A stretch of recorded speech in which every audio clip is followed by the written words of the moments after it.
攻撃を開始する。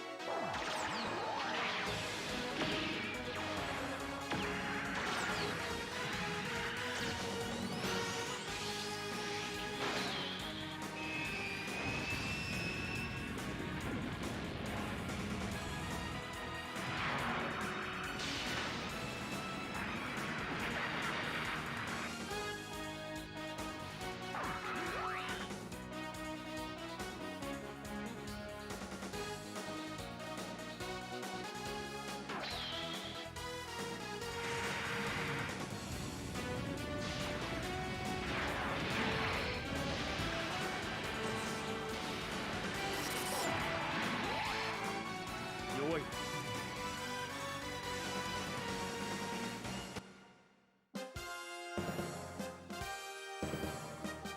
行くぞ。反重力スタート。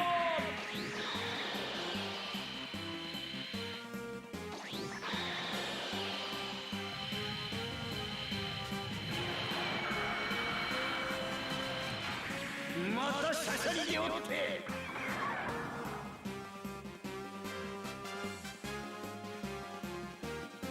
ベガ星連合軍司令の名にかけて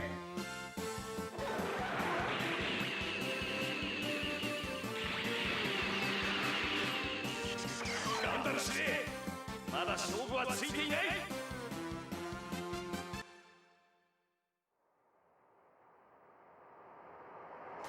天下無敵のモビルスーツ乗りガロードラン様が相手だ。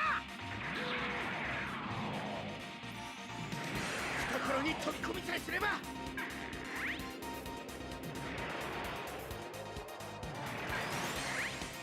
そこだ。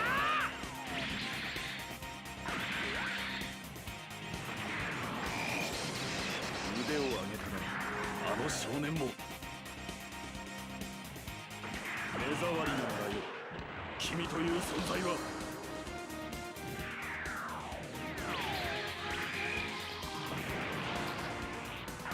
クロスト兄弟め、これ以上好きにやらせてたまるかよ。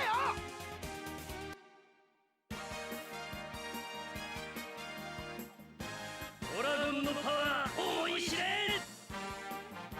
ダブルトマホー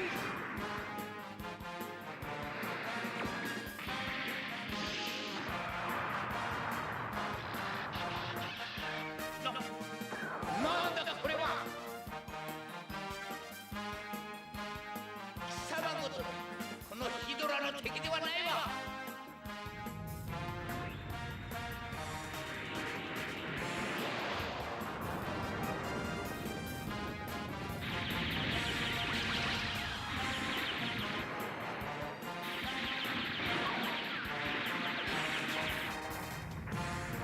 そんなものが俺たちのゲッターに当たるか。やるな、ジョー。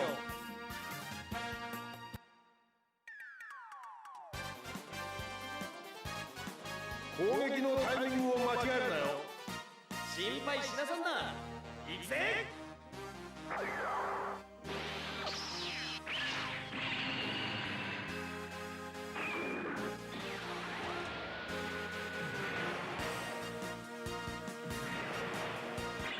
武装剣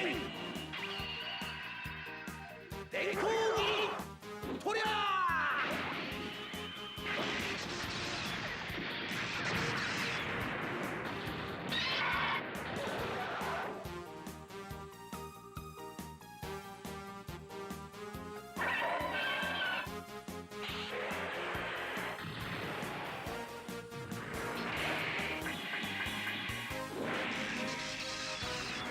まともに食らってたまるかい。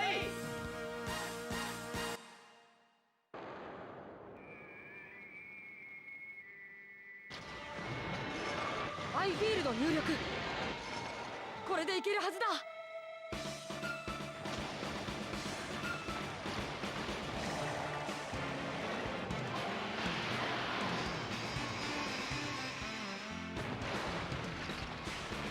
敵だ。火力で私を撃退しようというのか。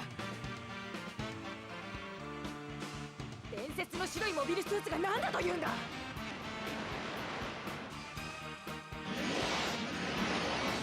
う僕僕の前には現れないでください。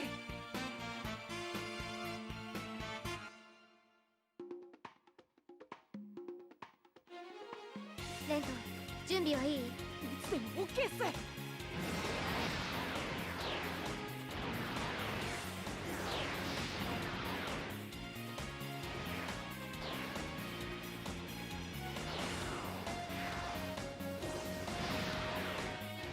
追いついてみせる。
ーパーロボット大戦 Z!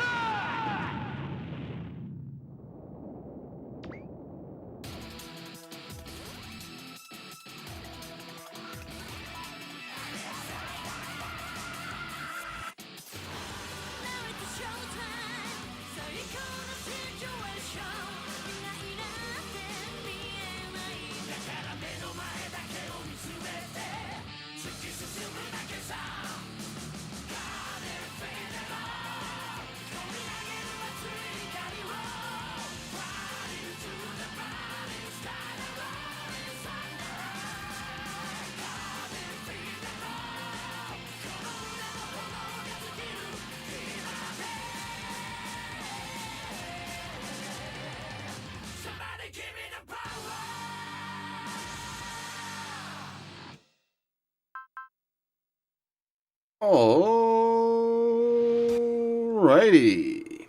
Good morning? I guess. We're running a bit late. Good morning, everybody. How are we all doing today? And welcome to another Suparobo Sunday. Yes, I know it's Monday here. It's been Monday for a couple of hours, but I was running behind. We'll hit that for a second just to stop this from loading in. Yeah, I woke up feeling like shit today. So while I had put aside like 6 hours to do the scripting work for tonight, I ended up resting through most of it because I just whoa. Like I walked down to the shops to grab some meds and basically just went back to bed for a few hours. I was not in the best way, but a bit better now. I've got some meds in me. I've had some time to sort of recuperate a bit. So hopefully we should be right to get through the next, 6 or so hours of robots. I should have more than enough scripts to cover us for the evening. We are going into some pretty plot-dumpy stuff, be warned. I actually have a lot of dialogue for tonight's chapters. So I won't be doing voice acting, but I will be basically reading line for line certain scenes. Yeah.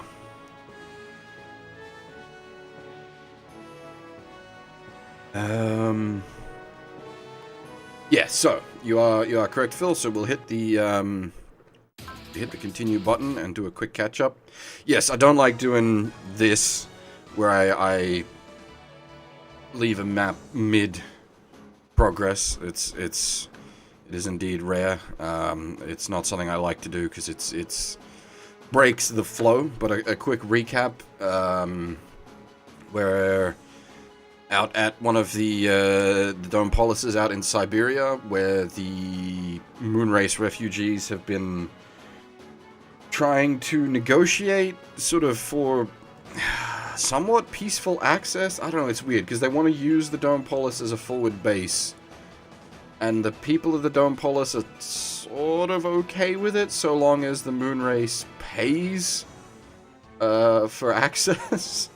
And then the Siberian Rail people, or not specifically the St. Reagan people, have been causing trouble. They were making use of a overcoat on Asaham's Overman that allowed them, like, gave them full invisibility, and they were just running around stealing shit from everybody, trying to cause trouble, basically.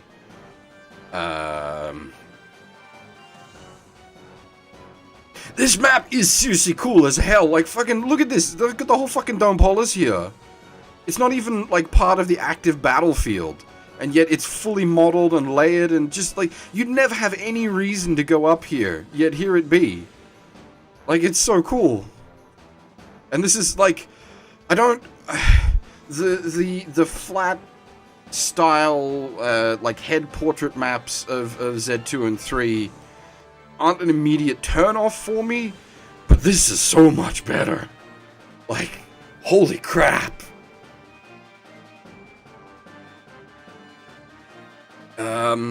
Where was I? Right, yeah, so Asaham, stealing from everybody, to cause trouble, which he succeeded in, basically causing a fuss between the Moonrace refugees and the Dome Polis, both thinking they were stealing from each other, and nearly started a riot, which we then intervened in, and then at the end of that, Keyheld Diana came out, gave a fucking awesome speech, with Tsukino Mayu playing. That was like a really fantastic scene. Hopefully some people caught that either live or on the VOD, because that was great. That was a real turn A moment. That shit was just mwah. And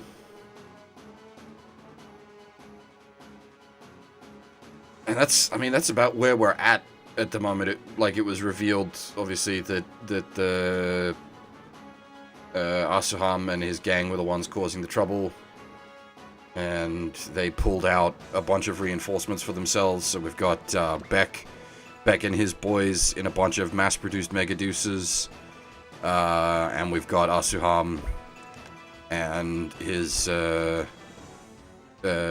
Siberian Rail / Saint Reagan forces that we now have to deal with. And these guys are no slouches. There's 3 Megaduces, so basically 3 bosses. And then we've got the fucking Overman as well, which is a dodgy little bugger. And they've also got like golem stacks, with one of these being a boss golem stack. This is actually wrong Beck. This is Beck from Big O rather than to Mongolian Chop Squad. Yes, this is the so this guy was initially invisible entirely. Due to plot, we made him uninvisible. But he's still a super dodgy boy. We've already got the SR. This is just, we're in story mode now. But we need to be careful. Like, oh, shitting bollocks. Off to a good start. The Duke! In the outro. We haven't even got up to the Duke in-game yet.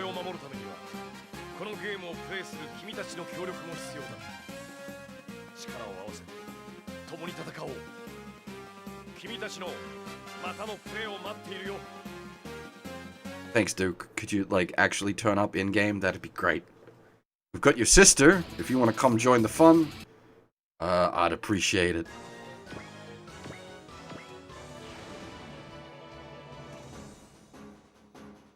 His sister being Maria, currently the pilot of the TFO.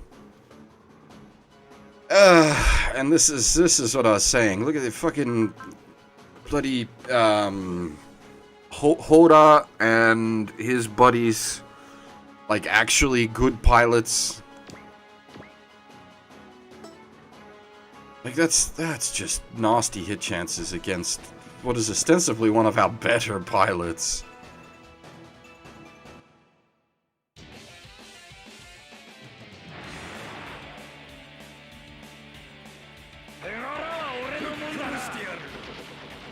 Assuming we keep on schedule, we're going to have much worse than Hora to worry about tonight. They start pulling out some of the other lads from Zabongal. Hora and his... Yeah, well, it's not literally his brother, but the Aniki is how he referred to Hora. I don't know if you caught the discussion during one of the P4 streams, Nova, where we were talking about how... What the, equivalence wording for Aniki and whatnot would be. This is... those two are why that conversation came up.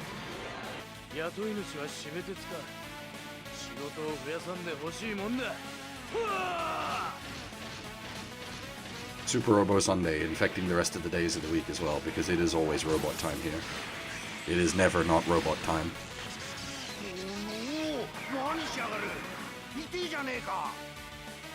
And these, oh my god, these fucking, oh shit, what's the Mongol chugga hoppers called? Walker machines? Ugh. They're just, like, they're getting tanky as fuck now. They're not like the little garbage units. Ooh, this might hurt. Big O... Did we put tanky bits on the Big O for this map? We may have. I don't remember. Zan is special disc. I don't actually own special disc.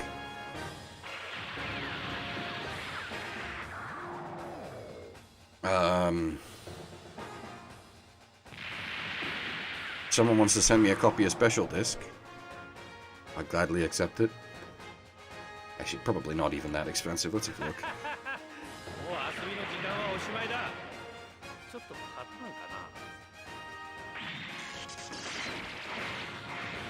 Horda is the bit I'm worried about. Yeah, just too much damage. Alright. Yeah, okay. Special disc is cheap as chips. $16. That's about right. That might seem mad, but a lot of SRW is actually really cheap. Because it's super popular in Japan, so there's lots of copies of everything.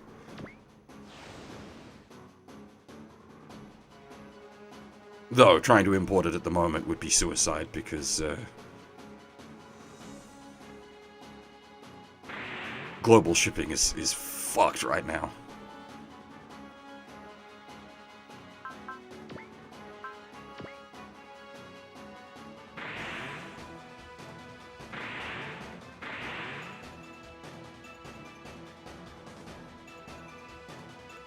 Black History stuff? I don't... Well, so, okay, there was some talk of Black History, but not in a, like, technology sense. Kihel Diana brought up, the Black History just in a sake of, like, how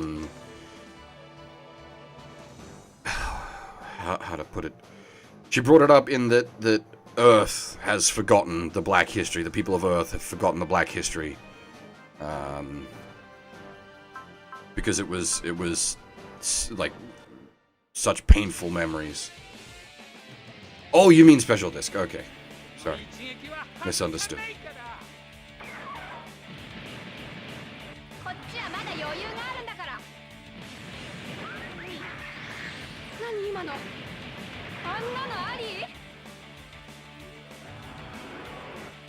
Yeah, I assume by red you mean Adet, and yes.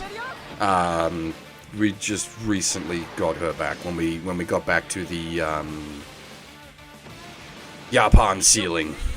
She's part of she became part of the local defense forces, and so she has a oh, I forget what they're called. The upgraded Panthers. Well, it's not an upgraded Panther, it's an entirely new unit.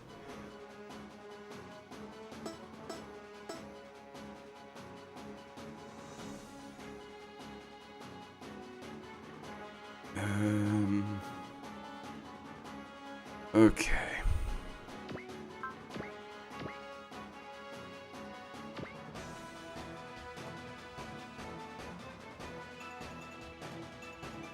So what do we have repair options wise? You have guts? You have wall. Alright, that's something at least. Who has trust?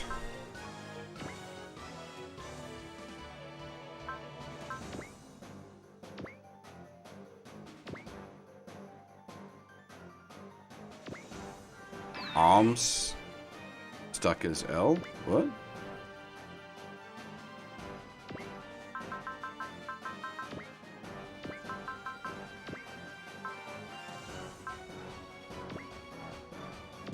Oh, of course, Mel also has it. She thought she got that.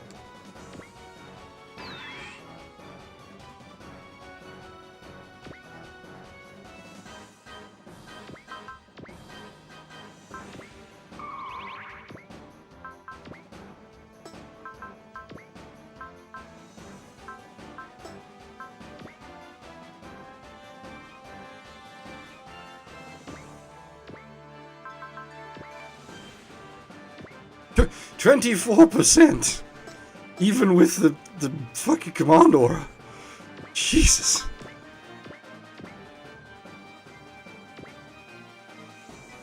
This is harsh, please evaluate. As plus 25 hit from its native, plus the command aura, and it was still only 24% hit chance. Jesus Christ, Hora.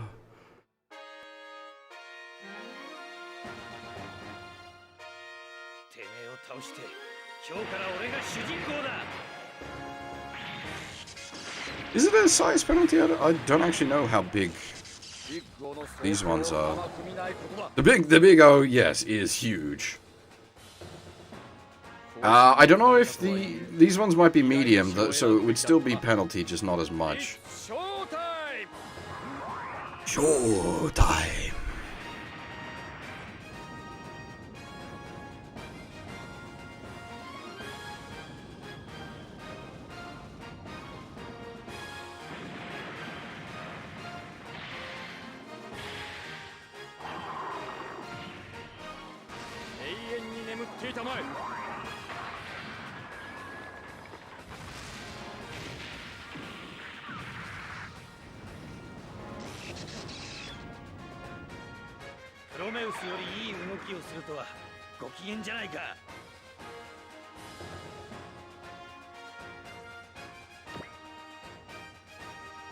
Yeah, the backgrounds are just everything about Zed is so good. It's just an outstanding game.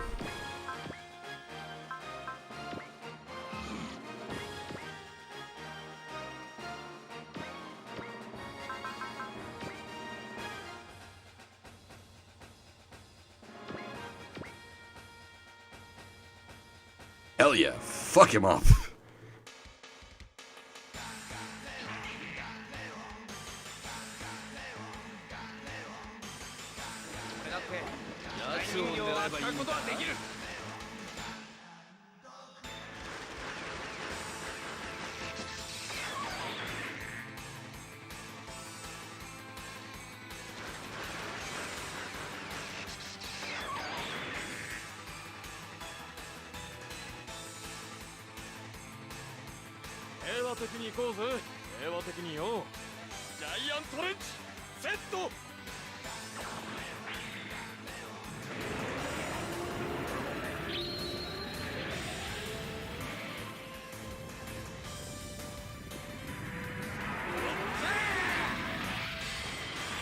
I assume the Borginons look the way they do to differentiate them, so that they're not just thought to be Zaku ones. They're meant to be slightly different.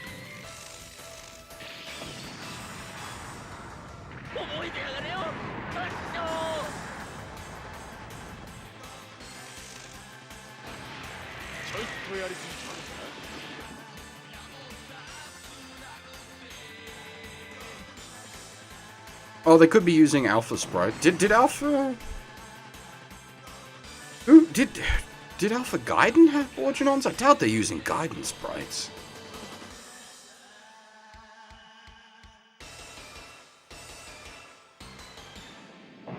Goodbye, T-Bone.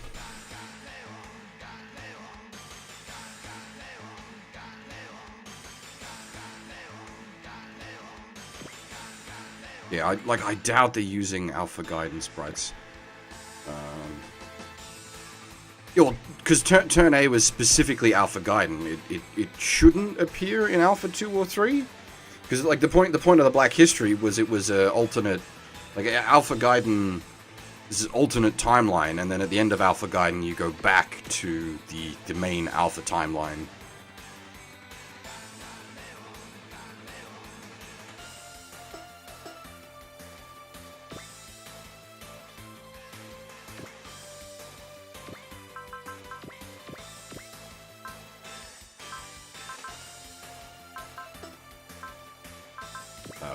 Which is why Sanger is in Alpha 2. As he comes back with everybody.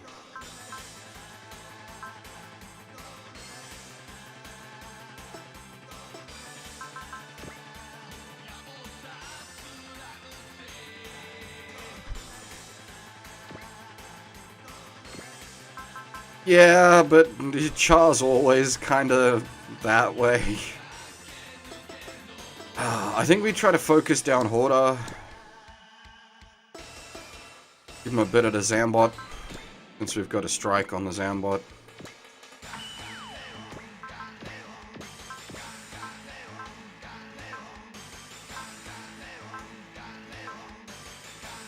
Get a gain. Fortune? Not gain.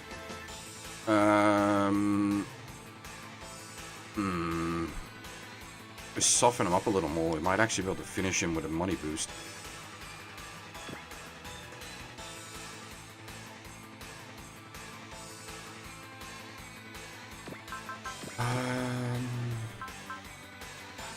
Well, that'll certainly soften him up.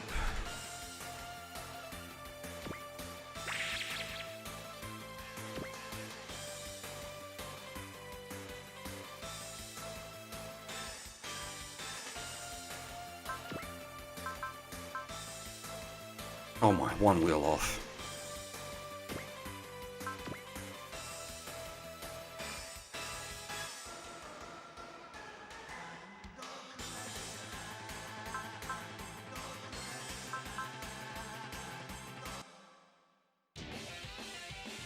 I'm holding off on Alpha 2 at the moment. Alpha's actually maybe not another bad one to do like a script run of. 2, I think it got downgraded. That's a difficult question.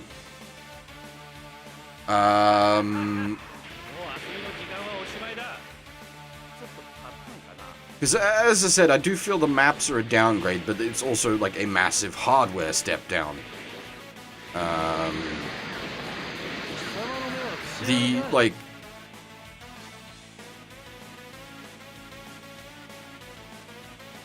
Well, it's the same here, man. Like, the script for Z is as huge as Alpha.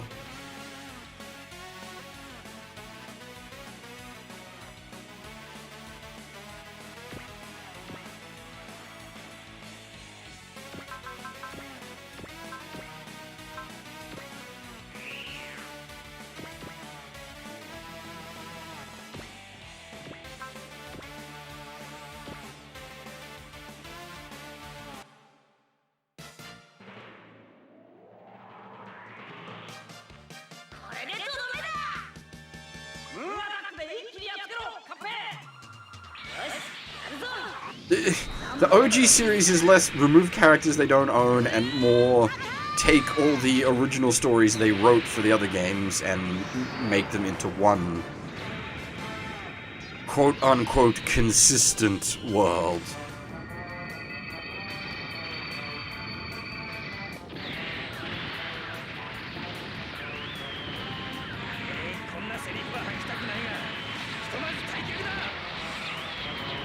See, this is the sort of stuff Z2 retains, is a lot of the dynamic finishes and all that. Like, there's still a lot of, like, detailed animation in,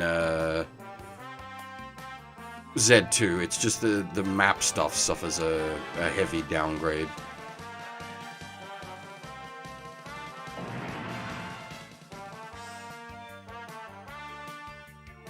Z2, though, suffers from over-animation in places.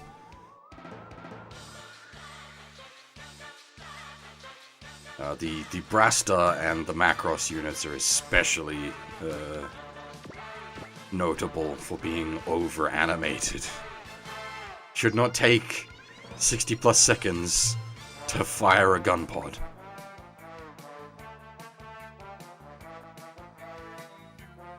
Well, I believe they've said they don't intend to put 15 SP. Strike dodge, that's really good. I believe they said they don't intend to put the ZOG's units into OG's actual.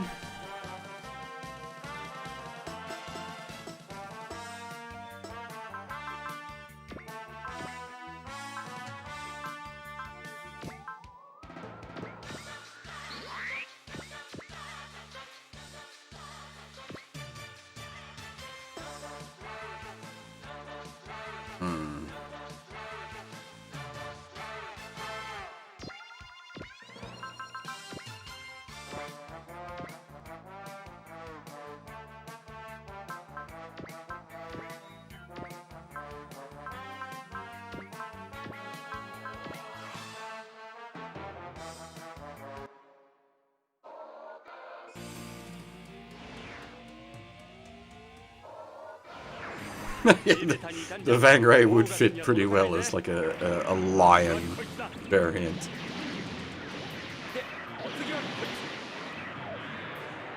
Vangray is probably the best of the three new OG's units. The Tyrannado's okay. I wasn't a big fan of the, well, what's the magic mech from X?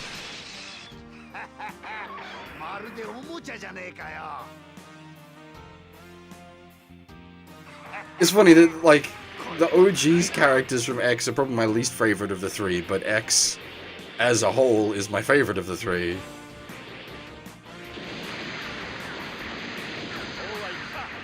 Delgard, that's the one, thank you.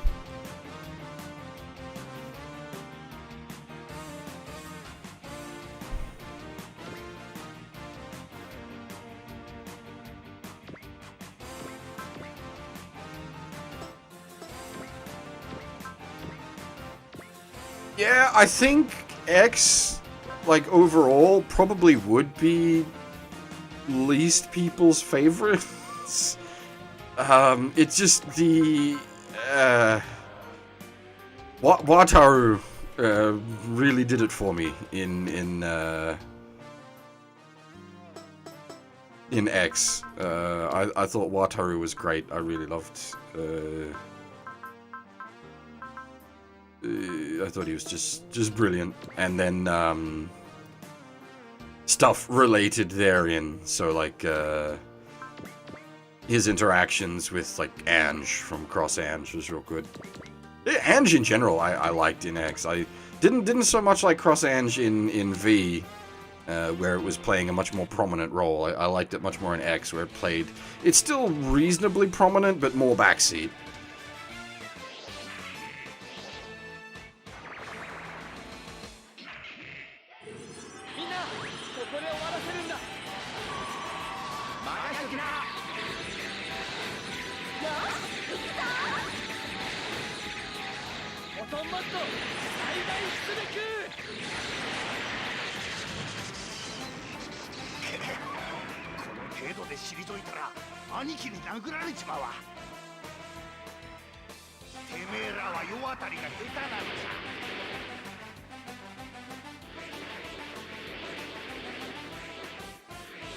Nine was good. I like 9.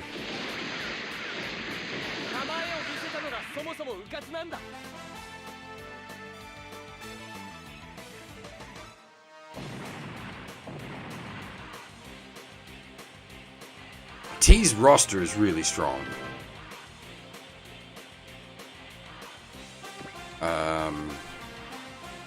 Like G Gundam, Galgaga,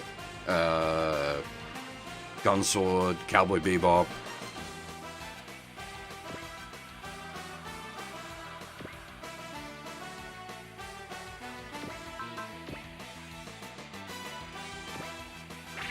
I was talking to someone else today.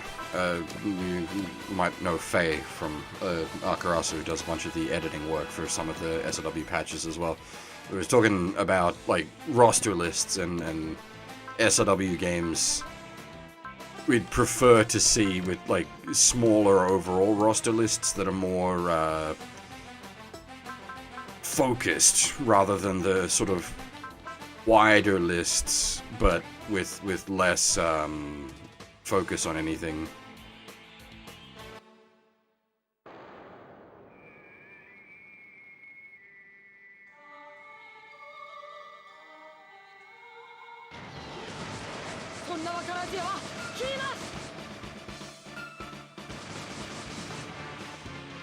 So I prefer something like, say, take like SLWJ,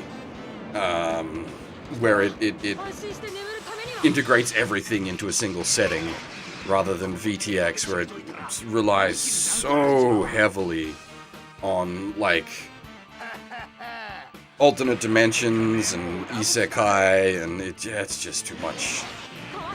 I much prefer, like, a single coherent... Even Zed, like, does the multi-worlds thing, but it makes it a single coherent world with the dimension bomb.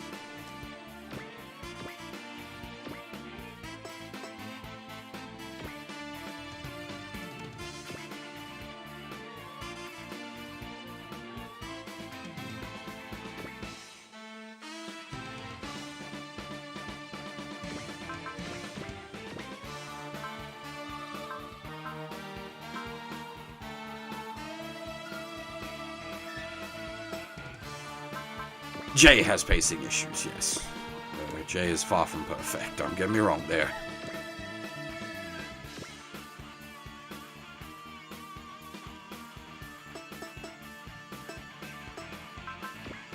It was the first example with like an English script that came to mind that had a really good coherent world. I suppose Alpha Gaiden. What am I saying? Alpha Gaiden's great. Well done, coherent world.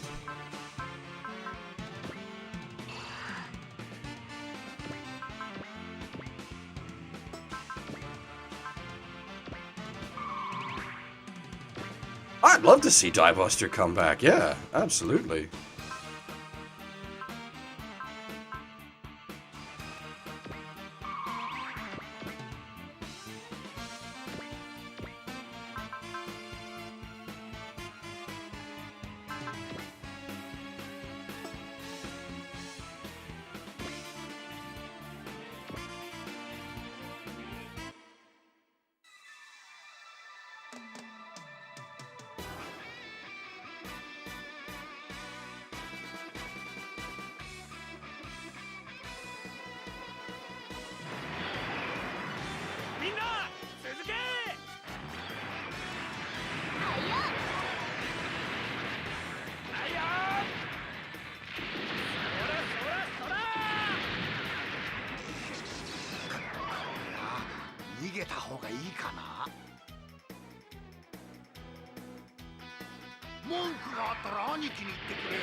Well, they tried the same shit in Alpha Gaiden, just like a billion years later.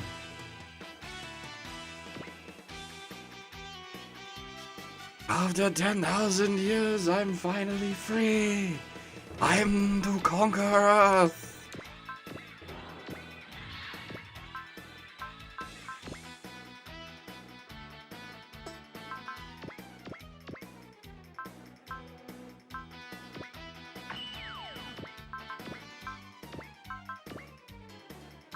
It's pretty much the dinosaur empire in Alpha Gaiden.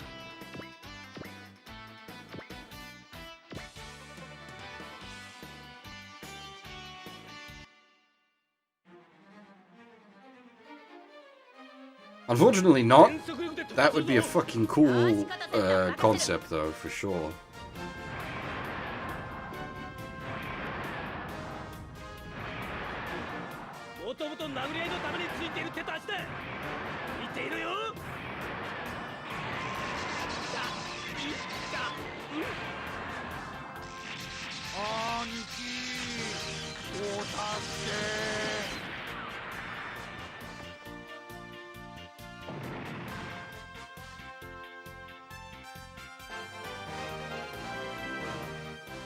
Angoku Daishogun's greed. I'd play the fuck out of that. Holy shit. Super Robot Ambition? Fuck yeah.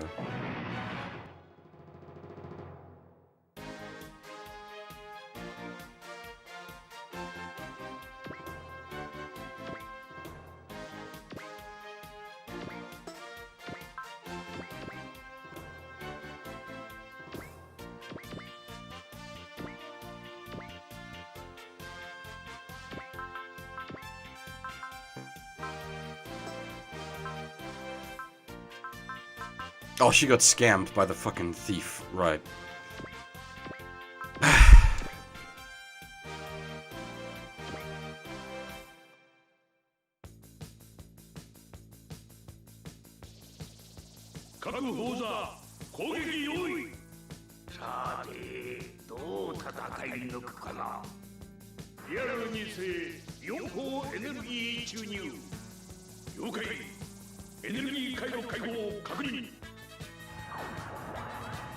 エネルギーアップ標準イオン砲発射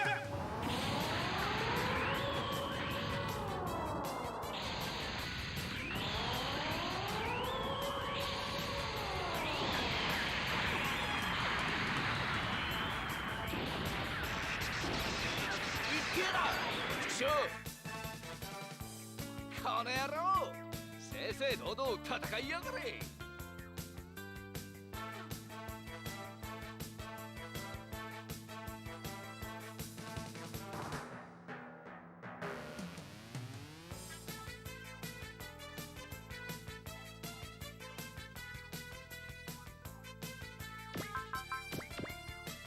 Well, that would be the sort of the fun of something like that, is it would defy regular conventions.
I hadn't actually thought of that, like, in a that way. I was thinking more just, like, play as the bad guys. Taking over the earth.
Have we even seen the golems in action yet?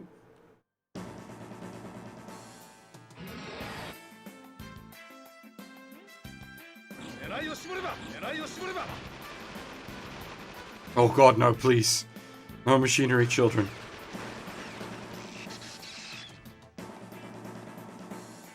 We're done with Alpha Gaiden.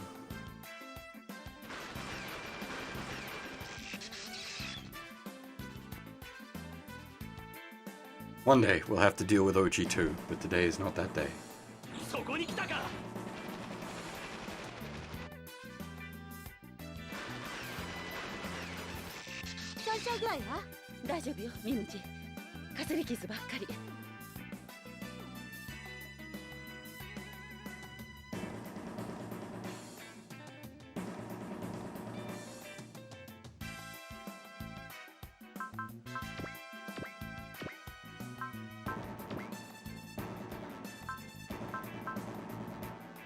Worryingly high hit chance.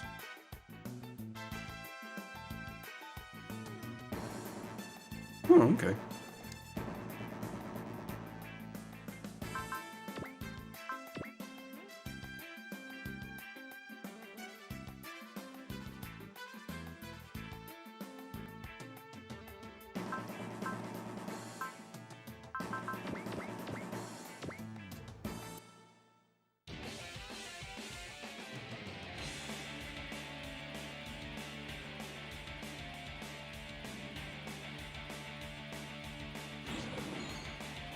たか、女たらしの悪党が。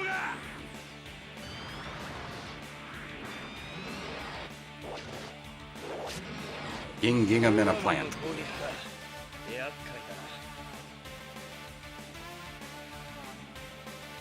な。アサン、俺だけを狙ってくればいいだろうに。照準に入った。外しはしない。まずは動きを止める。白いサザンクロスの印、受け取れ。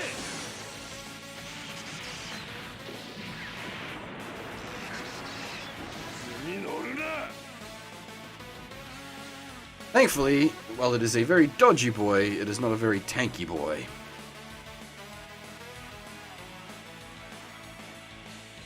Oh. You're going to have a bad day.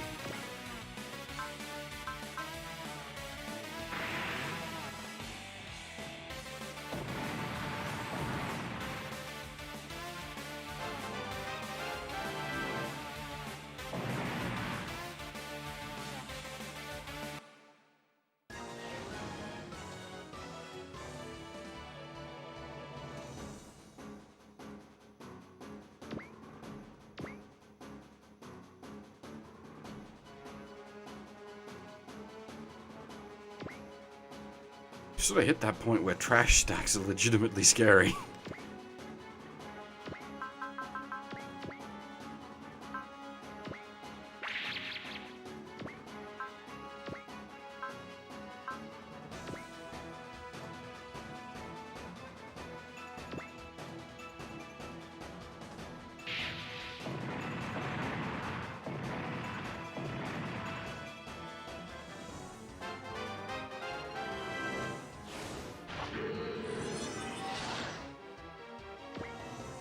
Yeah, like the idea of like a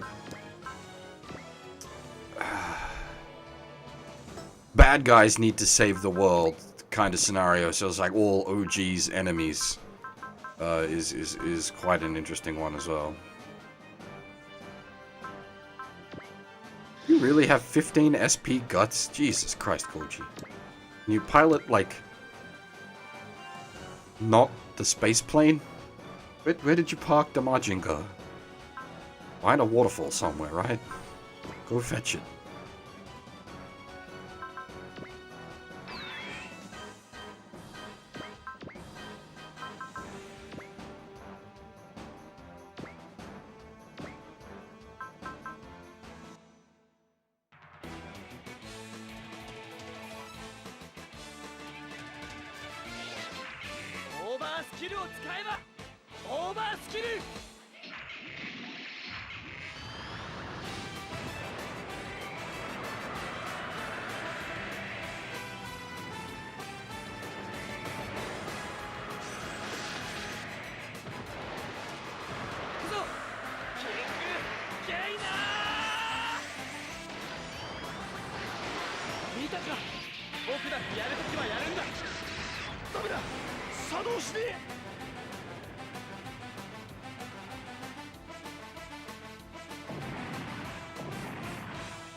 Do we have, give money?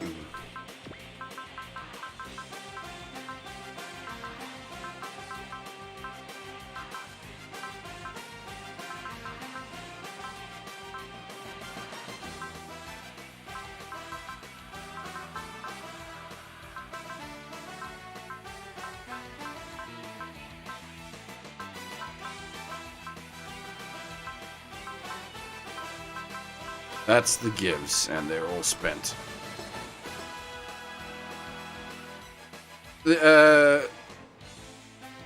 It's a time stop thing for the... Or time slow, I think the Rush Rod is one that does time stop. Hang on, I'll pull up the actual mechanics, though, for... Overskill, where are we?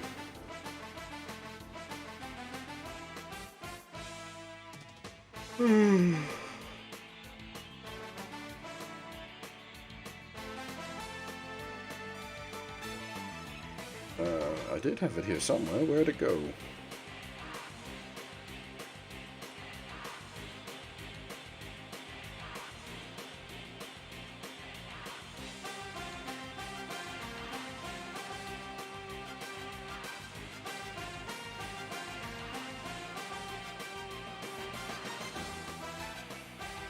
Alright, yeah. Oh,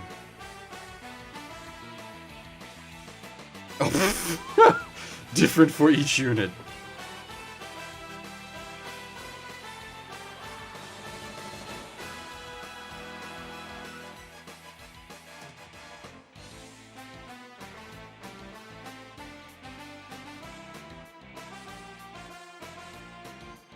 Okay, where are we? Units, mobility and accuracy is raised by 10.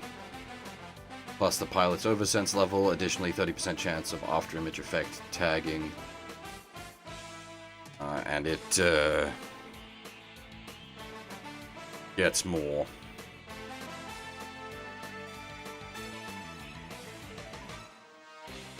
The player version of the Rush Rod doesn't have the Zeal Awaken. That's just the boss. The player version of the Rush Rod just gets the stats. Otherwise, that would be like the most OP secret in the game.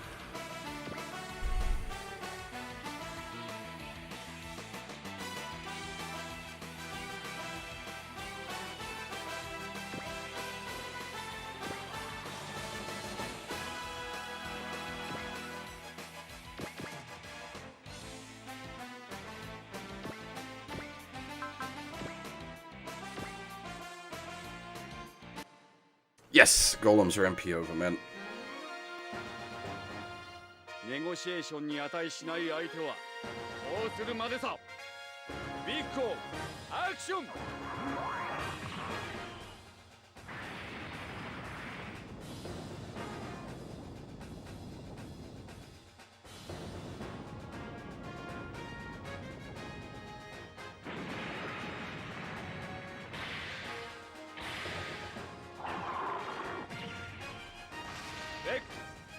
これが本当のプロというものだ。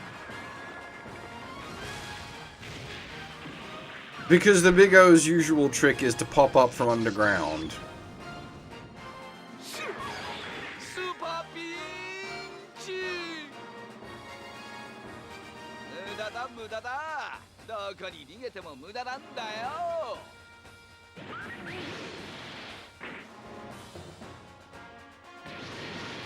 チンピラが私の忍耐にも限度がある。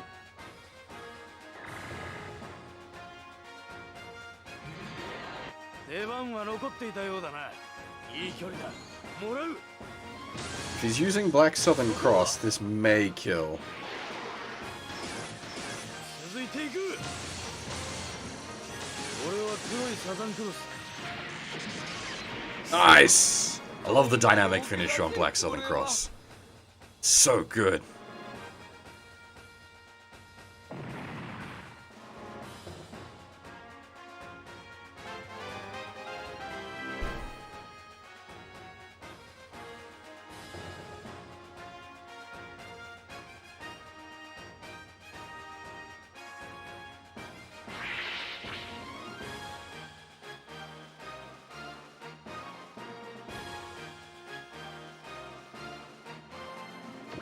Do we have... Can you access the unit database page from here? I don't think you can. Is on the unit's database page, there probably is a listing of just how big the Big O is, like in meters. It's a big boy. I just don't remember exactly how big. It's not quite Daiton big, but she's big.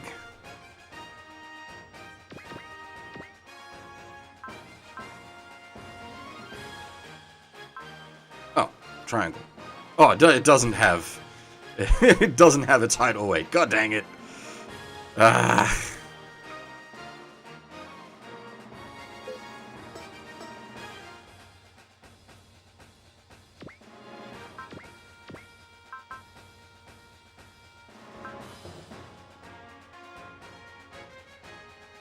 Gun Leon is quite the big boy. 43 meters.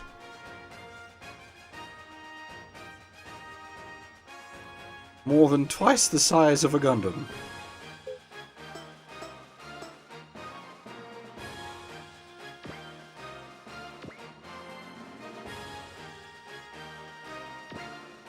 You're already bitching about me taking too long, Phil. If you want me to sit here, I can hand translate that.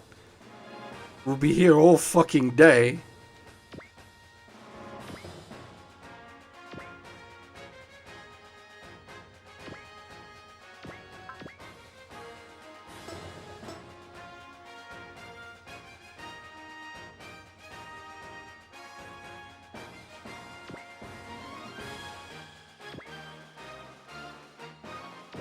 No, you wouldn't want a me fully translated script, because that would just be me cleaning up an MTL. Nobody wants that.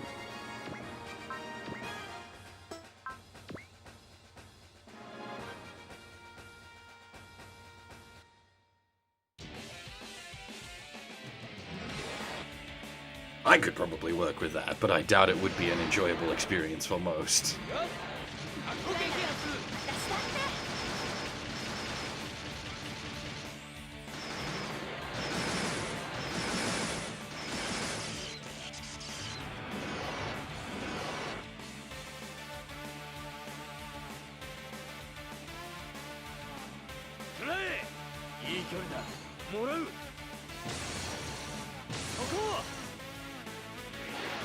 Ugh, I'd take it, Phil. I just have to, like, de-translate bits on the fly.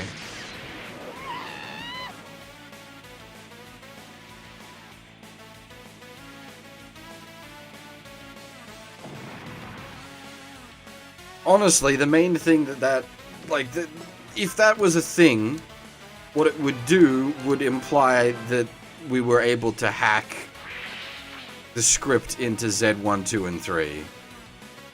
Which means you could clean it up.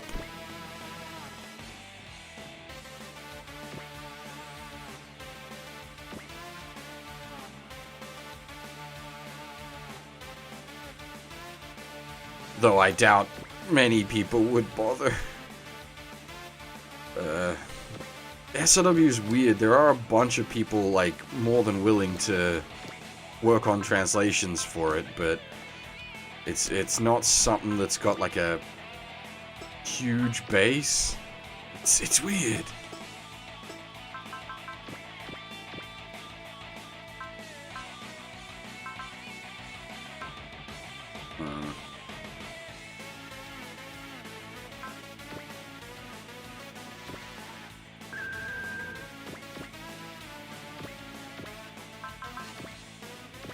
I don't know, 64 is still pretty bodge.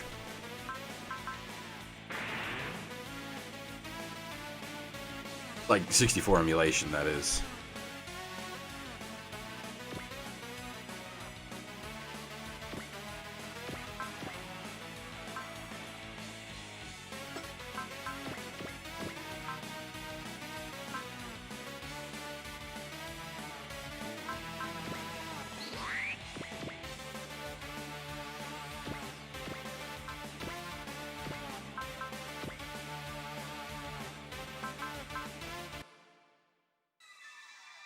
Oh, no, we're not talking licensing, we're talking fan translation. Noodle God that Phil is referring to there, M. Nidengard, is responsible for a lot of the early, like, script guides for SLW games, but he had strange opinions on how to translate names.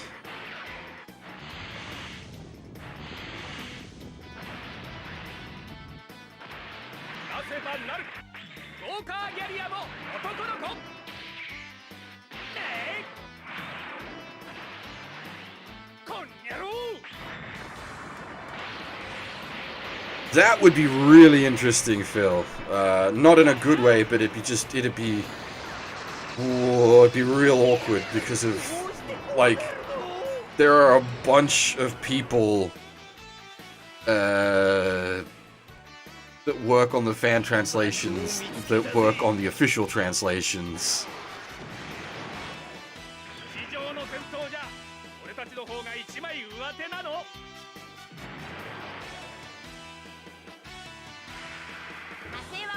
One of the guys that worked on the J patch works on the official translations, and obviously Dramata works on the official translations. She was lead on the Alpha Gaiden patch and is working on the Alpha 2 patch.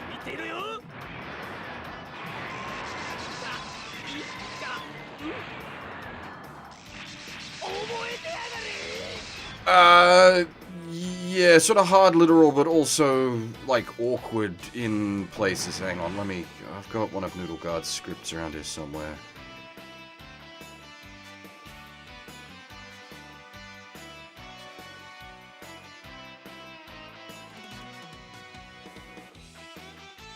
This is not unknown information.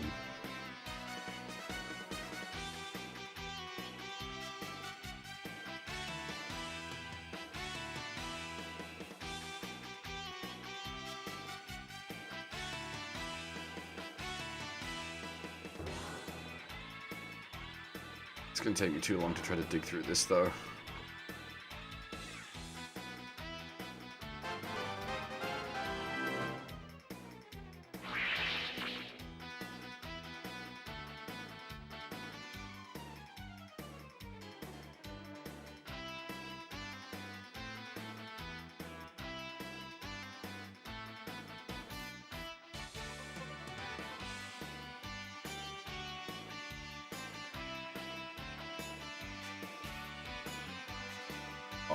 It'd take me too long to try to dig through this. I don't have that sort of stuff quick to hand, unfortunately.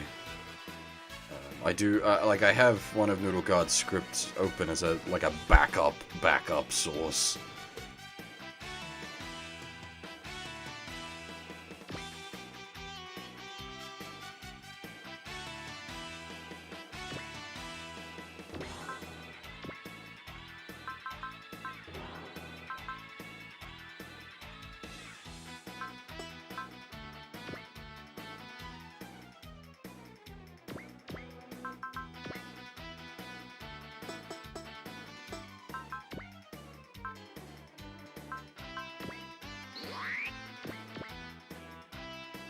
And like Cameo and that, like, they're not wrong, but you've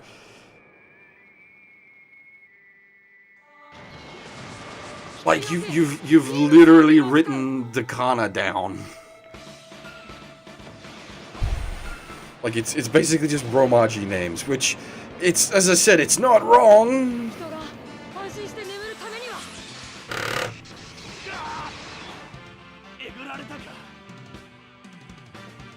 Oh god, I can't, how did he translate Ayug? It was something fucking ridiculous. And yeah, like Gion for Xeon, like that sort of stuff, and it's like, you're not wrong, but you're wrong.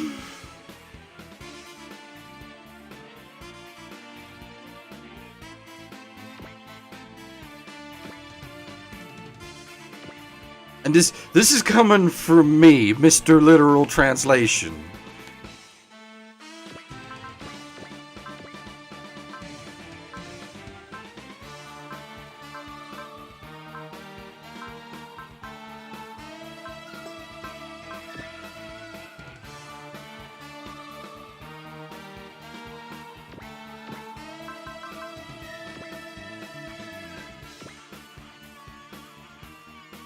Yeah, it was probably something like that.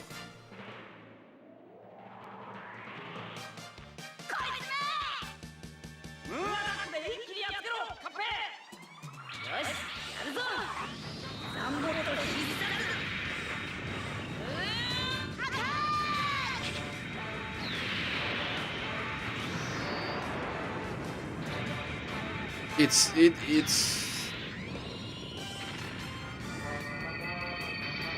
yeah, and that's mecha names is already complicated because of official Wow, 10,000. Jesus Christ.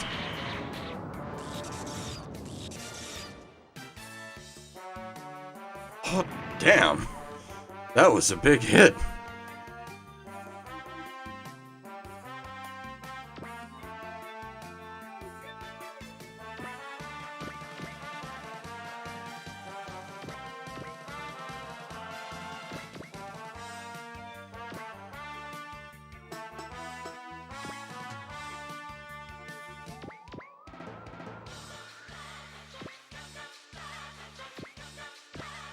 Okay, so the thing is, he set a lot of the groundwork for people to get into SW early on. So it's like you can't like hate on the guy, but he certainly caused some issues.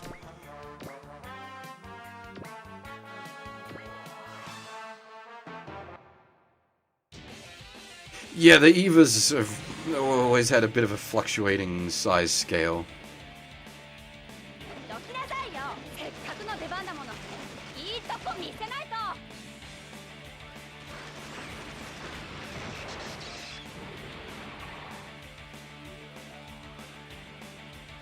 The Evas sort of operate under Ultraman logic, where size is a bit flexible.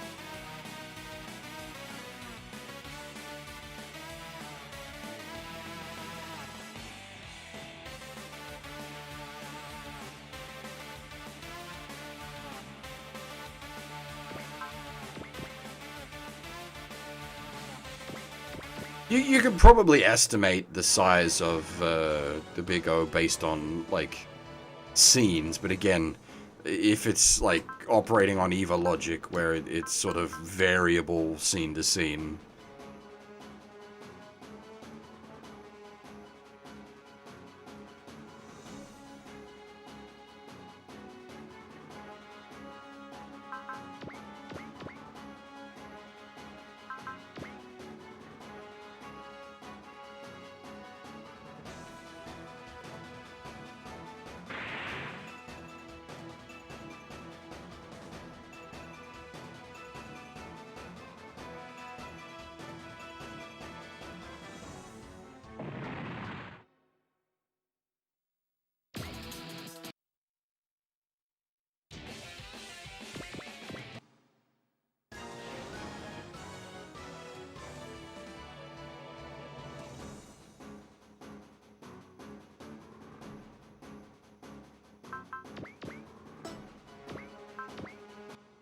Oh, didn't mean to.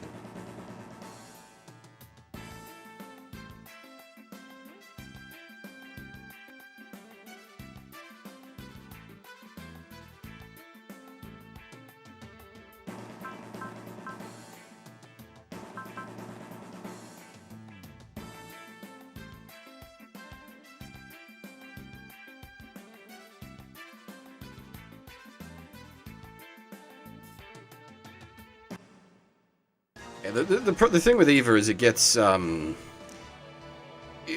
it's depicted in show is variable height-wise.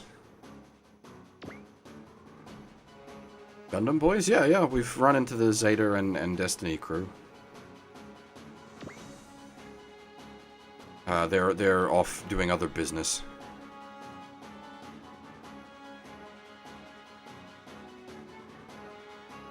Well, and that's 1.0 itself, which is Rebuild. But that's different again from the TV show.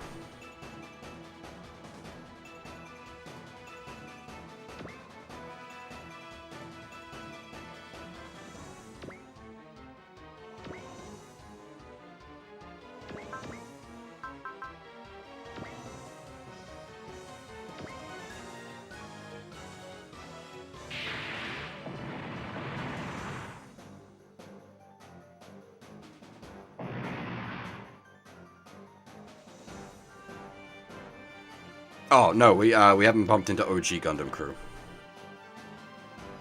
Not yet.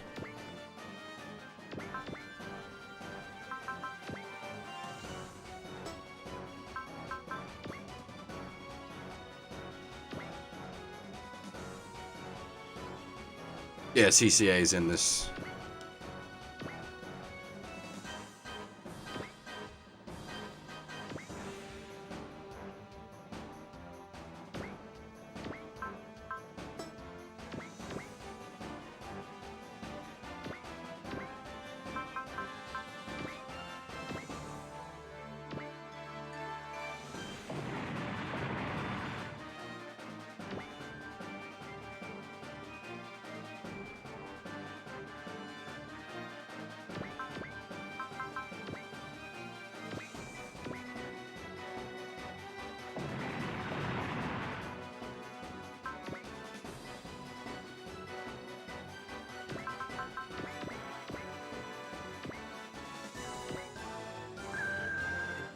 Alright.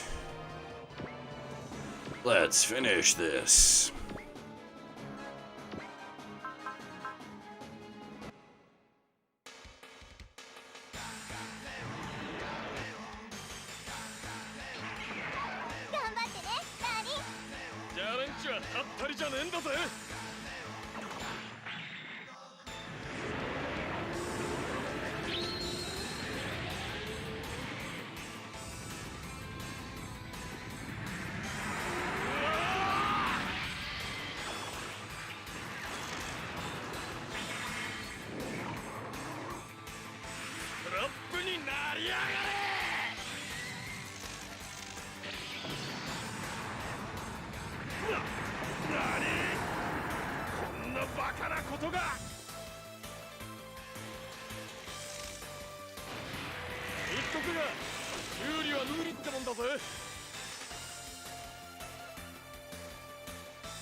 The Easy 8 was kind of I'm helping status right from the beginning.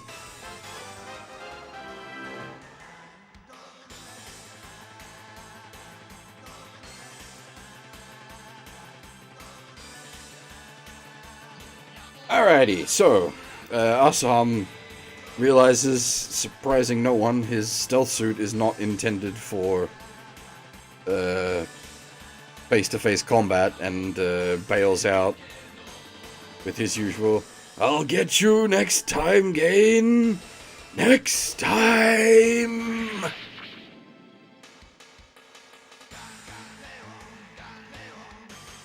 And our guys are wondering if Asaham won't end up getting fired at this rate, since we beat him a bunch of times in a row now.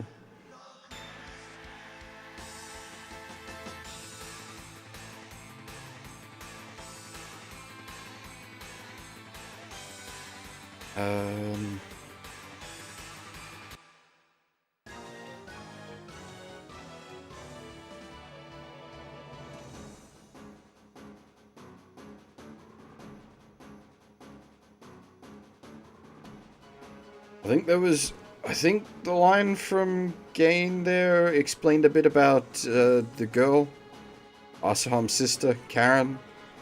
Apparently, the fling between Gain and Karen resulted in a child.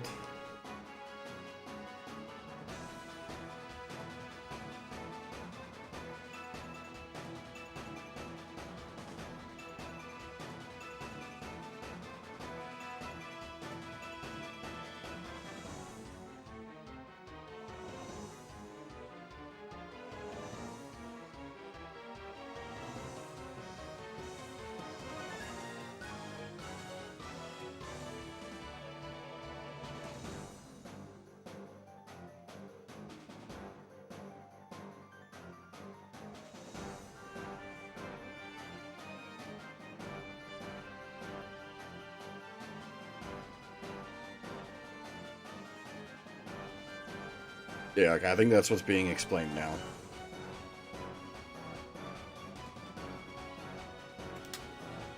And then,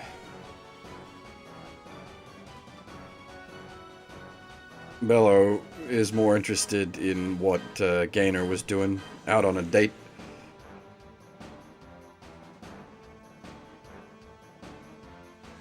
Gainer, surprisingly, despite being the awkward spot he is, picks up that Sarah was a bit angry about him being out on a date, and maybe he, in fact, has a chance.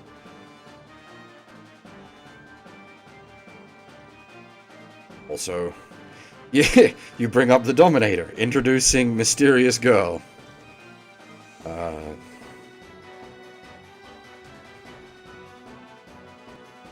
Who is watching the whole thing.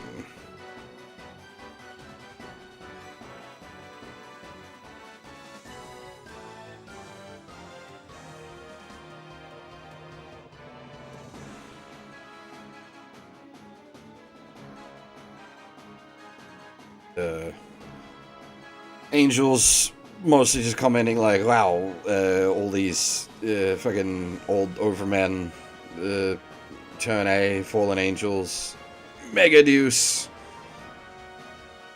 More than just a coincidence that this is all out here in the frozen wastes.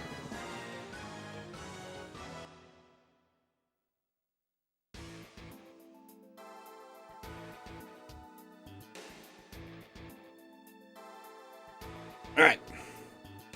Back aboard Desoriel, and we're still running Keyhell Diana. Who's sort of hot off giving her big peace speech. And wondering what the fuck Milan and Phil are up to.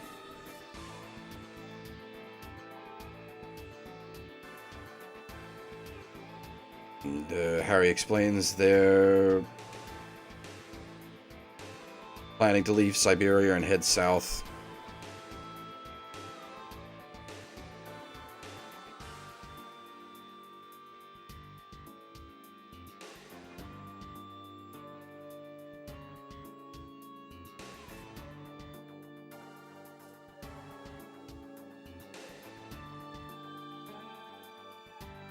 I think Harry actually calls her out here. Yeah, there.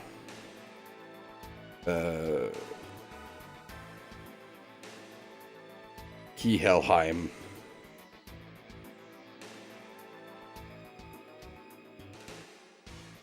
He's onto her shit, basically.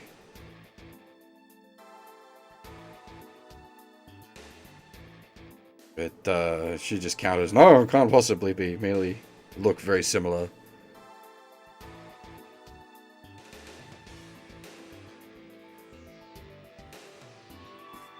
The designer of the Turner A did die, that's, Sid Mead. As for the singer of the Op, I don't know. That was a few years back, rest in pepperonis.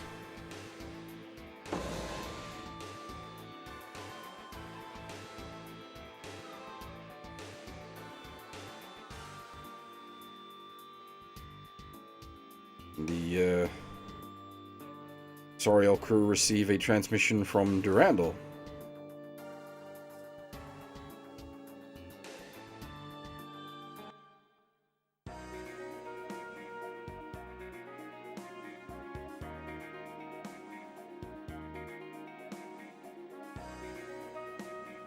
Lauren, sort of, Lauren, reflecting on that both Keith and Fran managed to sort of make a decent run of it living on Earth.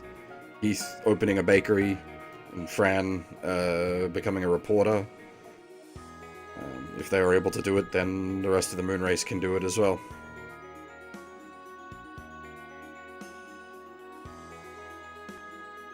Yeah, we get a bit of talk about here. The refugees did, in fact, end up getting accepted into the Dome Polis after all that fuss.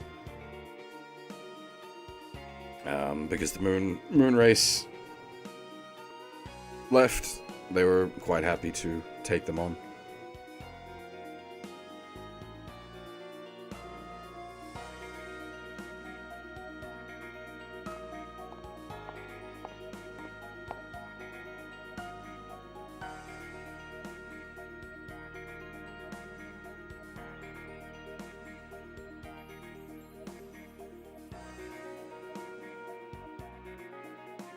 You wouldn't really be able to call lineages for the moon race, because it's all, like, Earth refugees. So it'd just be, like, whoever and whatever when they evacuated.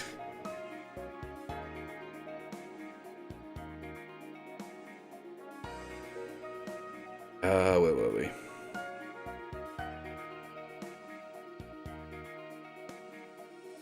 Yeah, Carpe figures it wasn't Roger's negotiations, but us beating up the moon race that got the result. But Roger disagrees.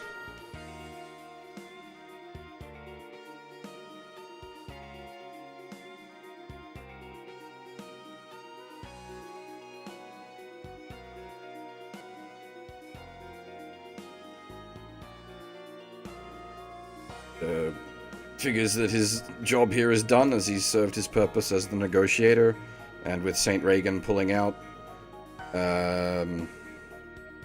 we should be good. Though Sarah's not convinced, what with the fallen angels and whatnot appearing as a new threat. But again, he's not here as a fighter, he's here as a negotiator.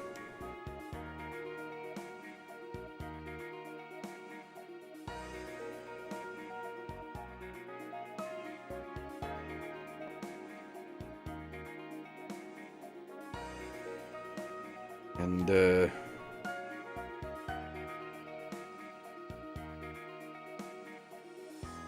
since we'll be meeting up with the Pacific crew soon as well, Roger just feels he's no longer necessary to hang around as a part of our fighting force.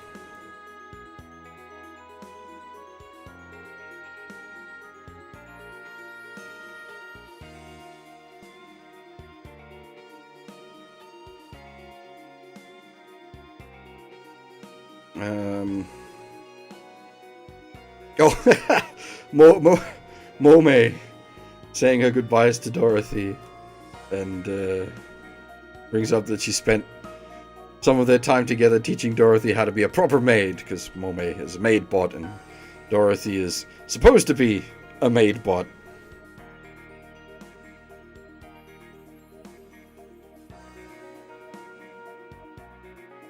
And tells her to smile more.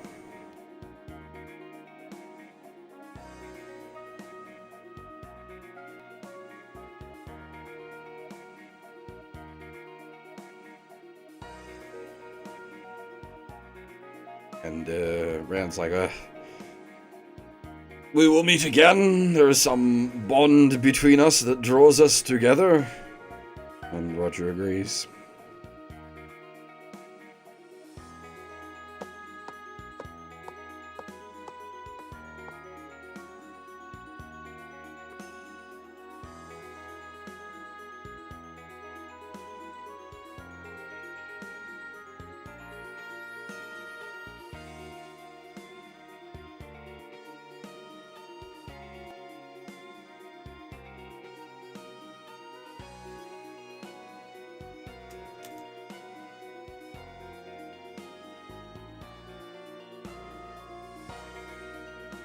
Bit of conversation about Rand's time in Paradise City. Mel asking, oh, Paradigms! God damn it! I think they do actually make the Paradise City joke in here. Because Rand fucks up the pronunciation of Paradigm City.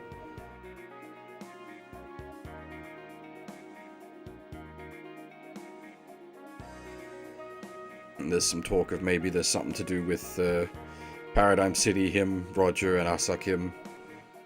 Or with the whole Forgotten Memories shenanigans.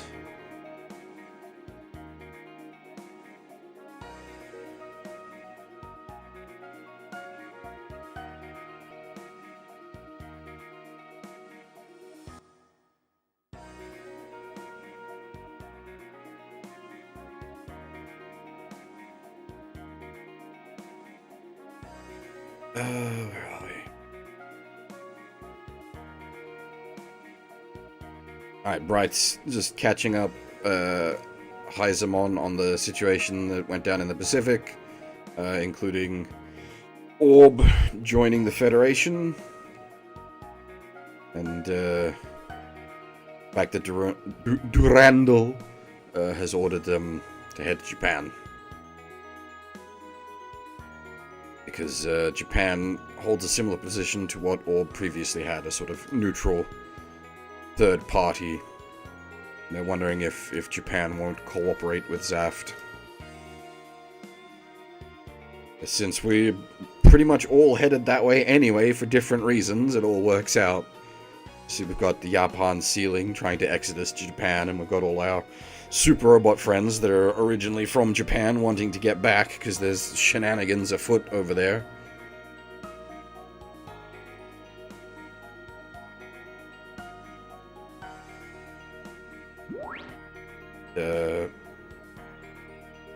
Izamon is a bit concerned about the Orb alliance with the Federation, which is going to cause even more issues.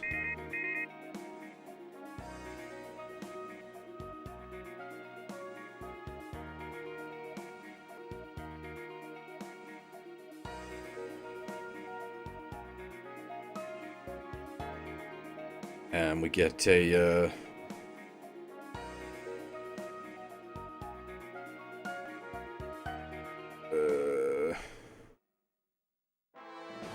happened yet? I don't know.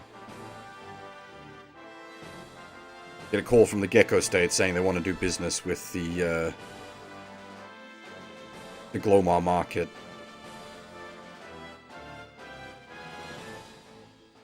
And request to meet up.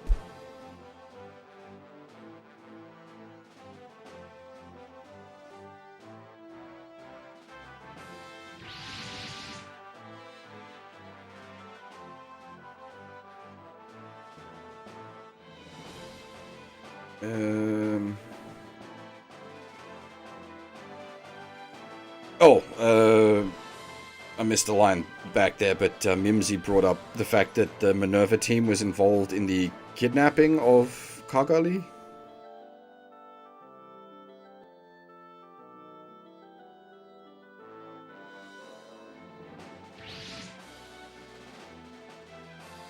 I haven't seen Destiny, so there's a bunch of stuff I don't know.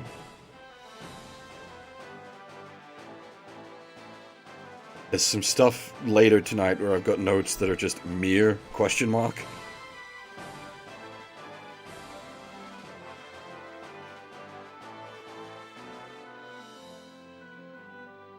We'll get to that.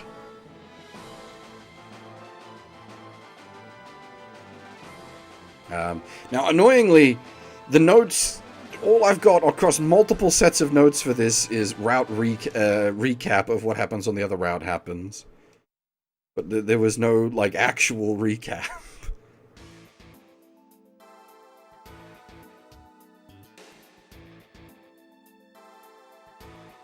Yeah, so I think this is the recap of what happened in the Pacific route. The problem is, like, I would actually have to... Because there's no, like, quick notes of the recap, I'd have to sit down and write notes for all of the Pacific route to be able to write the recap here, which would have taken forever.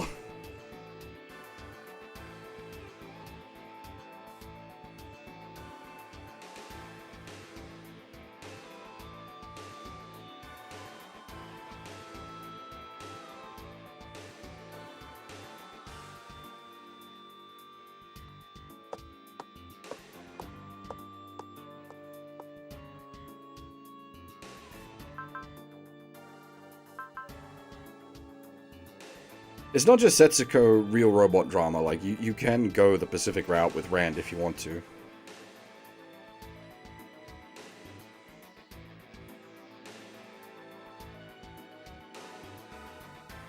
We're about to hit mission 20.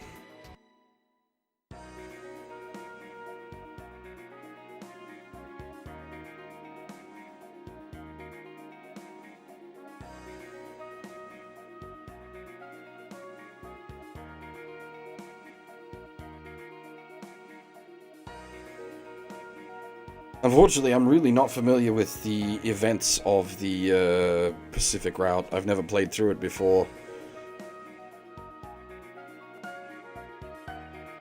And if I had the time, it would have been optimal, as I said, to write up a recap of those maps for here.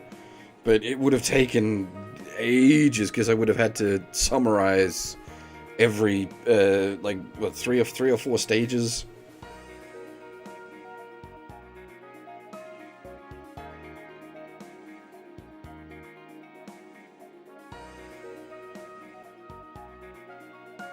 The LDR freedom gets waxed? Right.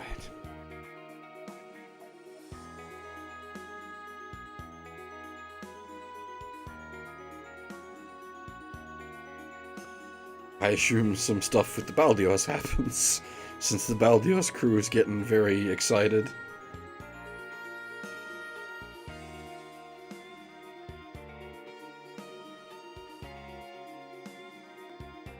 Is there racisms happening?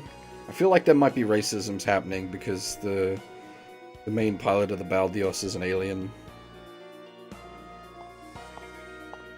Why they're all talking about S1 Seijin.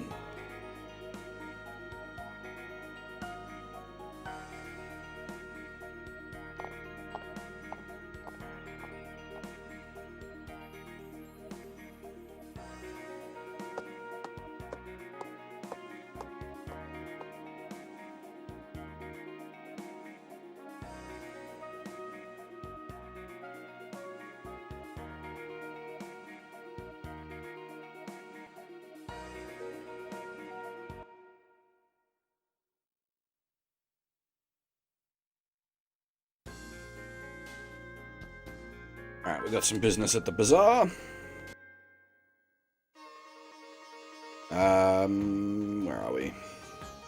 Yeah, so, if you remember way back, Garrod bought a bit of jewelry to give as a gift for Tifa, but he hasn't given it to her yet.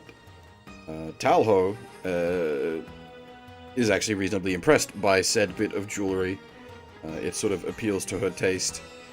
But she points out that while she quite fancies it, it wouldn't really be appropriate for Tifa. And that maybe he should try to find something that she would appreciate more.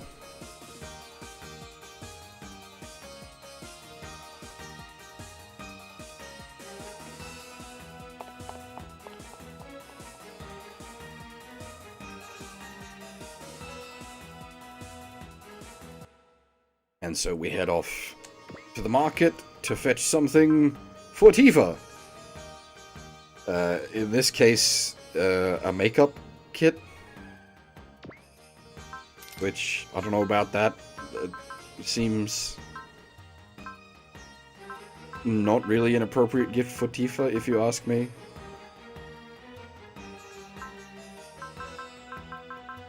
Well, what do I know?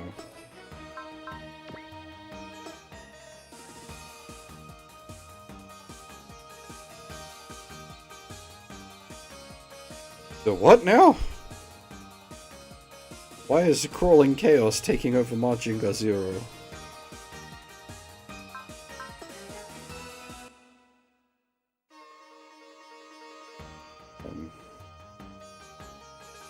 And then I think there is a bit of conversation here that's like, hey, nice makeup kit.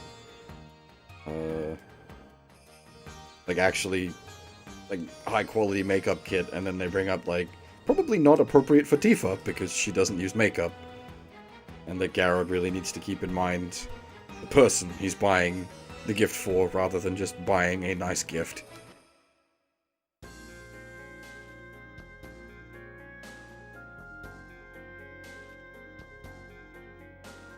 Part of the, words.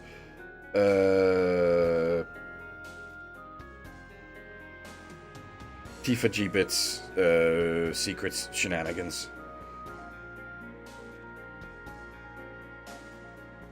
No, that one, sorry, that one's different. That one's the, oh shoot, what's it called?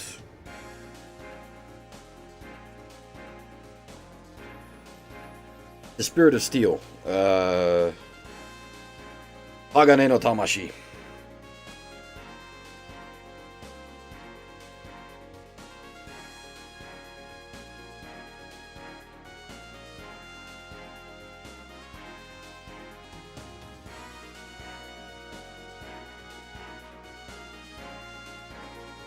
Yeah, there is a lot of thought that counts, but also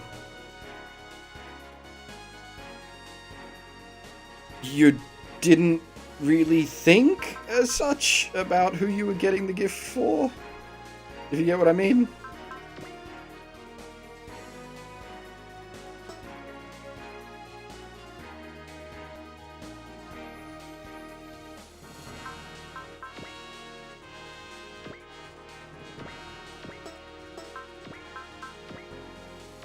Alright, what do we got? Pots. Ooh, +2 move speed. Hell yes.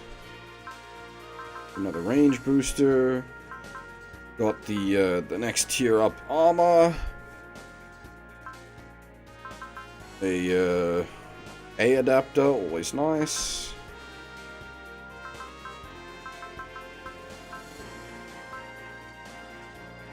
Oh, another PP booster, nice, and some biscuits. We need Minovsky craft. When do you get? Maybe I missed it. When are you supposed to get your first Minovsky craft? Hey, Wolf, how's it going?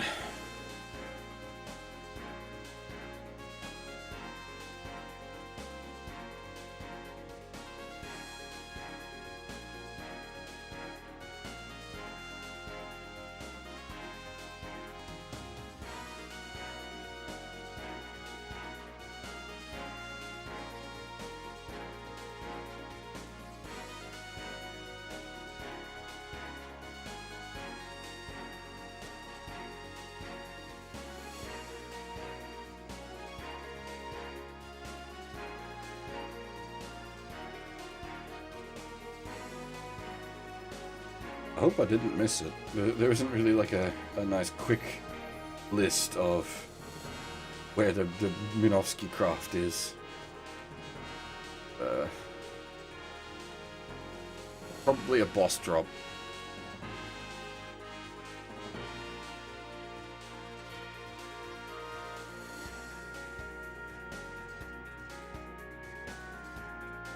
Oh, bother.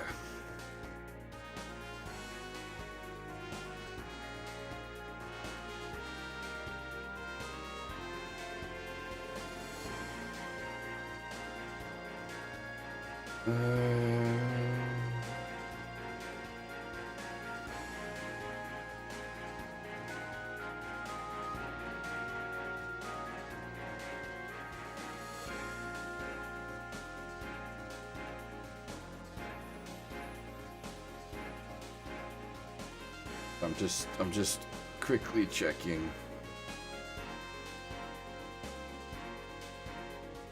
Shitballs! Yeah, we missed it. Oh, that's a bugger.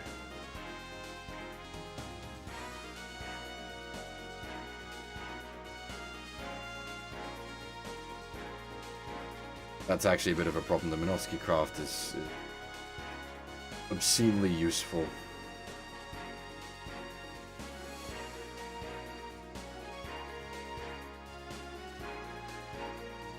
Oh god, it was on that map.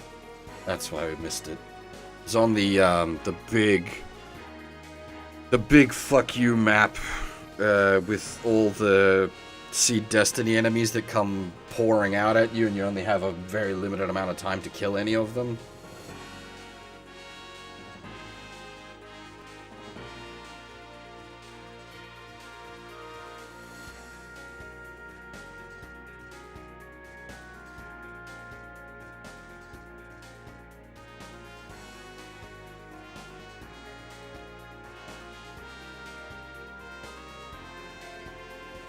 Another one comes up later, though, that we shall try to get.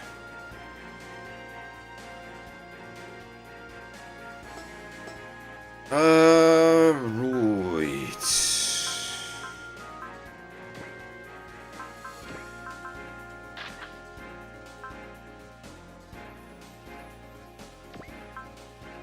Yeah, scenario 15 is our big one. It is quite the beefy boy.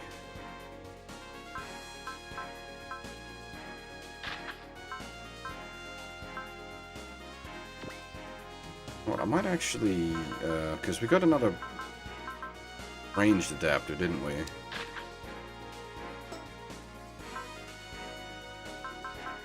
Problem is, we also got everyone, so this is gonna get blobby.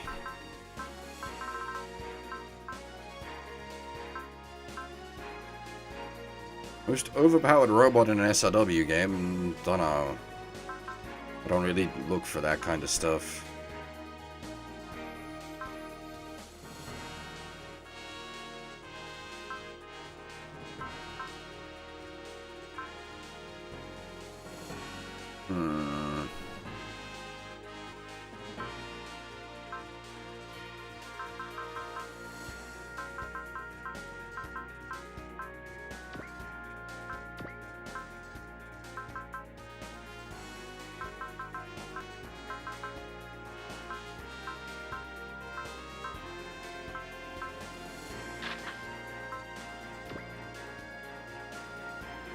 Great Zerima is usually the fairly standard answer for that one.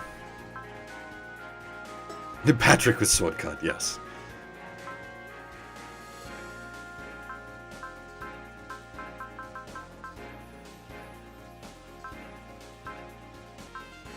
But, like, I don't know. I don't really think about ASW usually in those kind of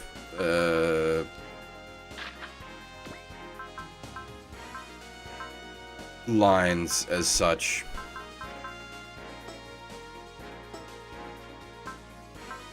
I'm never really one to, like, I don't base my picks around OP. That's never been my style.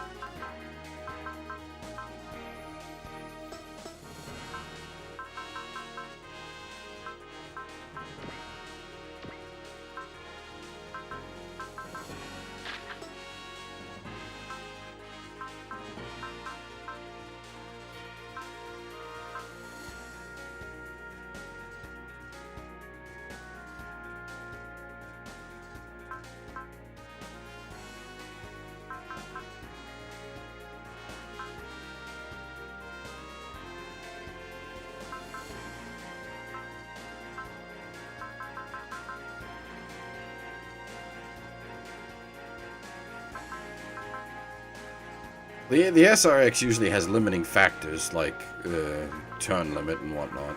It depends.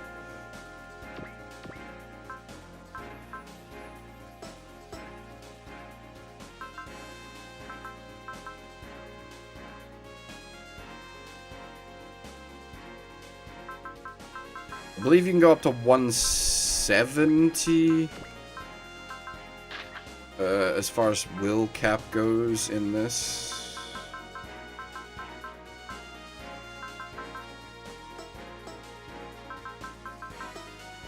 Yes, we'll actually be doing skill menuing shortly. Alright, who needs money? Well, yeah, a lot of people need money, but who's actually gonna stay with us?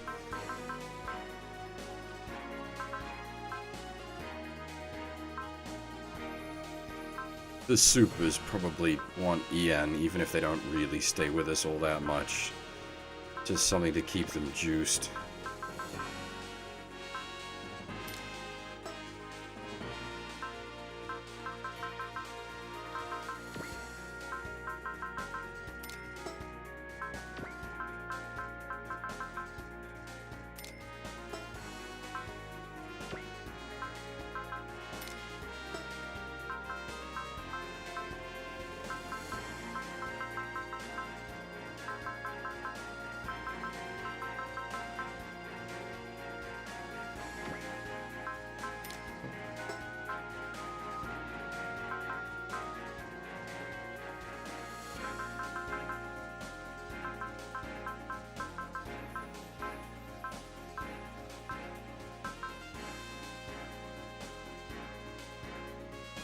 This isn't a portable. Fub Nemo is not OP. Is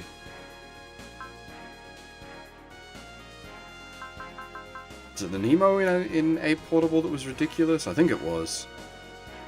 Where its Fub bonus was every time it attacks, it applies will down 10.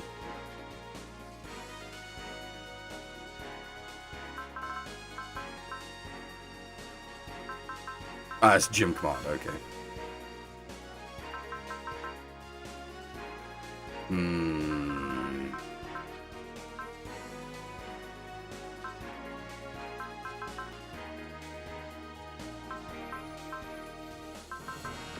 The Nirvash probably wants some money just so that it doesn't explode.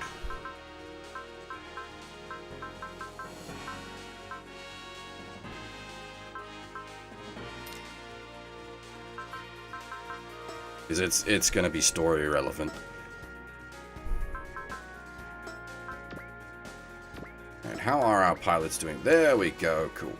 Okay, so Gainer can get hidden away.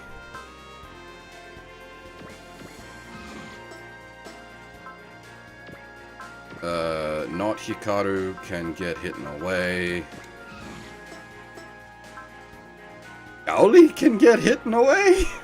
No, he is stack filler. He will get one of the stack filler skills. That one, I think, plus 20% stack filler damage. Let me just double check that.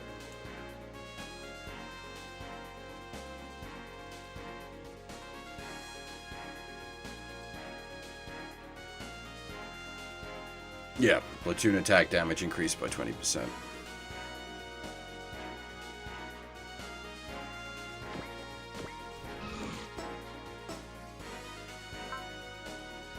Jiron will get hidden away when he gets there. So will Garod and Kappe and Loran and basically anyone who, like, main lines a stack will get hidden away. Holy balls! What the fuck?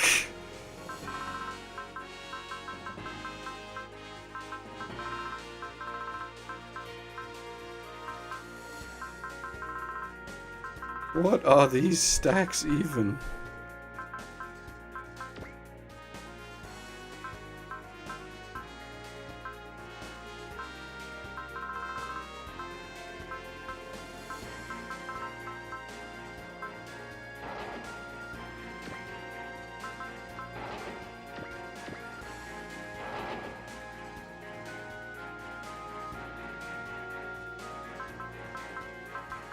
Okay, what do I... Oh my god. Look at this death stack.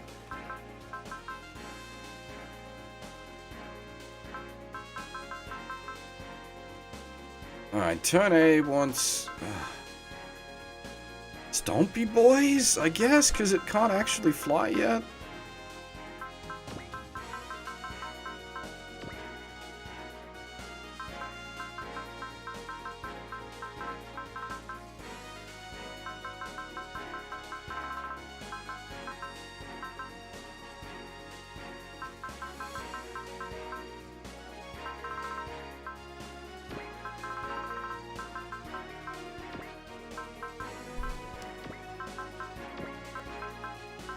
That's a flying stack, right?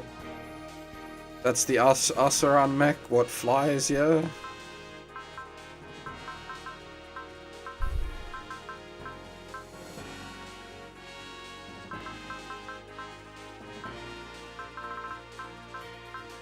What is even this stack?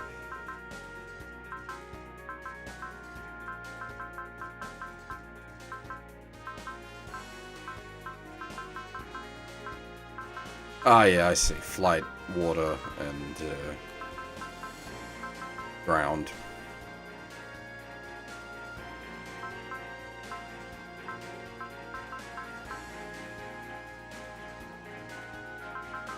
I think it's Roberto?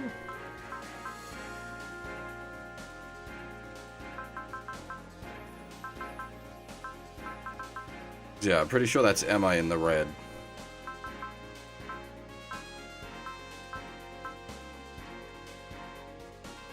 Actually, no, I don't know who that is. You have Roberto and Apolli in... It's Amuro!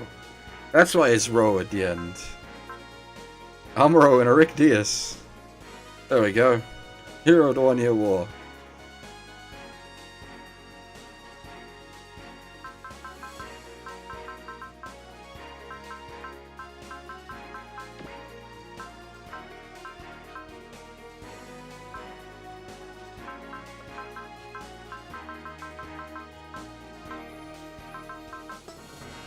Deej SER! Deej SER!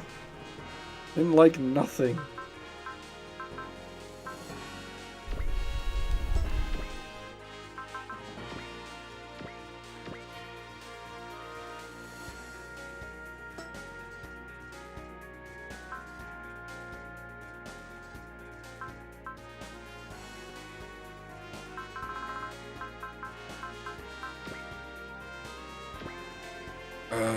Is there a way to... it's the one, I think? Yes, that's the one with that one. So who's... Okay, Gain is about to hit Ace. Gainer is making his way along, as is Jiron. Everyone else isn't really worth worrying about so far. So our aces are Kay and Rand, clearly. Both of these guys putting in a lot of work. Rand, Jesus Christ, he already has hitting away, right? And he's got another 470 PP. God damn, son. Probably want, like, will shenanigans for him, either will breaker or, like, things that allow him to rack up will faster. Because he's a proper super. He does not need will. Probably get him something stupid. I don't even... What even would we get for him? I don't know. He's already got counter. He's already got self-support. He's already got hitting away.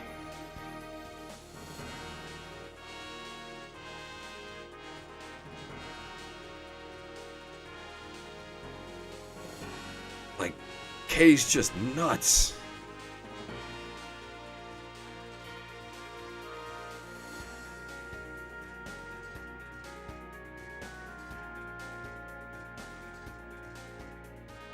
Predict? Yeah, that might just make him even more busted, yeah.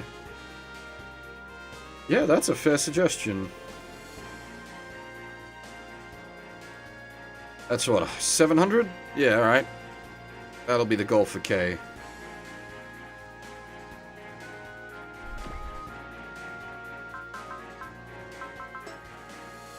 Get him will plus on dodge. Oh my god, yeah, actually. Actually, that's... We'll just turn him into a monster.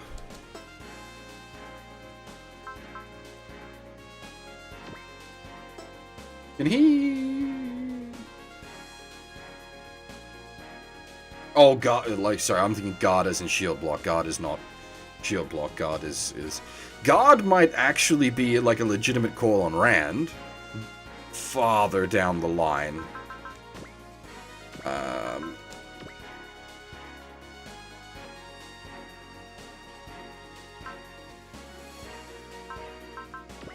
Alright, I'm gonna give you guys some music while I go get myself a drink.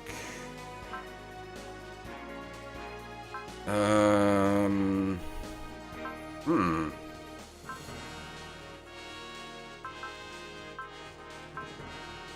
know what? Ignited's great. I didn't mean to do that.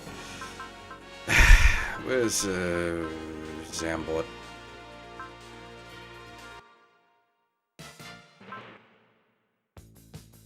That's the right one.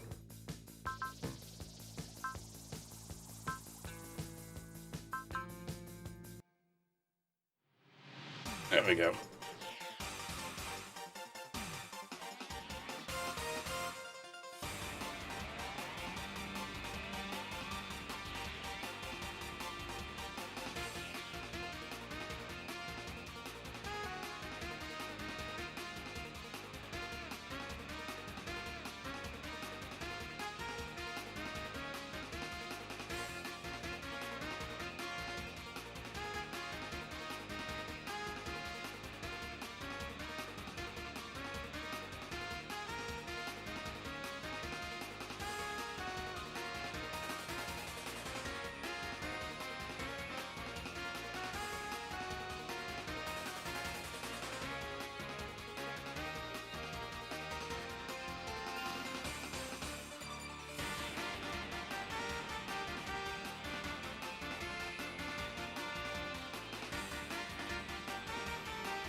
Alrighty.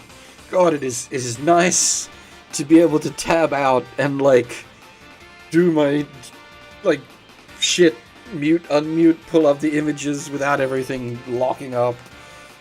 Oh, the PC port of Persona 4 Golden is fantastic, and definitely, as I said before, the definitive edition, because it has the JP audio built in.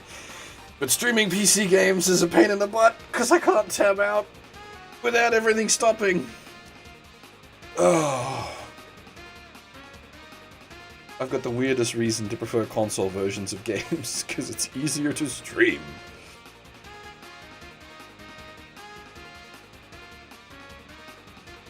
Yeah, that's a fair point. It isn't all PC games. Some games do just work fine in tab out. Either they have an option for it, or they just work.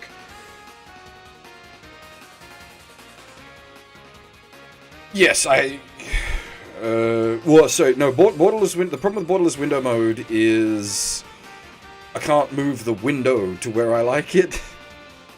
So when I stream,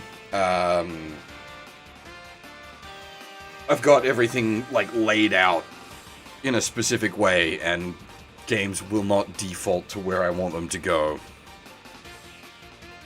Credit again to the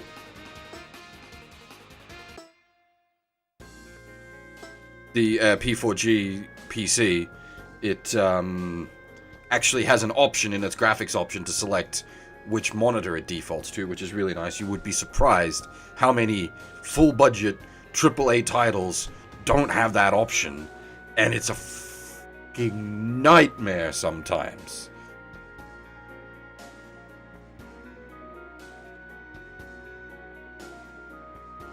Alright.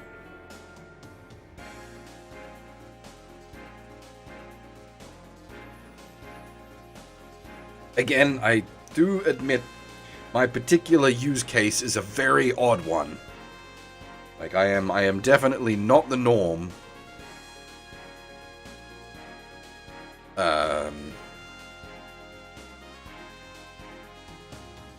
But, goddammit, just put the options in there, like...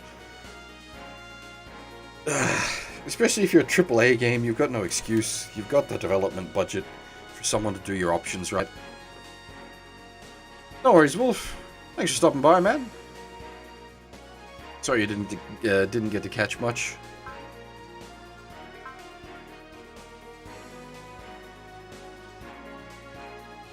Yeah, we'll be going for a while yet. Scenario 20 is going to be a big one.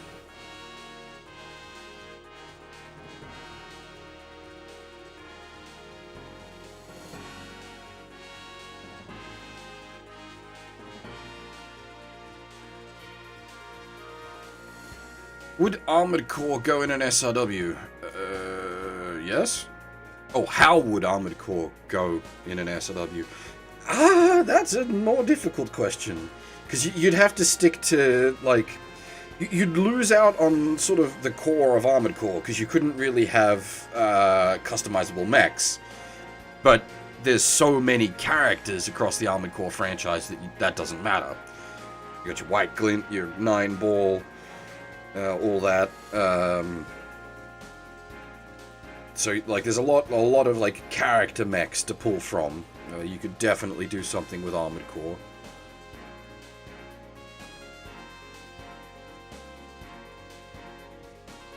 And, yeah, like, if you went, like, 4, you could do the ridiculous Spirit of Mother Will or the giant train or whatnot.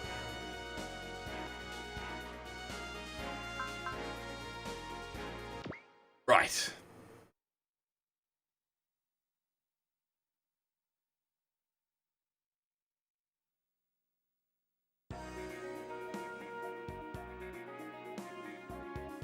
Alright, so, Holland, as he requested, has met up with the Gloma crew looking to purchase supplies.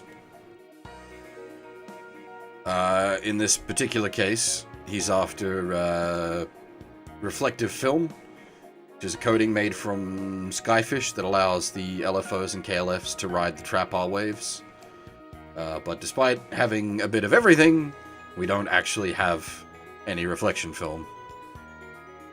Which does rather piss off Holland a bit. He's real angry pants at the moment. Just in general, pretty angry all the time. That's his character right now. If you've seen E7, you sort of know roughly where his mindset is at.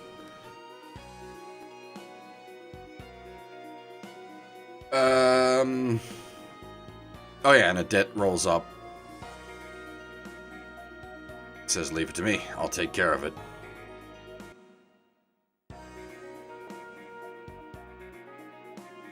Okay, so there is technically, yes, this entire stage is just getting the reflective coating, but there's a lot more to it than that. That's a very poor summary. Very poor indeed. For those of you that know me, this is my favorite episode of King Gainer that's about to happen.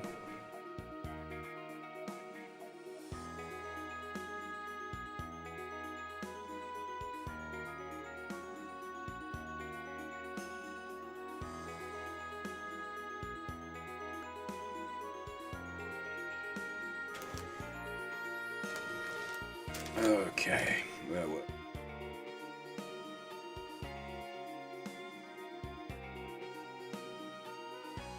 What the heck? Oh god damn it! I messed up my notes. Well, I didn't mess them up, but I hit a thing which lost my place in my notes. The rush rod is soon. Not yet. Not yet. Alrighty. Luna Maria is fairly impressed with the cold because she's never seen snow before. What with having lived on the fully climate-controlled plants her whole life.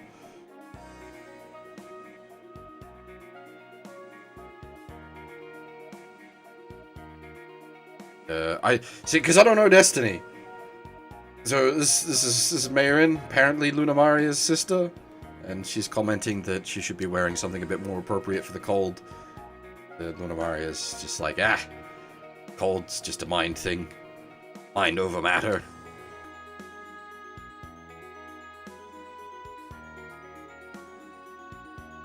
And,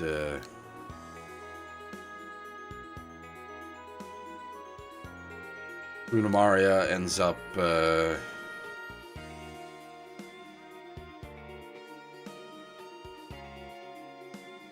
saying she wants to have a snowball fight, and Mayrin is not particularly happy about everyone just sort of playing about while they're on standby. There's a meeting of the captains going on at the moment, as our group is quite large now. The captains getting together to discuss how to proceed.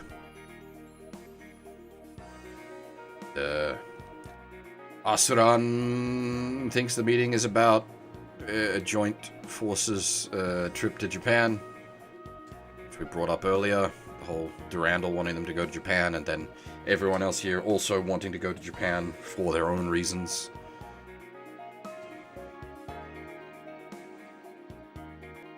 And Shin's being a bit spiky, calling him out, like, why aren't you at the meeting? Isn't that your job? And Arthran explains he's not at the meeting because he doesn't feel like he's qualified to be part of the meeting, because he spent the last 2 years sheltered away on Orb. He's not too familiar with the current state of the world.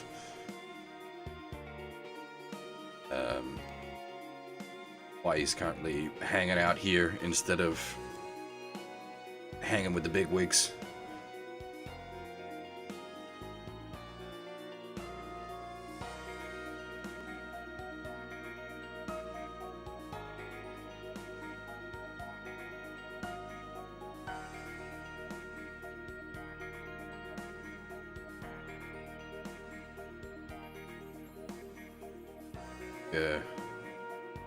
Bit of Shin gains a bit of respect for Arthuran. situation between them diffuses a little bit. Yeah, Asaran is a faith agent. I don't know Destiny. I don't know what that means. But yeah, they like, as I said, part of they bring up that he's a faith agent and by rights could be at the captain's meeting, but he chose not to because he didn't feel it would be appropriate for him to be there.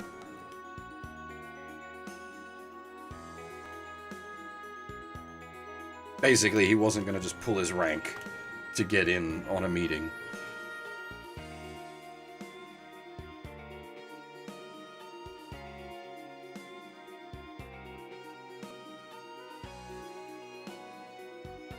No, so the Black Mark II is a... you've got to be on the Setsuko route, I believe, to get the Black Mark II. And then you've got to do the weird split where you take the quote-unquote Rand split.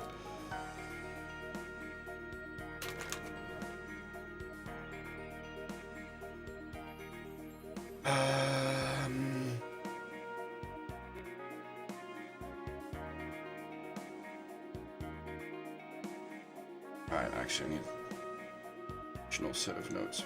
Bit.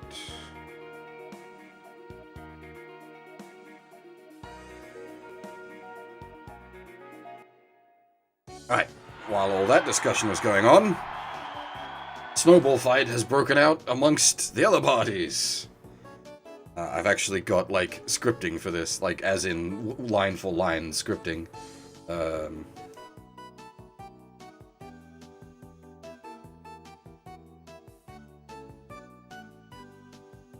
I'm not gonna do voice acting, but I will read out the lines as best as possible, so... Okay.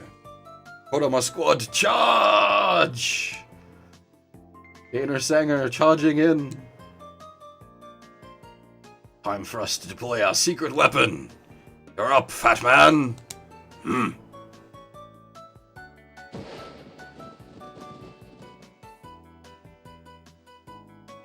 Ah. Don't even need me to translate that. Everybody's covered in snow. Using fat man is cheating. How sad, Koji. You're covered in snow and making excuses. Over there, he's staggered. Go after him. Damn it, Toga. You could take it a bit easier against another Grand Knight, you know. What are you grumbling about? You were the one who joined the Kodama squad because you wanted to beat up Toga. That's right, and traitors have to be punished. Oh, good answer. It makes me want to feel it even more. You're an oddball there, Kay. What are you doing, Kay? This may be a mock battle, but you should never let your guard down. As far as the captain's concerned, even a snowball fight is combat training. I'm not even going to attempt to do a Romy Park voice. Just stand there, Loran. Let's win this.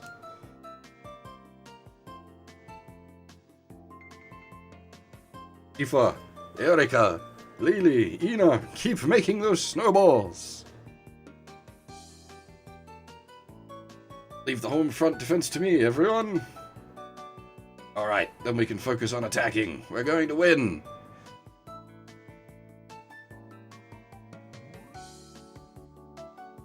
Who's the spiky head guy? Sorry, I'm going a bit quick. Which there's multiple spiky head guy. You got Garrod. Maybe you mean Garrod. Sort of blackish blue spiky hair. That's from Gundam X.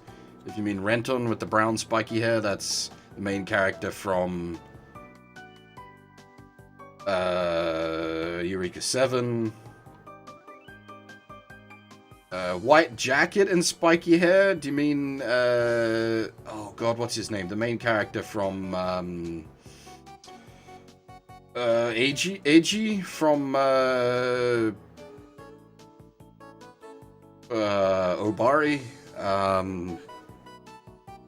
Oh bollocks, what's it called? Gravion.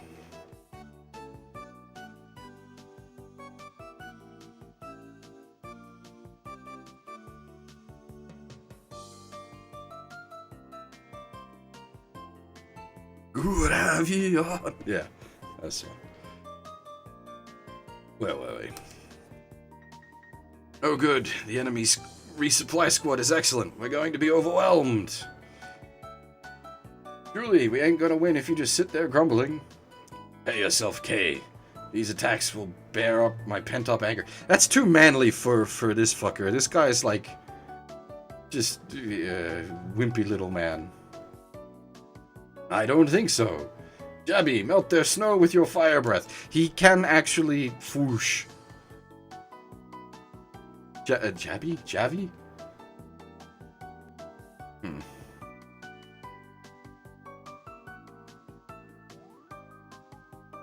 Oh god, I don't even... He tells his dog to go, but I can't...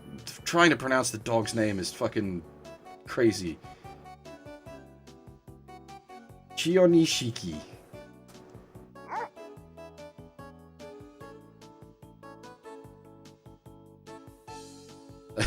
And she counters. Go! Link, Lena, Linz.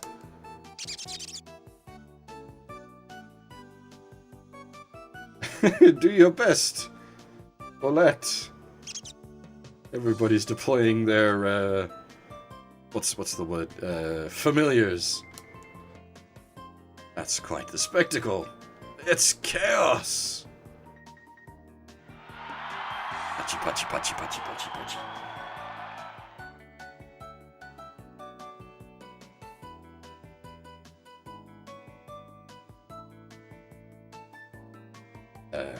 Don't lose, Mama.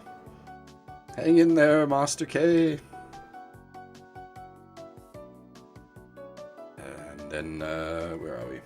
Hey, darling, aren't you going to join? Aren't you and Gain going to join them?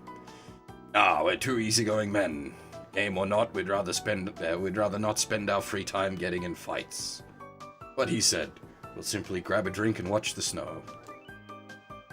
This is really nice, huh? And hearing the kids being this happy only makes it bet. Oof.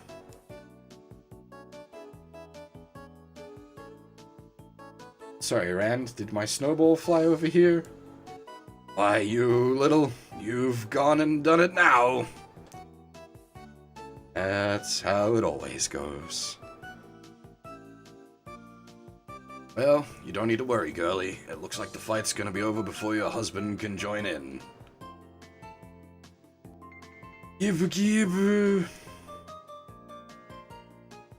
We did it, Garrett. The other team's thrown in the towel.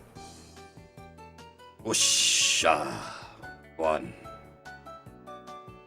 Well, you won't be cheering for very long. A new enemy? That's right. The Soft's Red Squad will be your opponents. There's no way we're going to lose, so you better get ready. We'll see about that. That's where my script ends for that. Yeah, oh, fucking dog name. Chionishiki.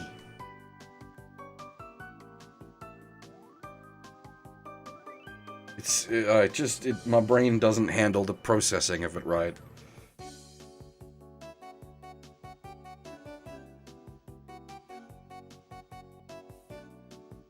Where was I? Script dump there. Alright. Oh yeah, the others are. So yeah, as I said, my detailed script runs out there, but they're just commenting that it's nice to see the kids being kids for once, and you know, actually having fun.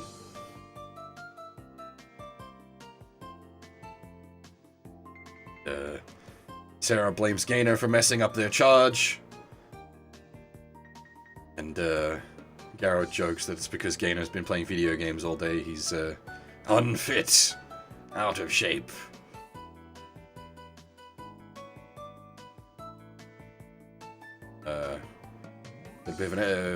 Renton gets a bit of an explanation that about Gainer and his whole King of Games thing, the King of Overman Battle Online. Renton's impressed, but isn't much into video games himself. Is more outdoorsy type, enjoys lifting, goes on for a while about how great lifting is, then taunts Gainer a bit, saying he should go outside more. Be physically strong to be a man.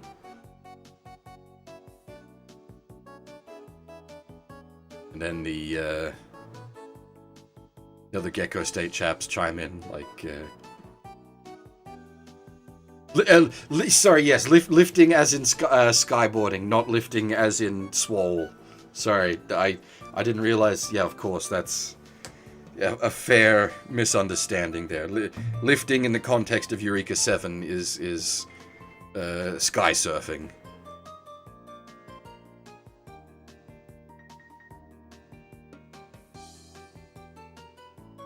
It's actually really cool. Like, I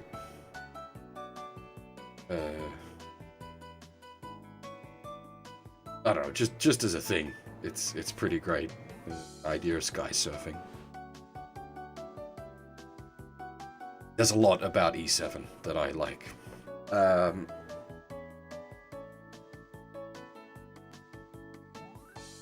Yes.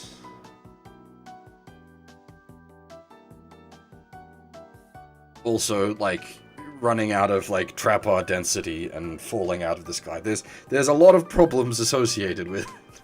It's not exactly a safe hobby.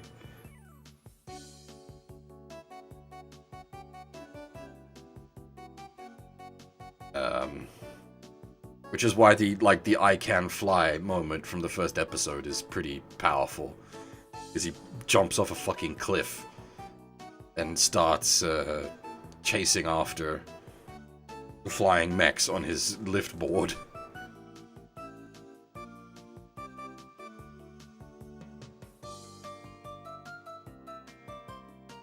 Yeah, as I say, the other Gecko State guys call Renton out, saying he needs to not be acting like such, you know, hot shit just because he won a snowball fight.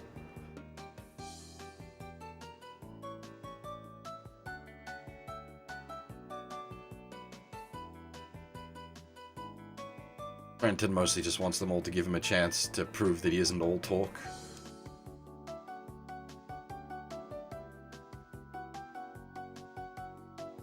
Bello and Sarah try to comfort Gainer.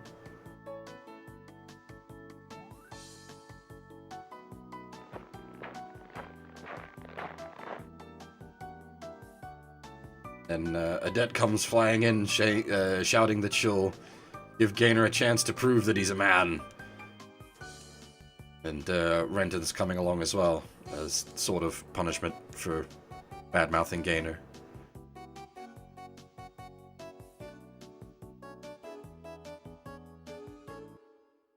Yeah, I need to watch Megazone 23. It's like 4 movies. It's not even that ridiculous. I've just never got around to it. But, oh, hang on. Also, Scenario 20, A World Without Lies.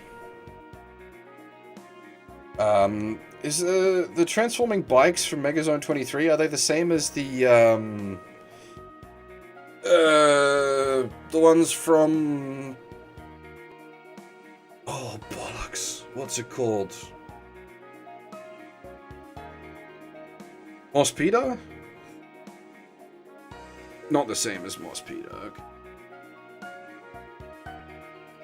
Not the same at all. Alrighty then.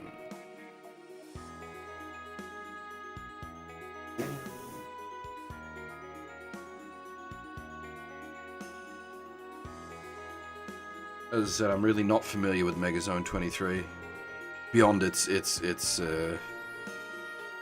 well, the bikes in Mospita are sort of mechs. I don't know, power armor, I guess.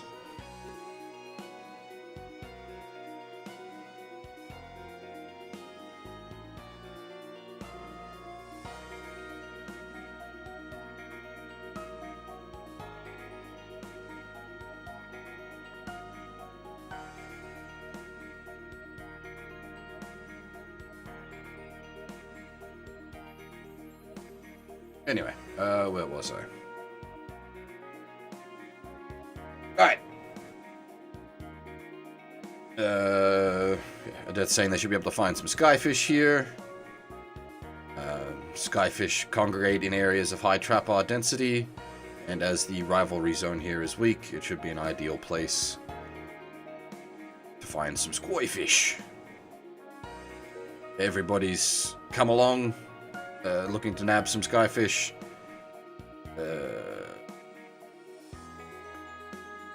Because Gecko State needs them and they're looking to make a profit. Hayes here representing the Iman, and everyone else is sort of... Iman. Yeah. Everyone else is mostly just out for themselves.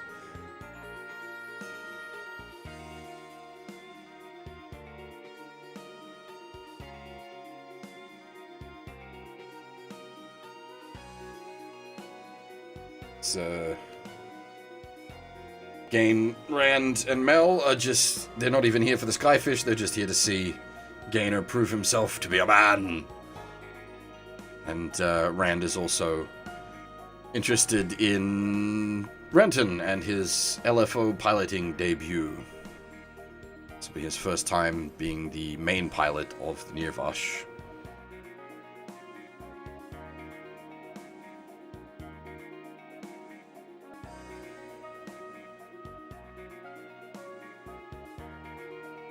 Renton's pretty nervous about the whole thing, and once again, Erika tells him not to throw up in the cockpit.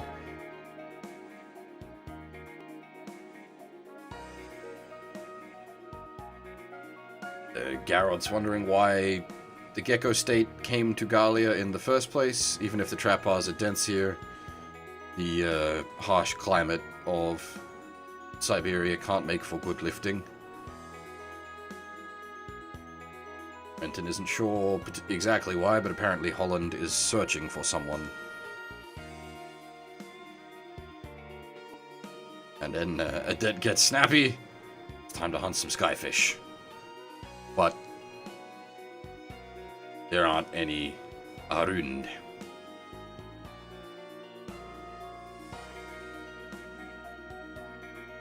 It seems, though, skyfish are drawn in with happy thoughts. If there is enough happy people in a location, it will draw the skyfish in. You're sort of confused by the concept, but everybody goes along.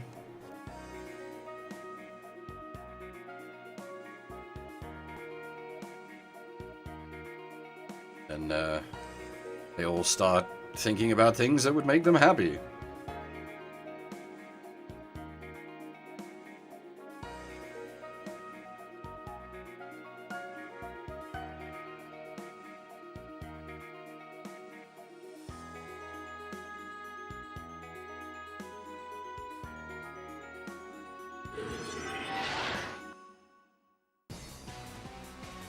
And then this happens.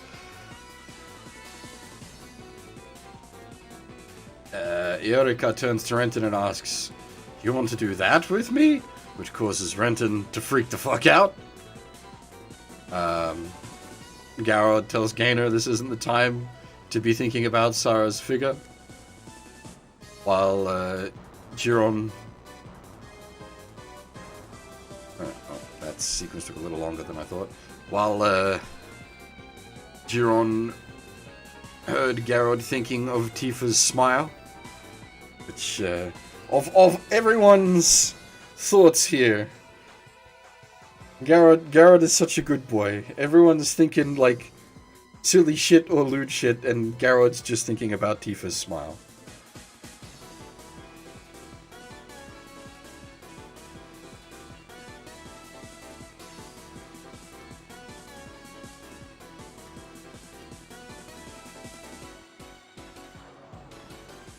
Wait.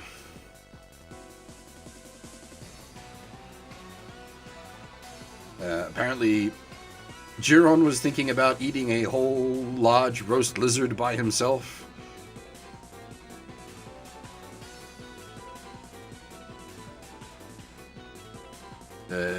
Gain confirms no one has actually said anything. It seems like their thoughts are somehow being projected into the air.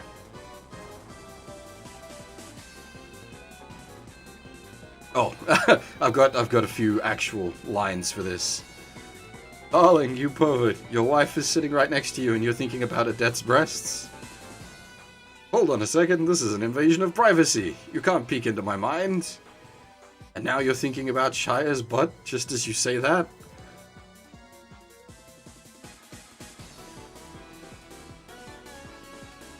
Although, where is he? Eureka! You can't listen to what's on Kay's mind. Absolutely not. It's a good little gag there. And Gain realizes there's some kind of overskill at work here. And Adette orders everyone to start shooting their surroundings to try to smoke out the culprit.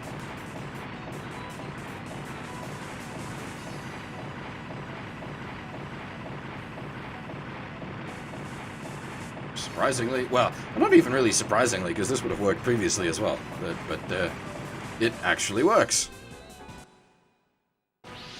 We managed to flush out the Overman Planeta, being piloted by Chief of Operations, Kashmir Vale. Adette warns everyone that this guy is one ruthless man who would do anything to make sure the trains run on time.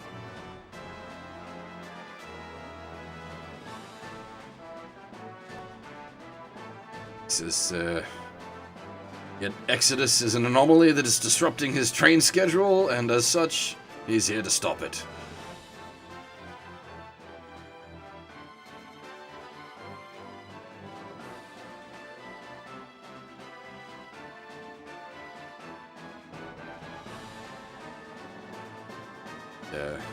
Gain has a bullet with Kashmir's name on it. Rather surprisingly, however, he was able to dodge that shot.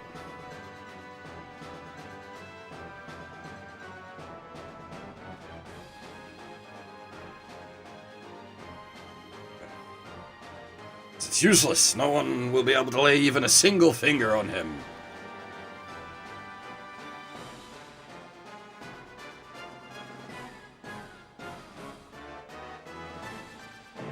Both Garrod and Kay take a crack at it, and indeed are unable to touch him. Gainer figures out that the reason their thoughts are being heard out loud is related to the Planeta's overskill, and it's what's allowing him to predict their moves, because he can essentially read their minds.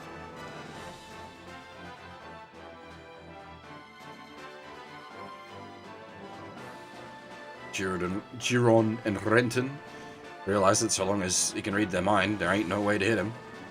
But Hay comes up with a decent strat and just says, "There's a shitload of us, one of him, pile on, he can't take us all."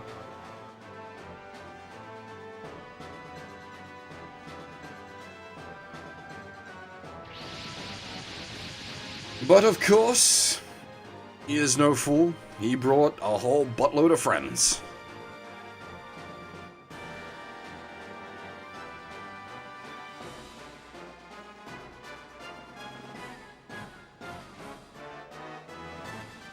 Our friends, our Siberian Rail friends, nay, St. Reagan friends. And Adette actually asks, what happened to the St. Reagan forces? And their continual losses caused them to get recalled, and the Siberian Rail forces got reassigned to Kashmir.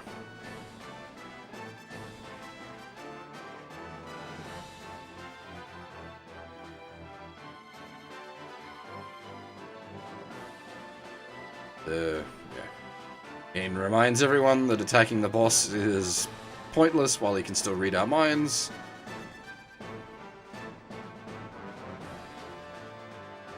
Renton is reasonably intimidated by the fact that the first time he's having to go out piloting, come up against a foe that can literally read their minds. Gainer just tells him to pull it together.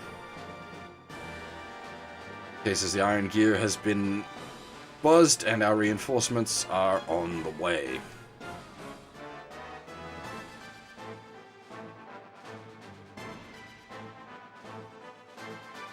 And thus, we engage.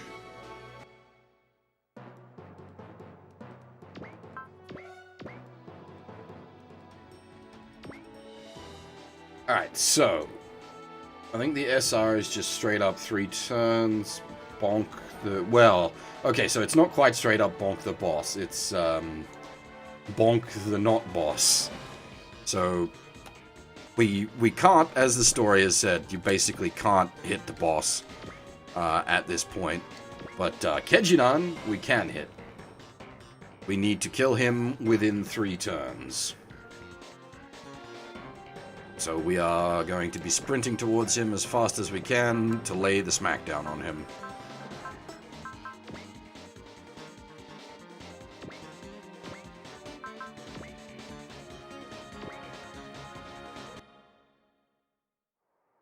And it's been a while, but we've got some of our forces back, which is nice.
I assume it's like you can direct it. It doesn't have to be.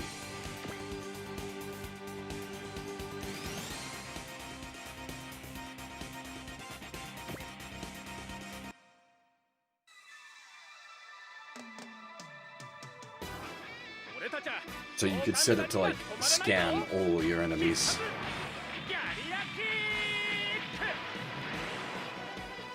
Or, well, it's, I mean, the thing is, I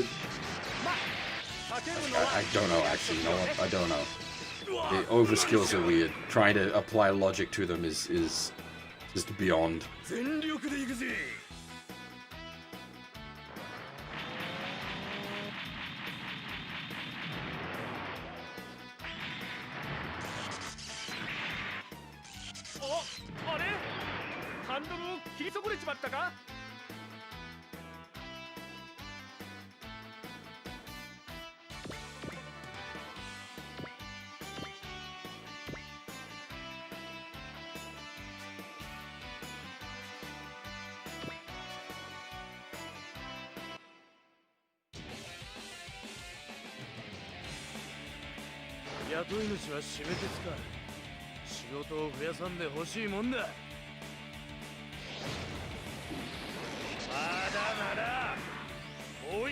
They're in forest, so they're getting bonus evasion.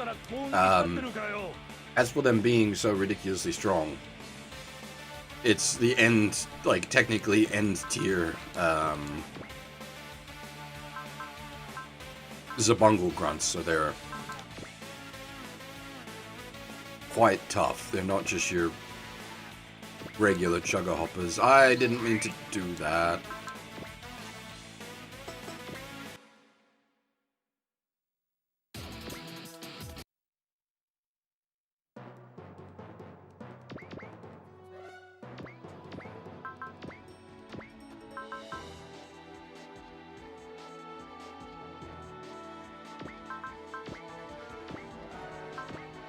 Yeah, you can't hit the boss at this point.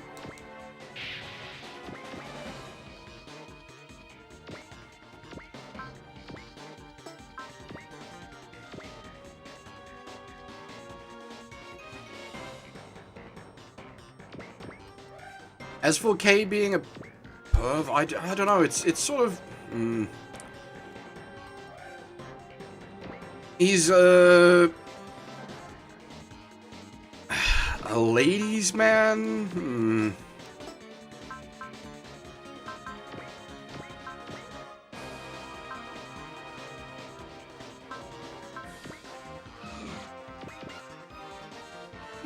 My initial description of him was he's rants, but without the rape.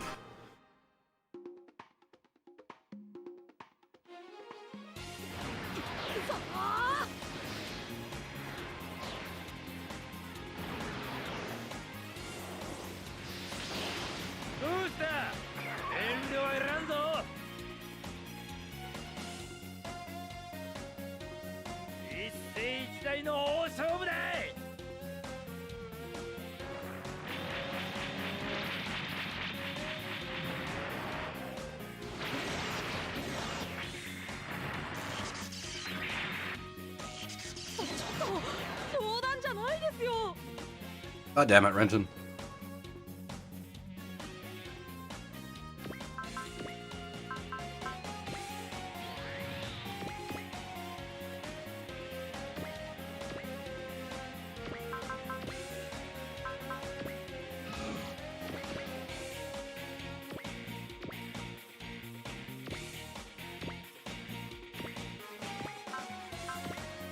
I'm surprised that's in range.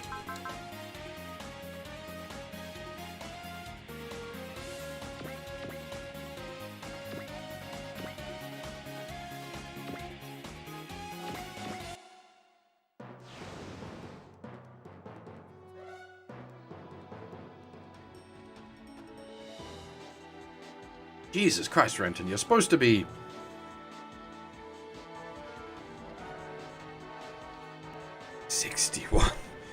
You're supposed to be a dodgy pilot. And then it turns out you're a dodgy pilot.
It doesn't go mock you yet, that's not till the next game.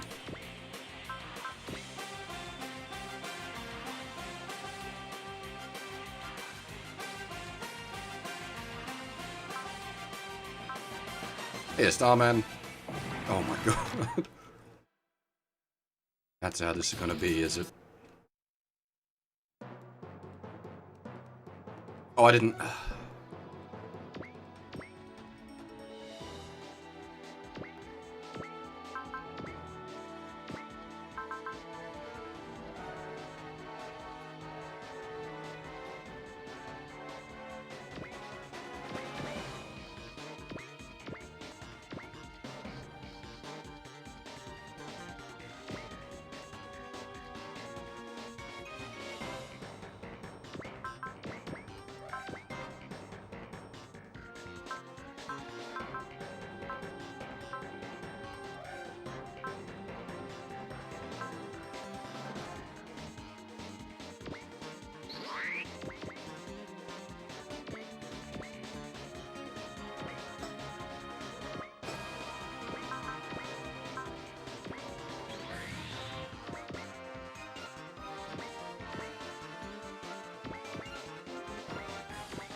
That's basically China, isn't it? They monitor all your social media. If you think the wrong thing, that's it, you're done.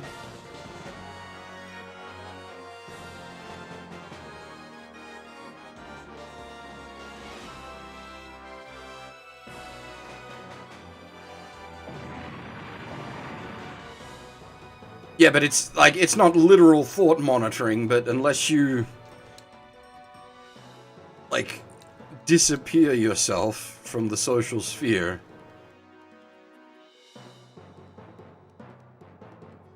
I probably would be fine, because I don't social media that's linked back to me personally.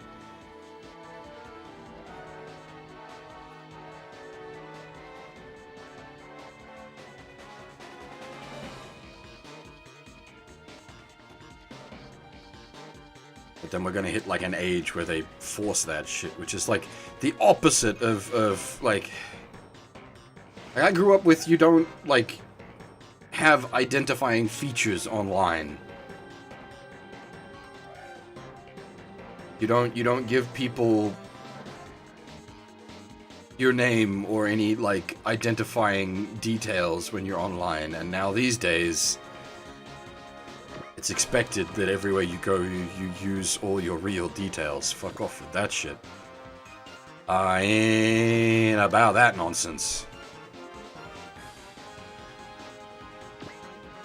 I'll be very interested to see, like, just how full anti-China we go. Especially with the situation as is. There's a lot of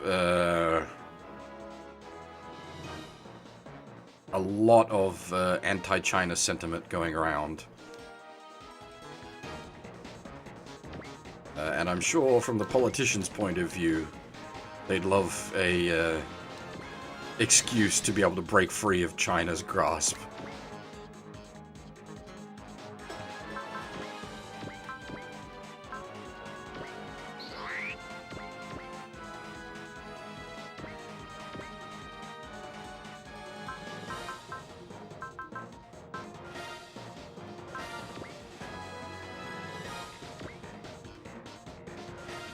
Yeah, by, like, taking bribes and whatnot. And then if the whole country is anti-China, then you get a free, like, get out of China free card, essentially.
Oh my god.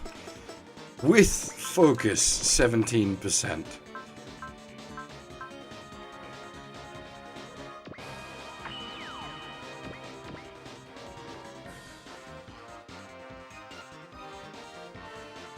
Yeah, no, we've done that plot. That was the last map.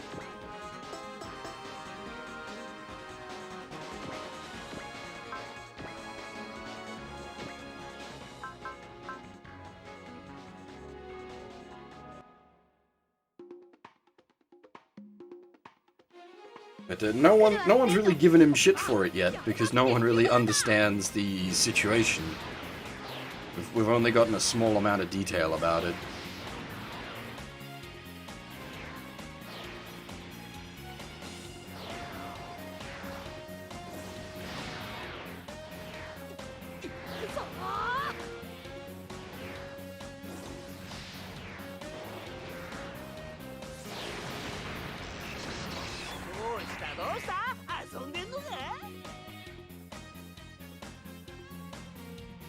あんたの首を持って帰りゃ俺は出世できる。素敵なドリーム華麗なダー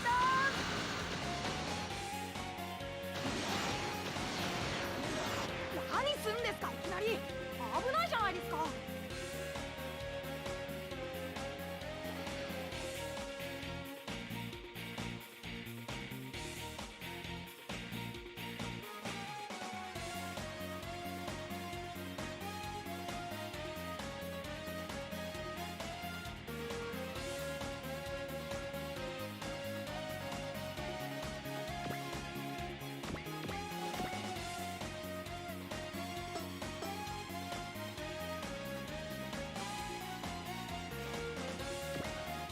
Yeah, Asuham has the big hate boner for Gain because he believes Gain knocked up his sister.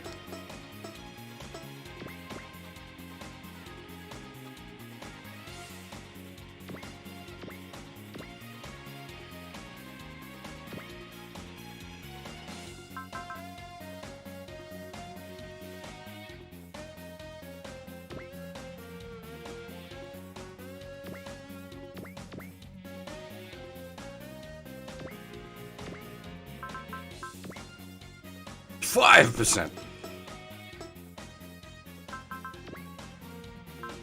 Oh, he doesn't even have strike. Oh, yeah. The PLA 5 thingy is to do with when you've got units stacked around another unit, or units stacked around your unit.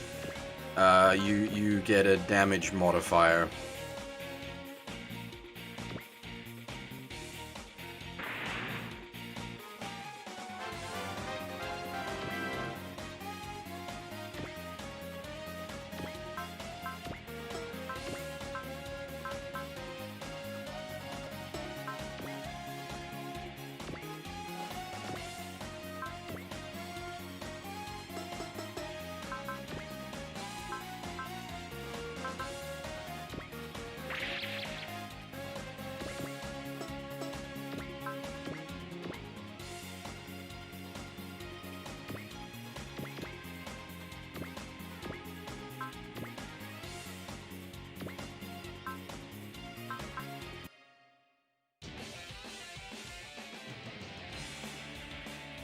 ベラベラ喋りながらの戦闘は趣味じゃない。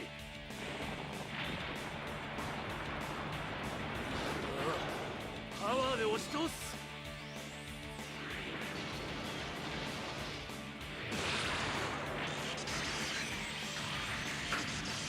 Jesus. 黒いサザンクロスの腕か。相手が黒いサザンクロスでも不意打ちすりゃ X ブルートのオーバースキルがありゃどんなやつも怖くねえ。サボり癖がついた警備隊じゃ無理だね。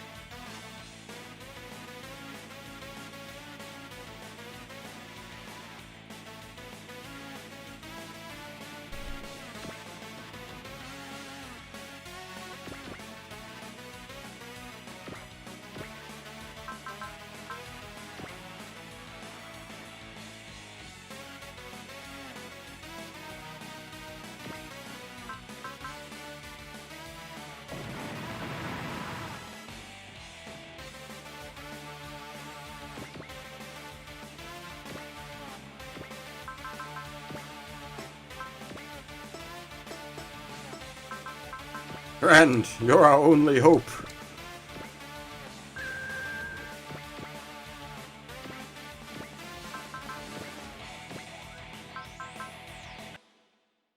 Wrench him good, boy. 俺の熱さはシベリアの雪だって溶かすぜ。とっておきの荒技を見せてやる。ダーリン嬉しそう。よっしゃー。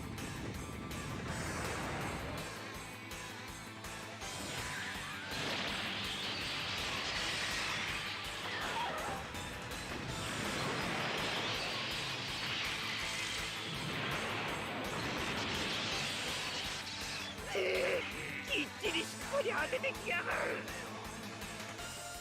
よし幻をどんどん作れ。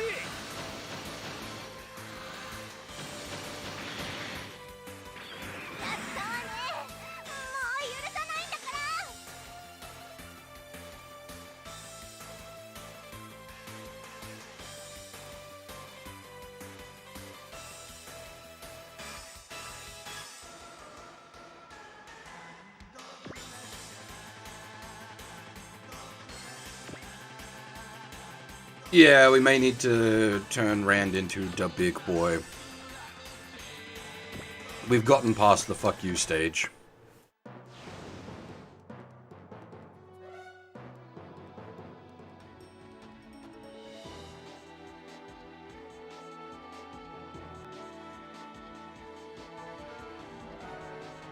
Yeah, it's... mostly just depends on how much damage we take in this counterattack turn. Alright. K's busted.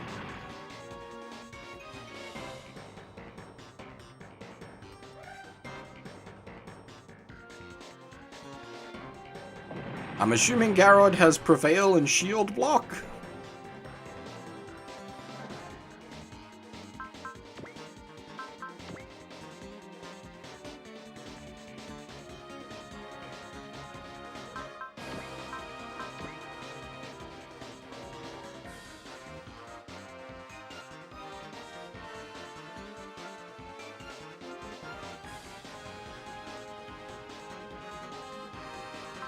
That's not nice.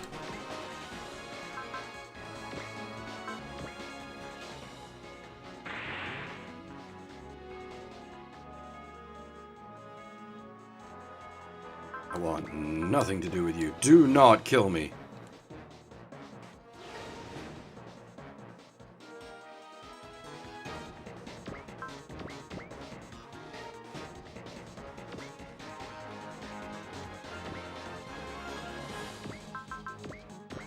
We'll open this with the big one and see how much damage we need to do after that.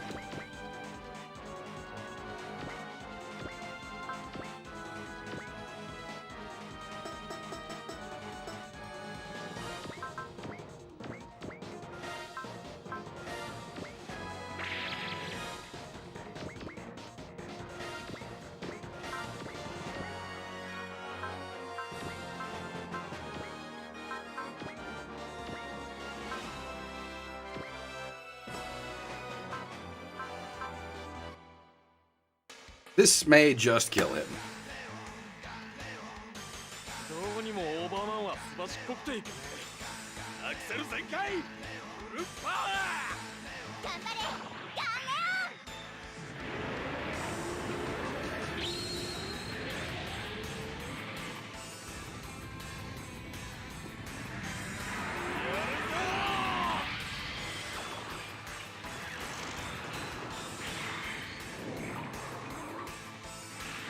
鉄になっちまいな。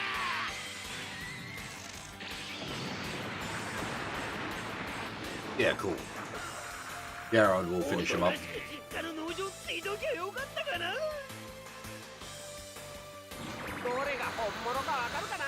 Giron, sorry, not Garrod.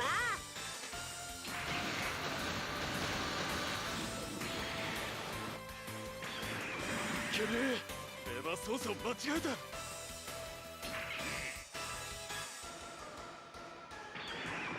ここでやらないってのは損だもんな。必殺やりやパンチ。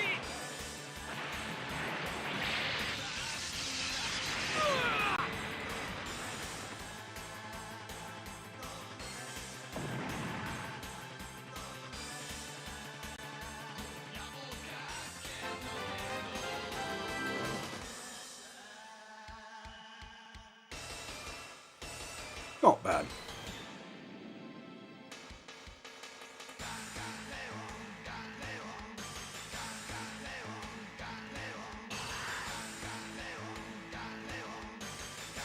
Unfortunately, Kejinan is not ready to just lay down and die.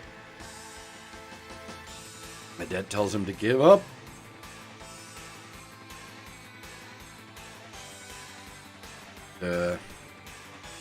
Kejinan finds her fiery passion to be quite attractive. That is pissed that she's being beaten by someone who has to rely so heavily on an overskill to win.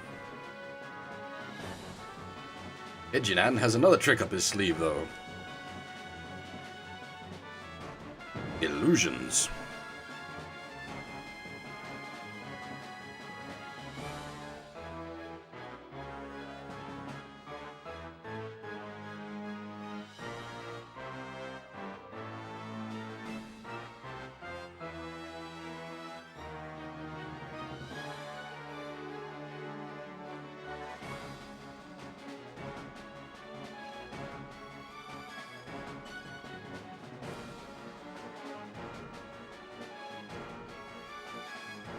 I misplaced my notes.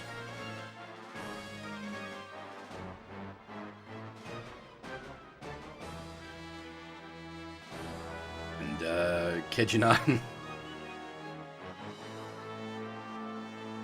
offers to ask the Chief of Operations to let her go. Edith's like, what's it gonna cost? That's right, if you want to be saved, you will be my wife!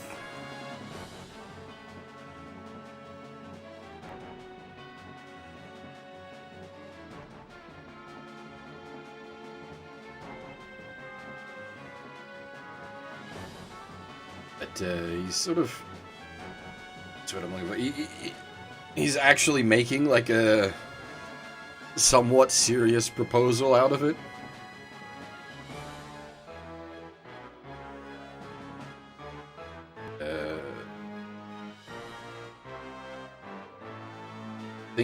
Kashmir is not particularly happy. What's that lovey-dovey crap? Shut up with that. And Gain realizes now is his chance. With him distracted, he can actually land a hit.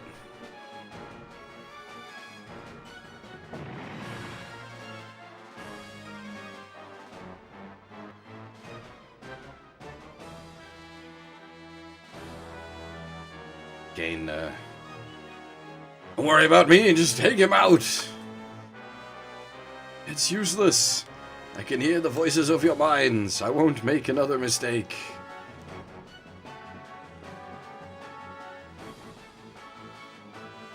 And then, Gainer has the greatest idea ever.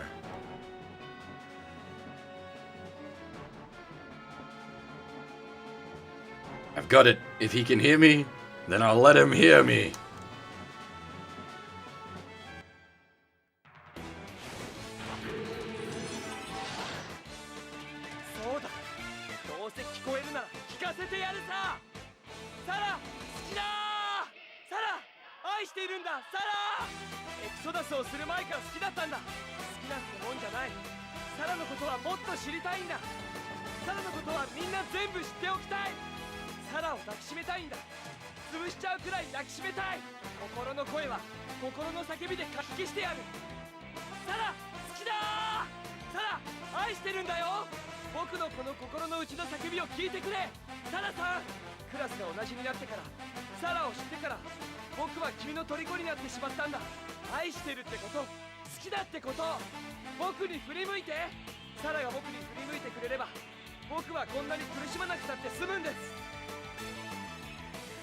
So good!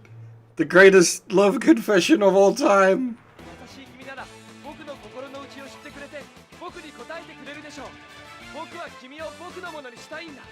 Back aboard the ship, or the Japan ceiling. Is that Gainer's voice? I don't know how we're hearing it all the way out here, but yes it is. Kid's giving the confession of the century. It's pretty cool. Well played, Gainer. Idiot. The hell are you saying? What will you do now, sir? Good luck, girl. I'm rooting for you. You better give him lots of kisses. This is a once-in-a-lifetime confession, so he deserves a nice reward, right?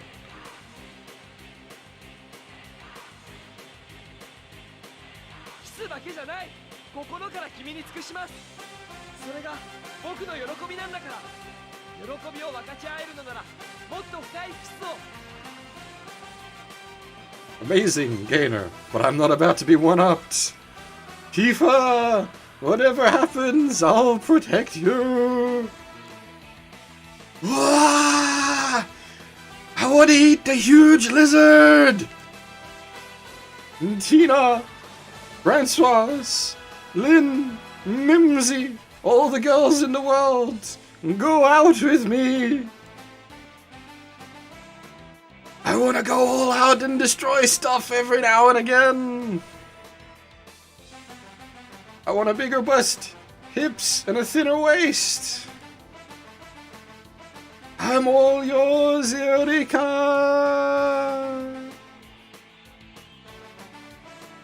I can't take it anymore! Cut the overskill! I can't hear the Black Southern Cross's voice. I've got you now.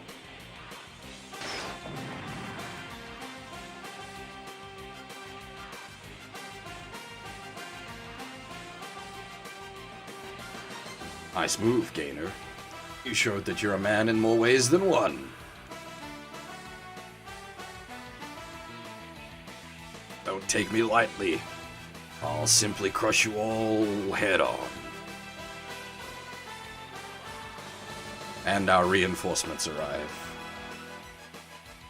I didn't do it the most justice, but that is one of my favorite moments. Well, that is my, like, straight up my favorite moment from King Gainer, and it is delivered so well in this. Like, it's just mwah.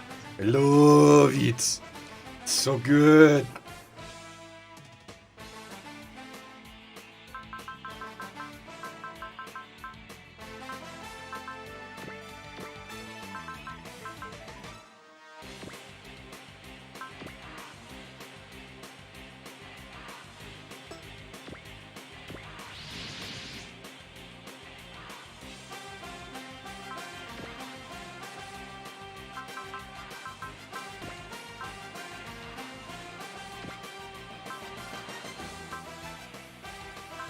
What are these stacks?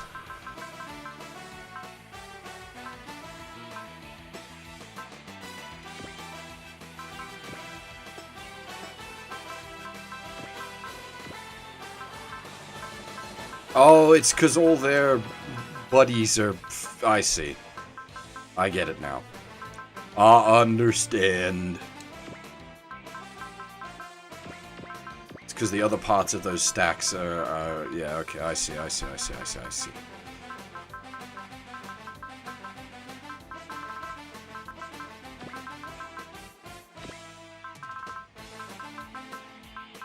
EV out doesn't mean that the stack itself is being event deployed. It means a unit from the stack has been pulled out for the event. And the stack is now undersized.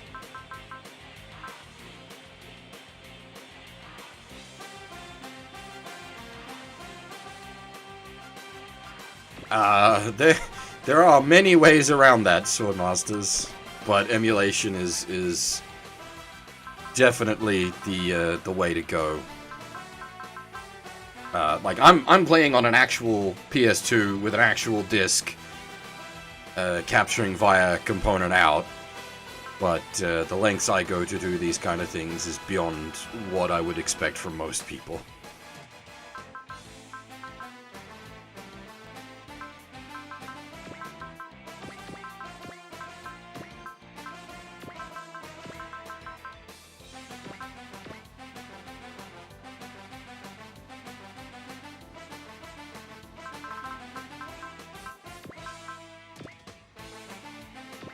How many deploys do we have anyway?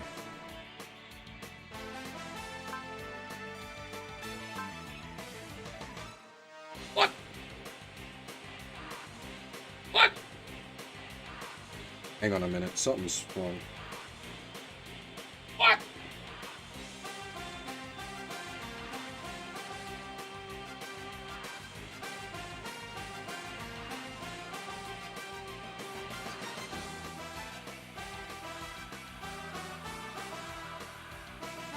What happened?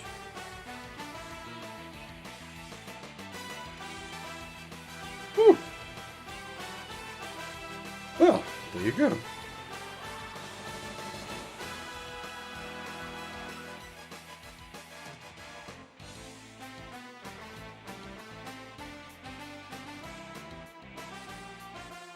Sorry, my phone beeps at me at this point usually of a morning to tell me how much money is in my bank account.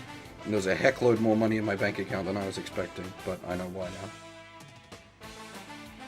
To most people, that would not be a reason to freak out. But for me, it's like, wait, someone cocked up an accounting error somewhere? Yeah, tax. So I was like, wait, what? I shouldn't be paid today. Why is there money? That's why there's money.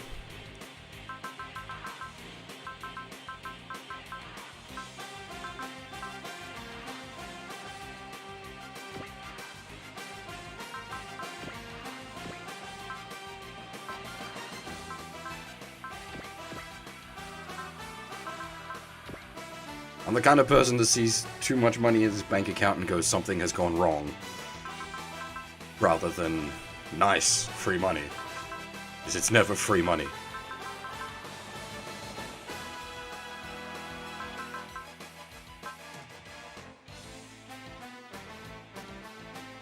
Okay, so for SRW, there's a bunch of them available in English, so I would recommend one of those as a starting point.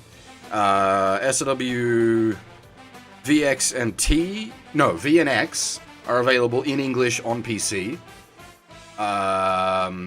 T is also available in English, not on PC though.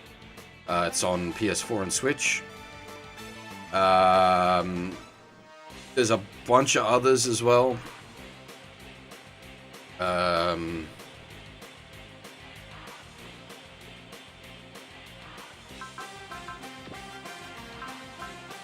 If you're serious about getting into SRW, buzz me on Discord, and I'll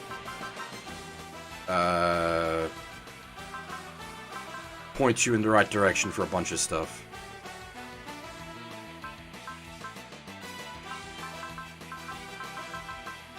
Remember yesterday we were talking about me, like Metal Gear being a specialty subject for me? SRW and robots in general is another specialty subject of mine. I can talk at great length about many, many things. Do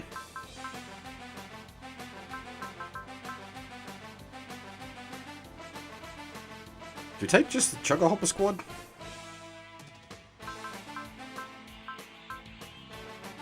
You know what? We'll take. Whoa! No, I've already got them. Yeah, we'll take Chugga Hopper squad. Wait, more? More than what?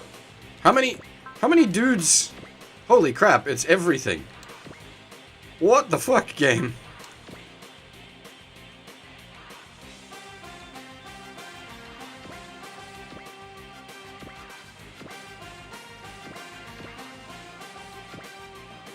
Watching on squad, you do not need to be leading the charge.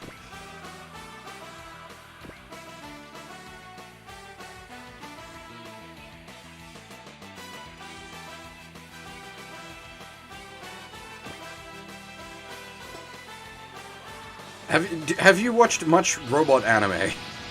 Because this is.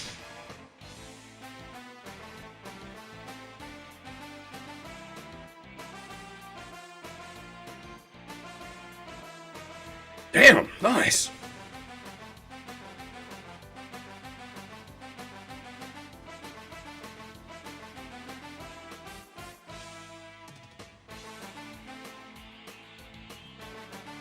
Hang on, I misplaced my script.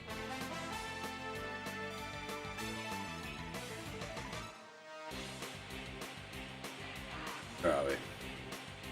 Our backup has arrived.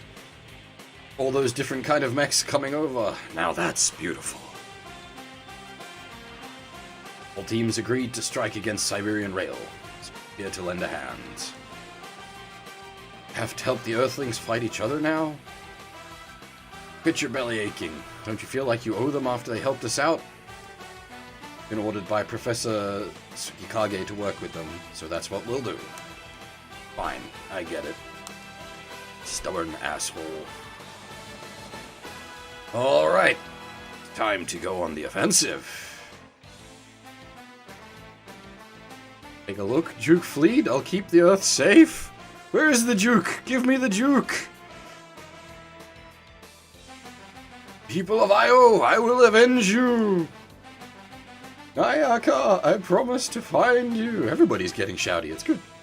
Come on, Shin, yell something too. I'll bring back peace no matter what! Ah, Sumanai.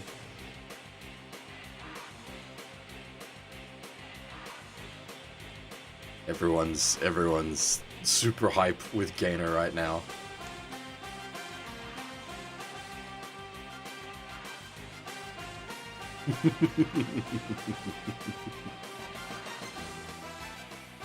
And now she's quoting Gainer. He realized that everybody heard everything.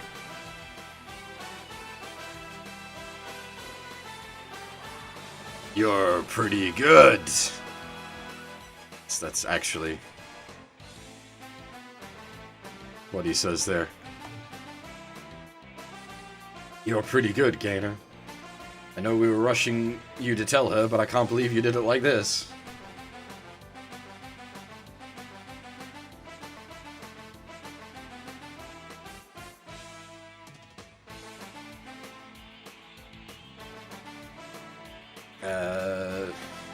Nice one, bro. You've got guts. I thought you were just some frail kid, but you sure showed me. Yes, that was wonderful. Every girl wants someone to confess their love for them before everyone's eyes. Heh, kids. But that's alright, no? Kids will be kids. Sarah?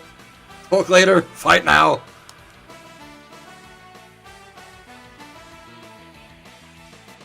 And this is where things get tricky.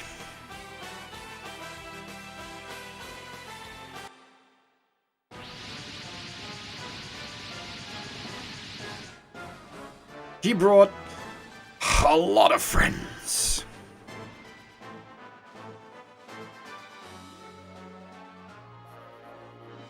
Now, if you remember our old friend Hoda, yeah, unlike Hoda, this guy is competent.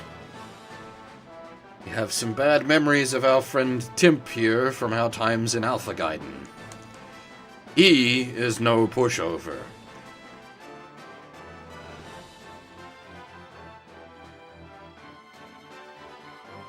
Rolls out in the Emperor Custom Land Battleship. And he's been hired on as a special advisor to the Siberian Rail. He's not just some chumpy guy, as I said, like Oda. He is actually quite the threat.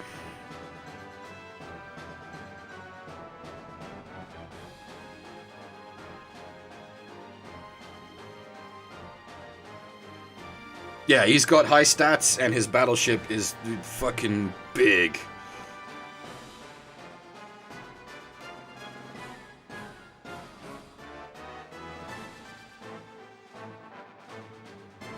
Kashmir orders him to destroy us, which he is more than happy to do, because he has mad beef with Jiron.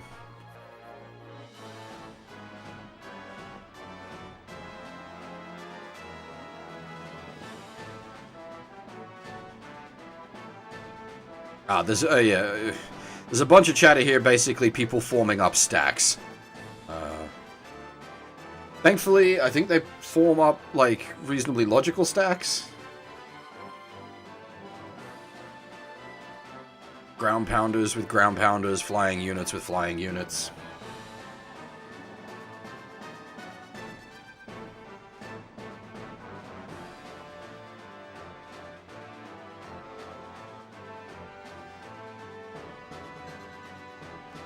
It's 3 days, isn't it? Was there that's their rule, 3 days? But yes, that's Timp killed Jiron's parents, and Jiron was seeking revenge against him. But because of their law, you can't pursue a crime beyond 3 days. And so throughout the course of Zabungle, everyone thinks Jiron is fucking mental, holding a grudge beyond that period. But then, obviously, not obviously, but over the course of the story, a lot of people realize that their ways are whack. And that they need to become more civilized. How steep is the learning curve? Okay, for the ones in English, it's not too bad. It can be pretty daunting if you're going full deep into one of the Japanese ones, because you're going to have to learn a bunch of mechanics. But like for the English ones, it's not too bad because you can just read everything. So you're not really getting to see the gameplay at the moment because I'm in the middle of story time. But we're almost there. We're almost at gameplay. Where were we?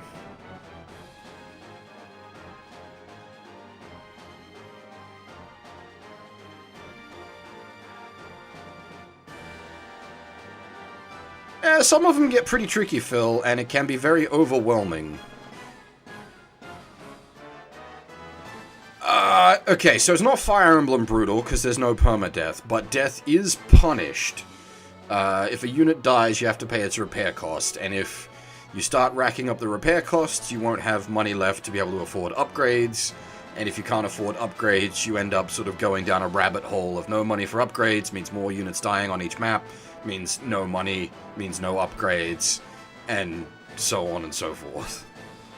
You end up going down a spiraling hole of death.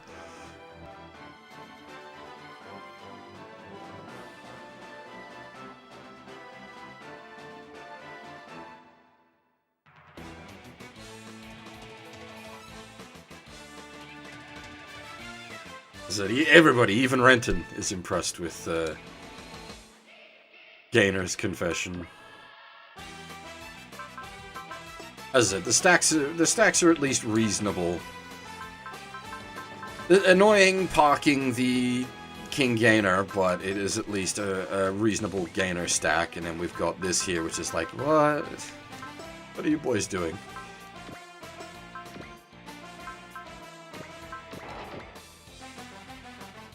Alright, so we need to reboot Kejinan. We need to boot the boss. And then we gotta deal with all these lads. They've got 2 fucking land battleships, by the way.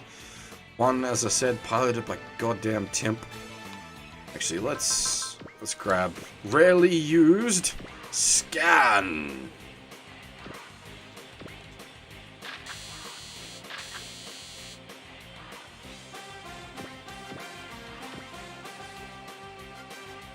Like I said, big. 27,500. Big stats. It's got Prevail. Ugh. All kinds of poopy butts.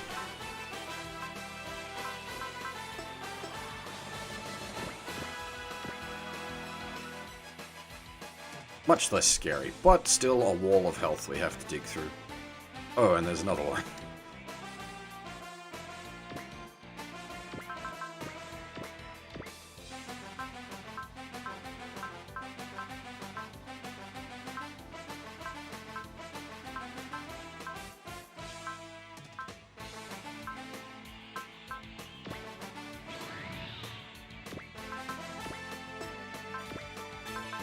He's almost got enough will to pump himself, which is really... well, not almost enough will, but he's got enough will to double pump, which is nice.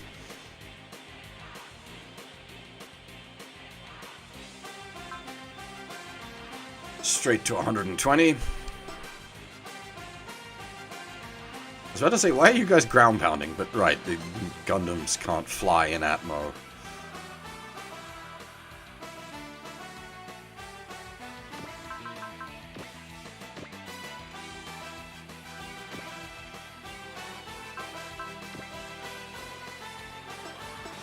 He's still under the effects of strike, but got his turn refunded? Alright, I'll take it.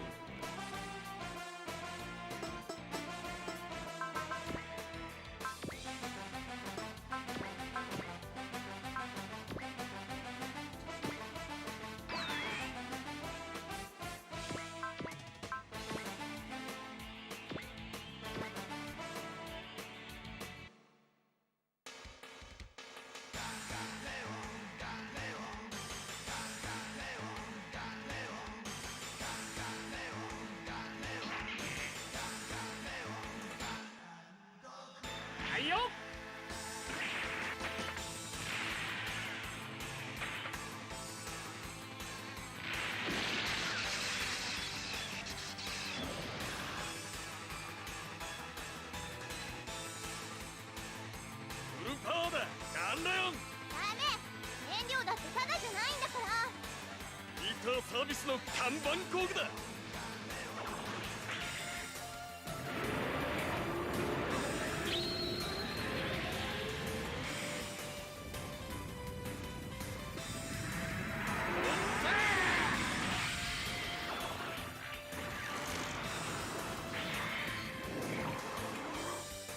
ダンレオンスーパープレス。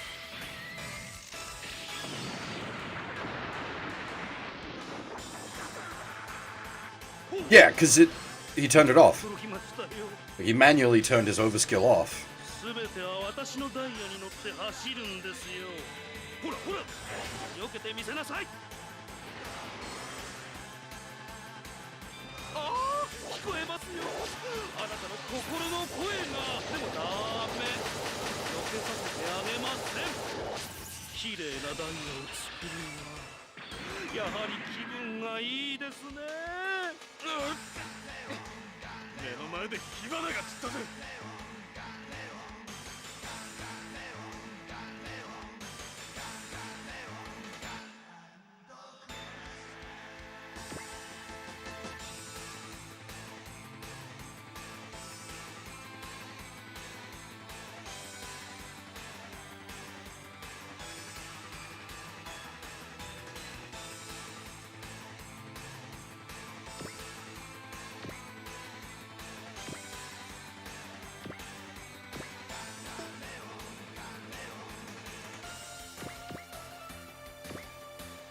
Oh, I don't know if this thing still has a particular overskill of its own.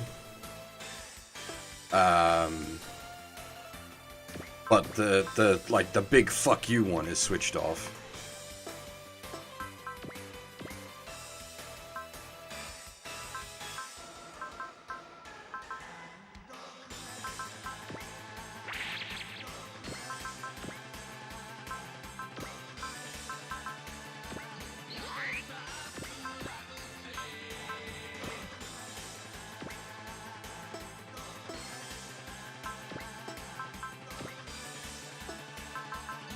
And it's fucking 56%, 51% at plus 30. God dang. Dodgy bastard. Not much better over here, eh?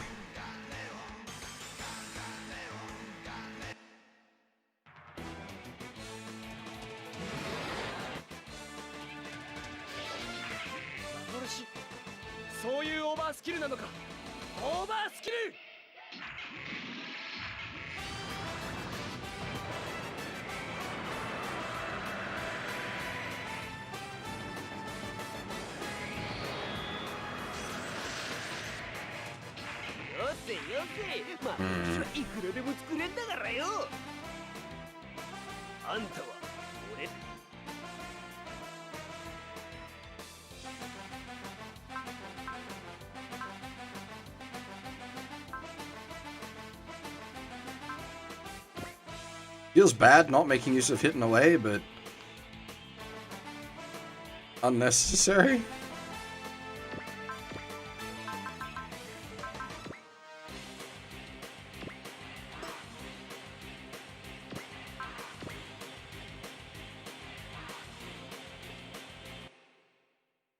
This is a silly stack.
Man, everybody's got, like, big assholes in them.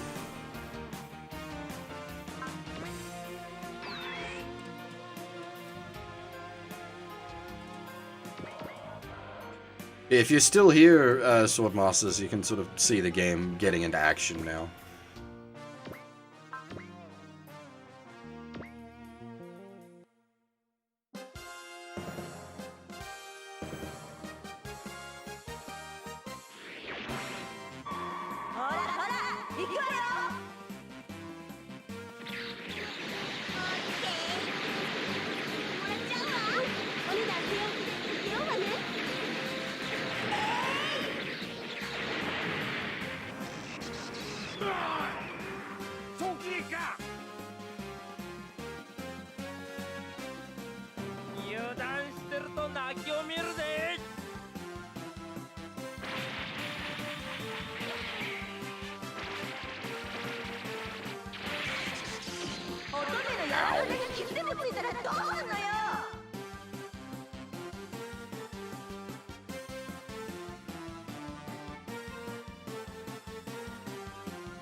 Speaking of strange stacks.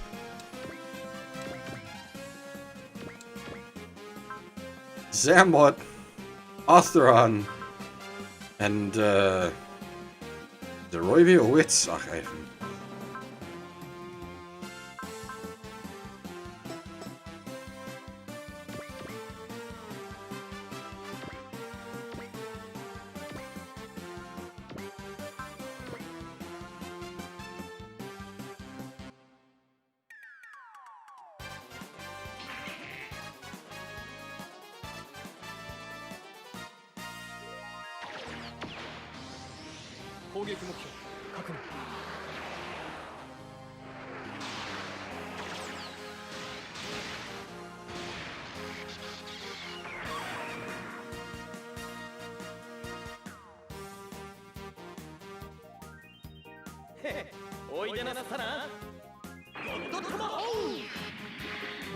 It is weird having a stack of supers. Like, each of these is a front runner, not a stack filler. But we've just got so much.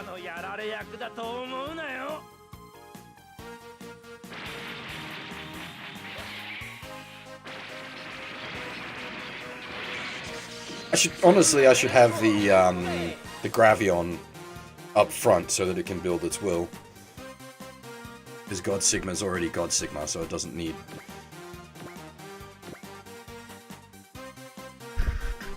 We do get the God Sigma theme, though, so that is worth having the God Sigma up front for.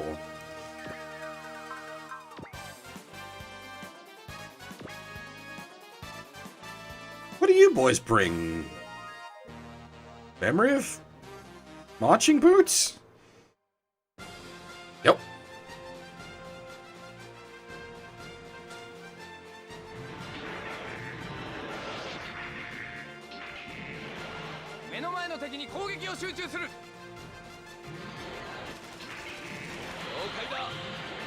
Ooh, I don't know about that. It's pretty fucking great, but this is, like, tough competition.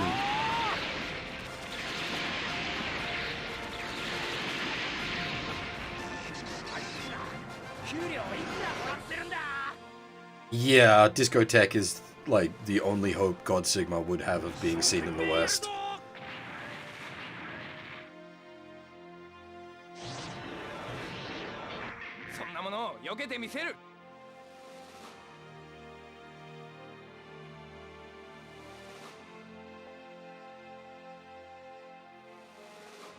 E3P PC confirmed?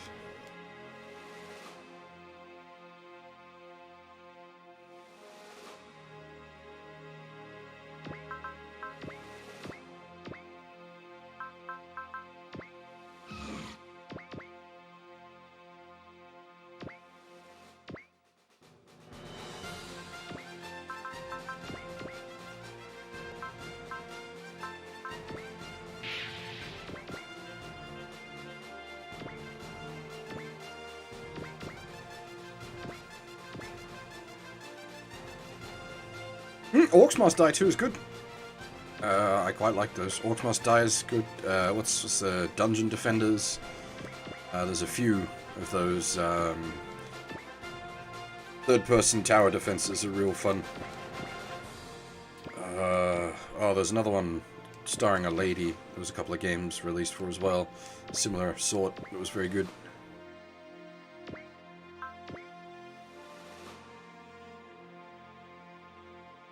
Hey, Kit. Welcome, welcome, welcome, welcome.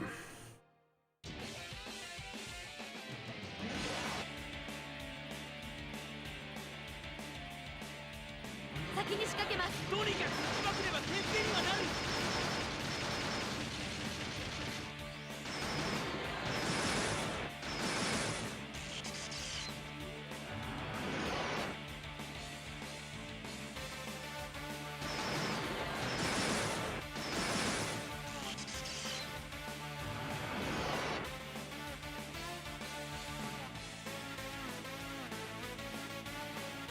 手投げだ。よーし、こいつで。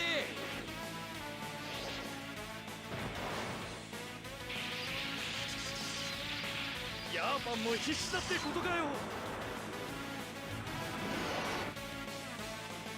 BB crackers are quite good. They do good damage and apply stat down. なんとかなる。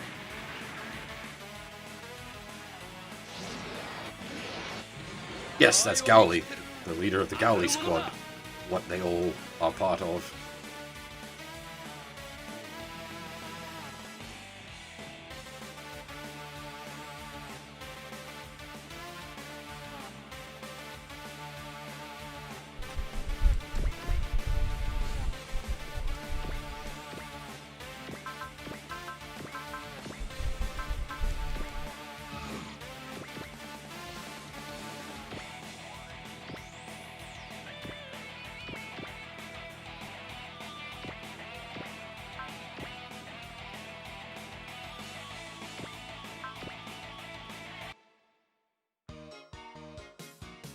Another thing we don't get to hear often.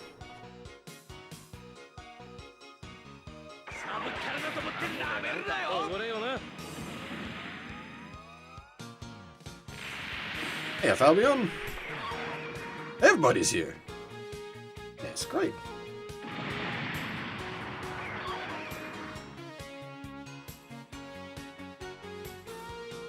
逃がしゃしないわよ。 See you, everyone.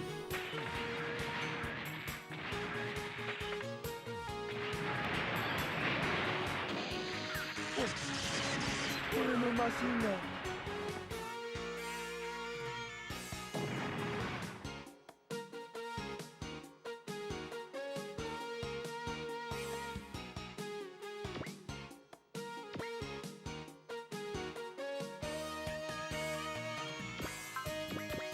Alright, things are about to get painful, I think.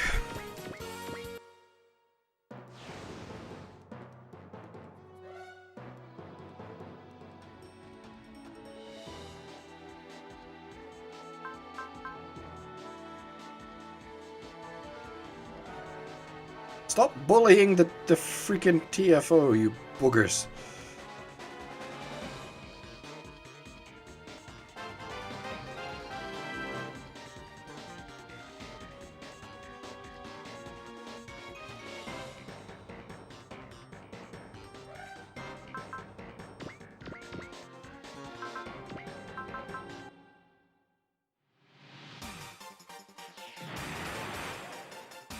This feels a little silly.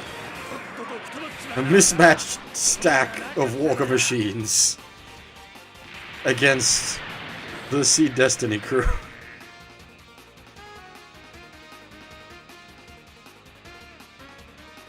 ただのやられ役だと思うなよ。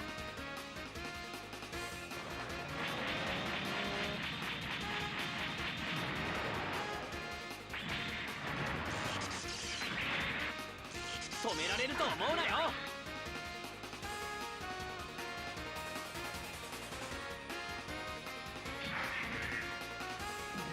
I'd like to see Grendizer come back. 行くぞ。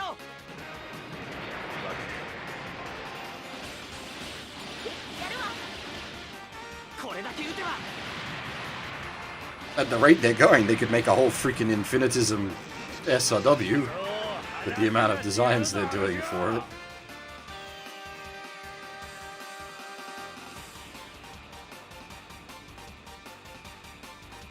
I wasn't a big fan of the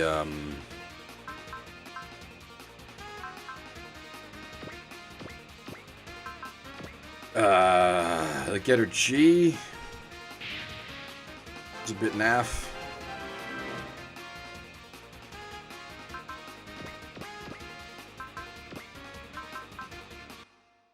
But there's another one they did. The most recent one I think they did was really good.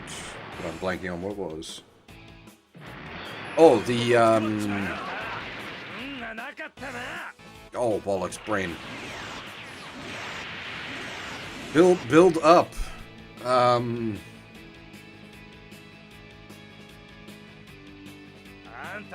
Jesus.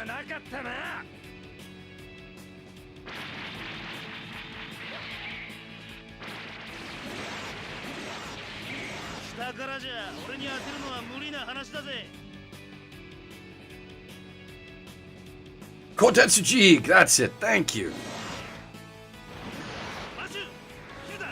I think I remember build up, but I couldn't remember the goddamn name of the mech. The infinitism Kotetsuji looks really good, but the Getter G I felt was a bit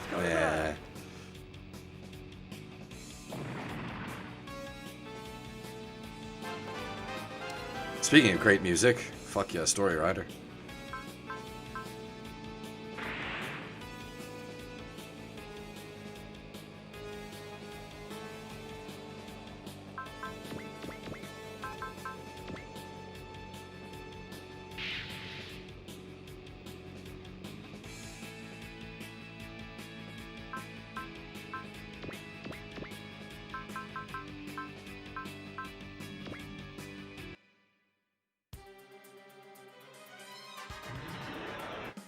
Yeah, as I say, Phil, it works in some cases, doesn't work in others. The Getter didn't work. The Kotetsuji, it absolutely did work.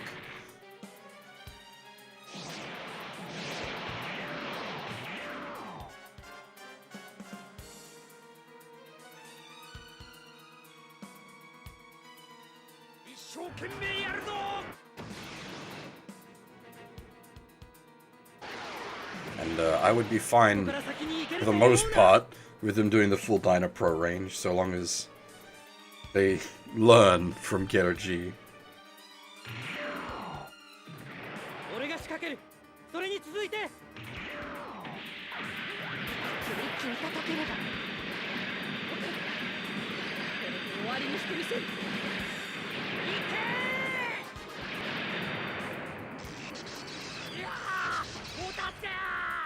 Which mobile armors? The Panthers?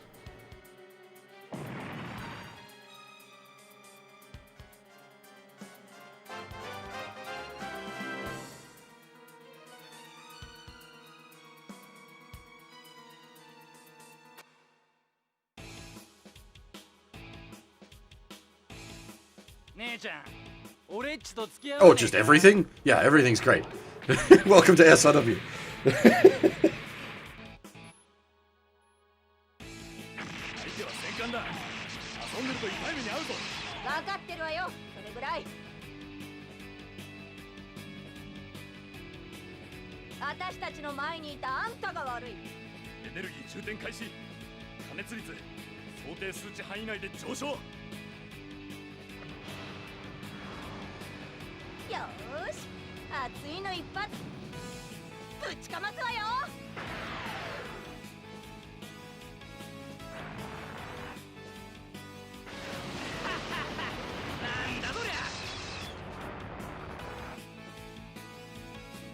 I don't remember what Timp's subordinates are called.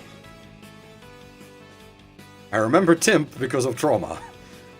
His friends, not so much.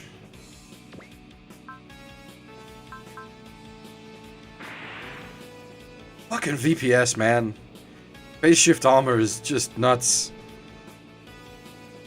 Yeah, not they're referred to as breakers as a whole, but I don't remember the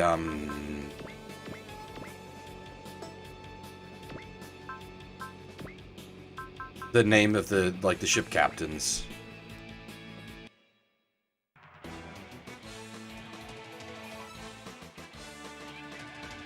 Yeah, the SLW franchise as a whole generally has great sprite work. It's part of the charm.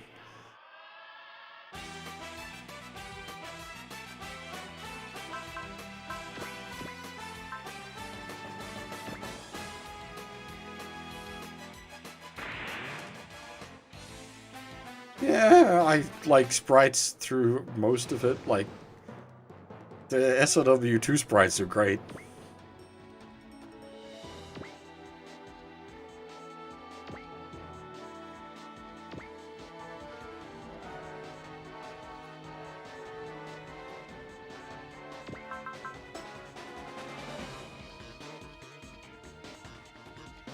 Okay, let's have a think.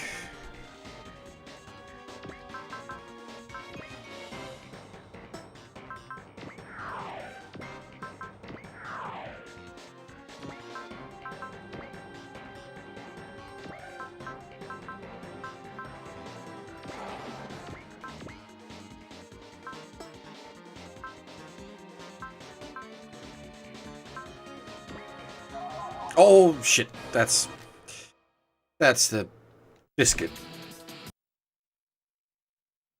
I didn't save at the start of the turn. Good job, idiot.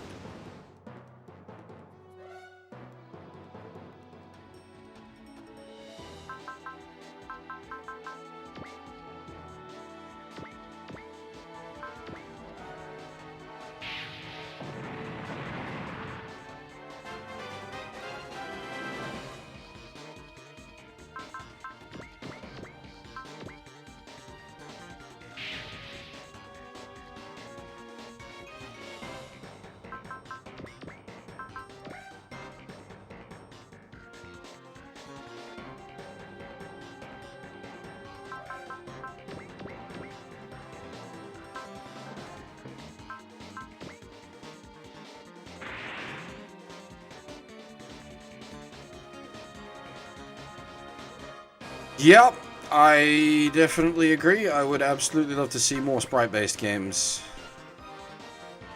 Aldios is just sitting there sword cutting, whatever the heck they're trying to do to him.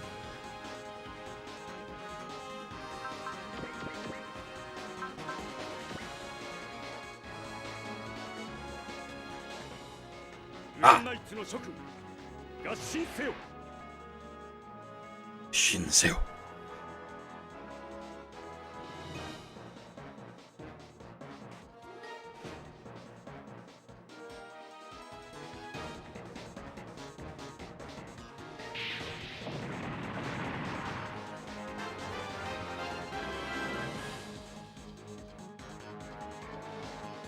I'll definitely do more platinum. I'll definitely do more platinum games, but no, I'll definitely do some more Vanillaware games at some point, which is like glorious sprite work.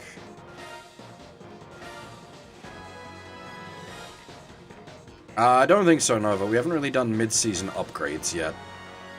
Basically, no one's got like a mid-season yet.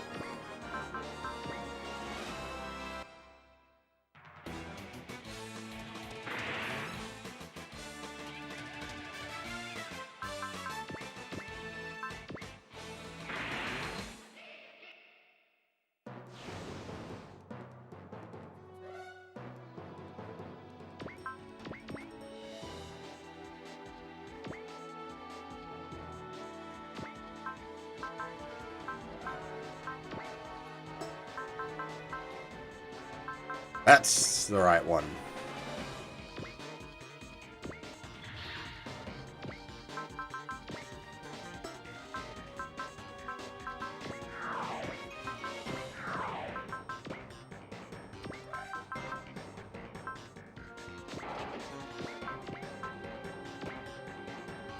What have you on?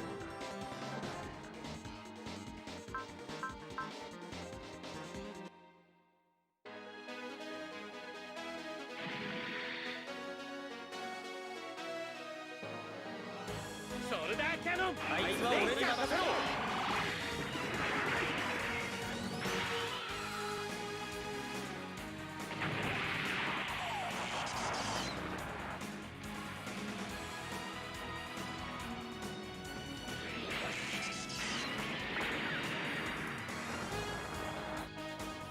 Okay. SNK sprites are cheating because they're basically the best in the business. Metal Slug is just gorgeous. And yeah, like your old Capcom sprites are real great as well, so yeah. Third Strike and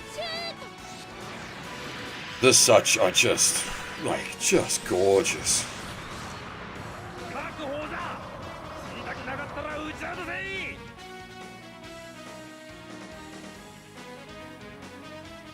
蜂の巣にしてやれ。 Something like Samurai Showdown 5 and such. Like, just, oh man, anything by SNK is just, whoa.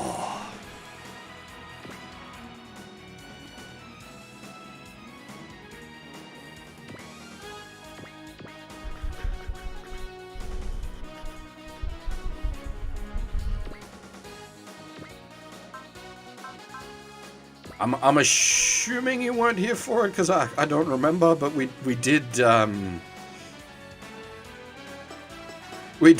Metal Slug recently. We streamed Metal Slug 1 through 7.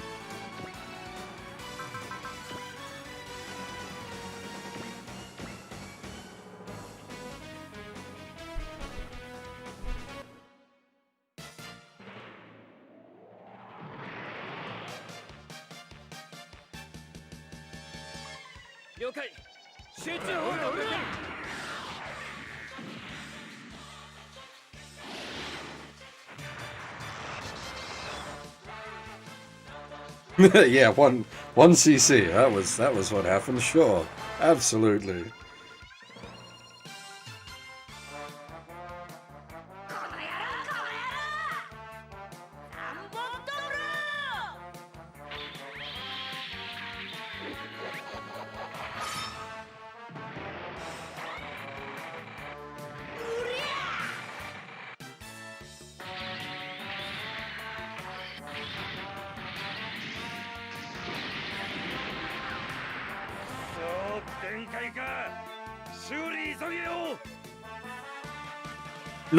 No, I did not. That's a joke.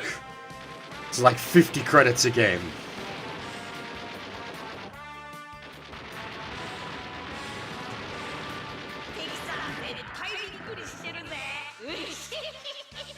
The best we did was like the first stage of Metal Slug 1 with no deaths.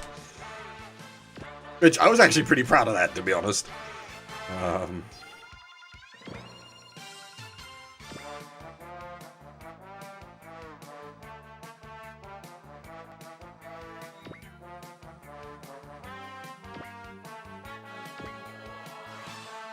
Not exactly a big achievement to write home about, but I was pleased.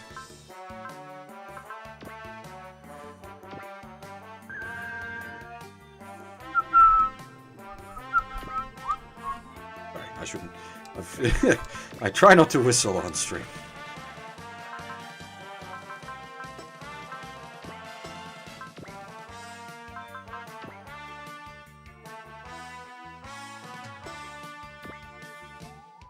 Hang on now. Has he got alert up that I need to smash through?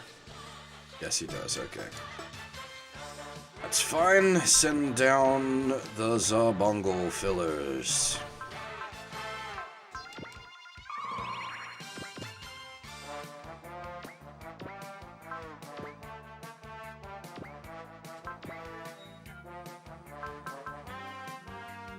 And damage.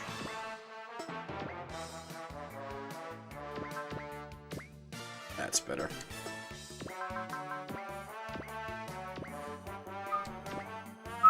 God dang it, it's such a whistleable theme.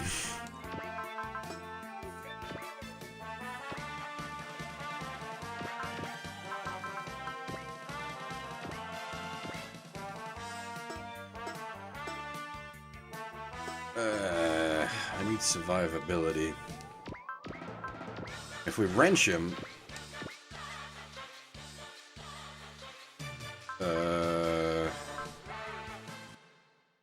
and then hit him with the gainer, we should be right.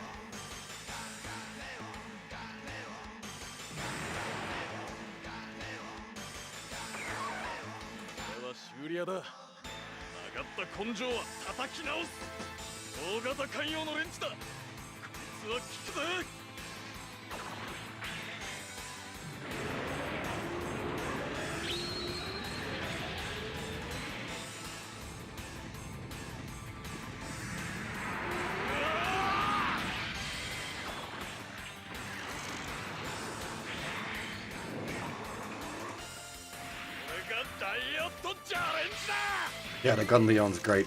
Big wrenchy boy.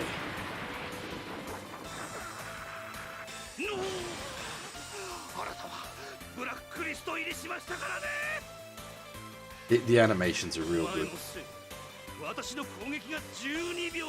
This game is ridiculously high budget.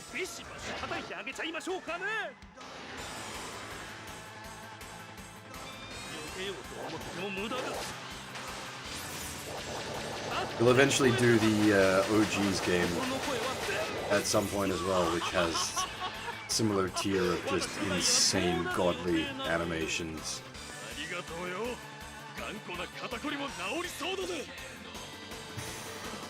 It's funny because, well, funny, but like forever ago when I initially cooked up the idea of Suparobo Sunday, the idea of doing like the scripted stuff for Z and OGs was my initial idea, but I put it off because I didn't think people would be too interested in it. But here we are, and it seems to be working. So shall carry on.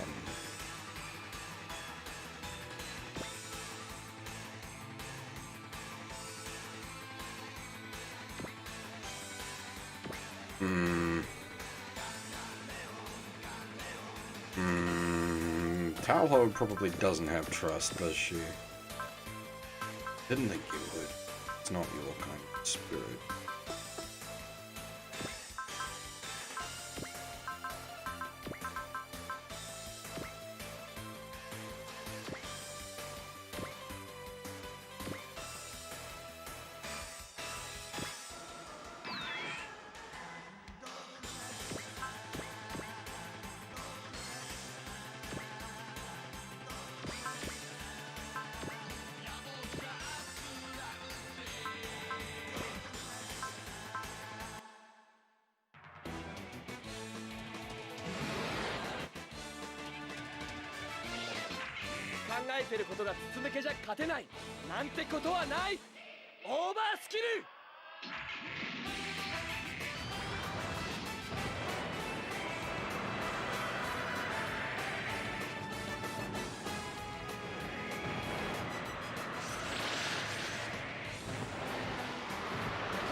Oh, bloody shield on this thing.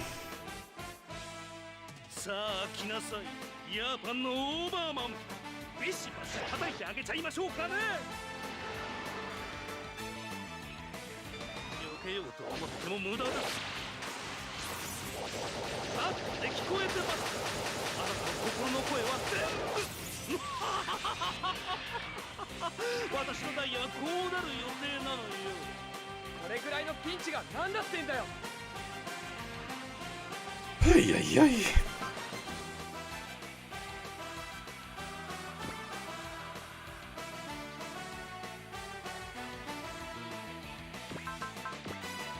Ooh, is it Mimsy that has the... No, Mimsy has Strike.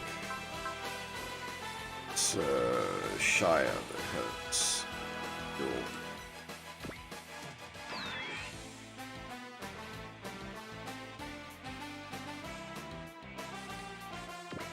Alrighty then.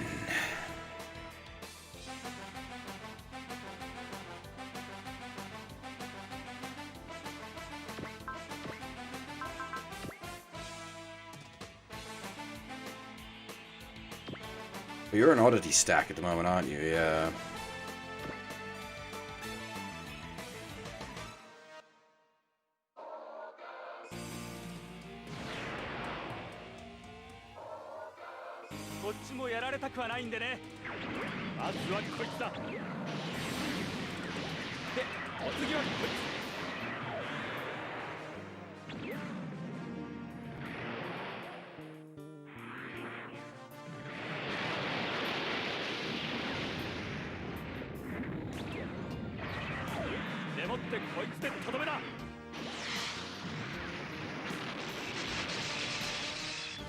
なんだこいつは。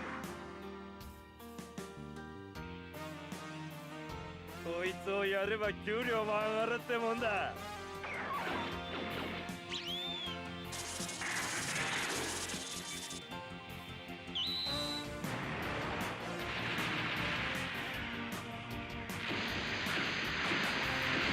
The fact that this game has ground and air attack animations, so good.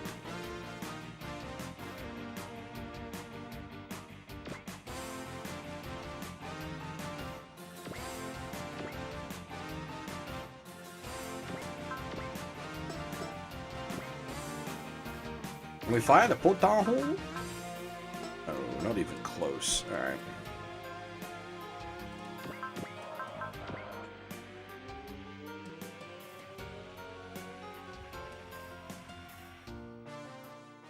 The August theme is great. It doesn't quite work as a battle theme.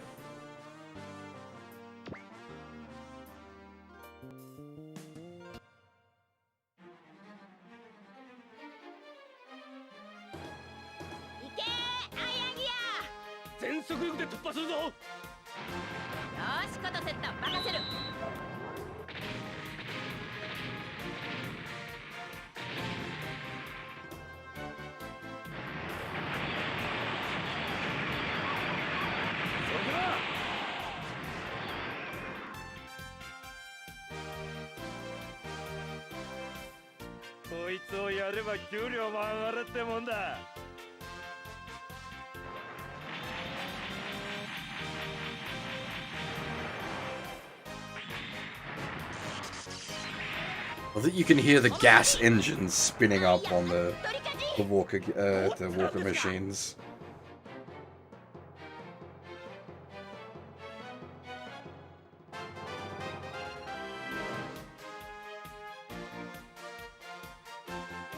Who's in this stack? Ah, this is my regular stack. Okay, good. For all the weirdo stacks we've at least got one regular stack.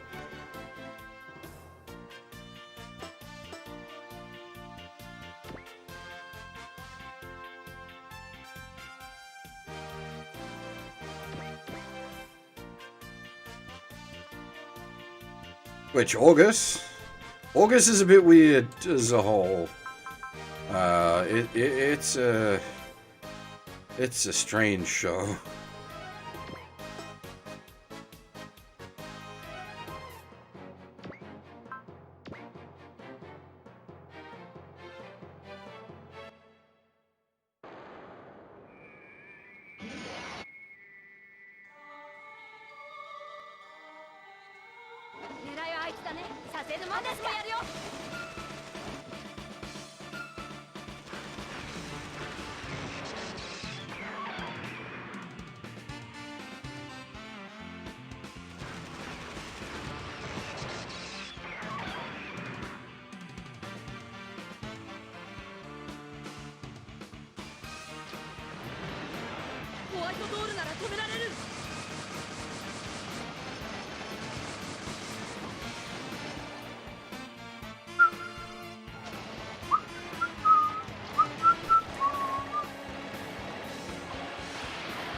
That's G Gundam.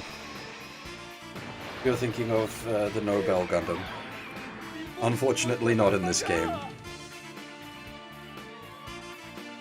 Neither Unicorn nor IBO existed when this game was made.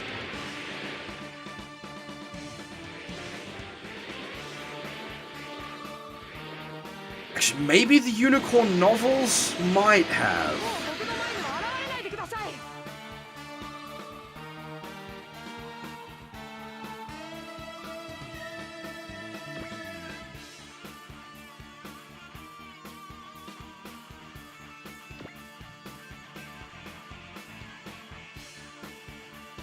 Can we give the battleship kill to the Glomar?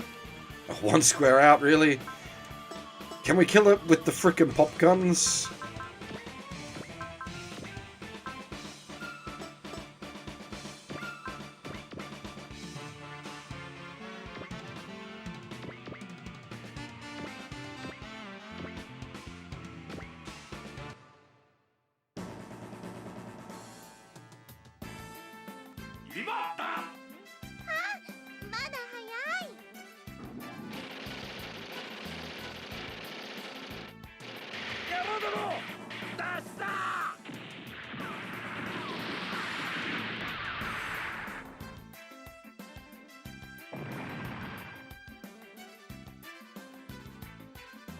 Cool.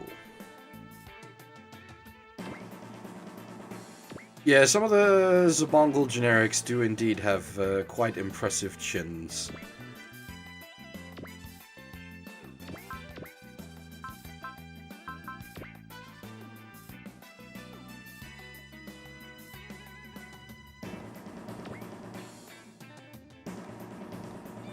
This full spread missiles, I think.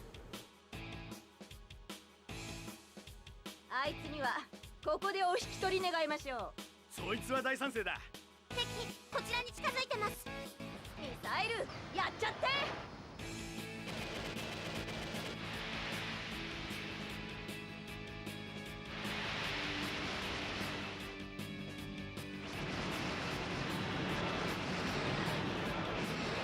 これで勝ったと思うなよ。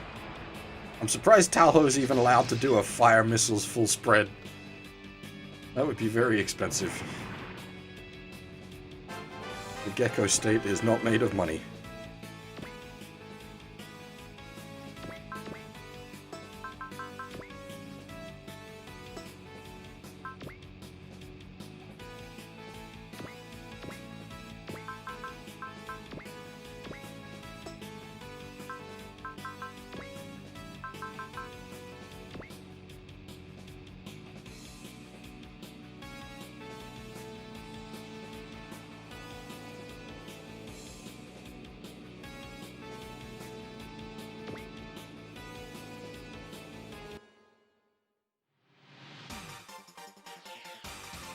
See, whereas, like, you've got K with his August spamming missiles everywhere, but he's resupplied by the Imans, who have all the resources. Sandman's broke.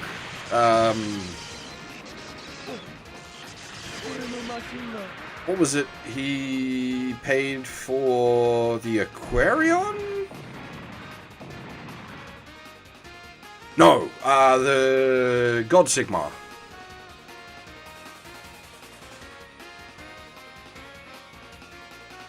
Because there was some investor had a investment hold over the Tri-Energy technology running the God Sigma, and Sandman basically bought out his shares so that they could free up the God Sigma.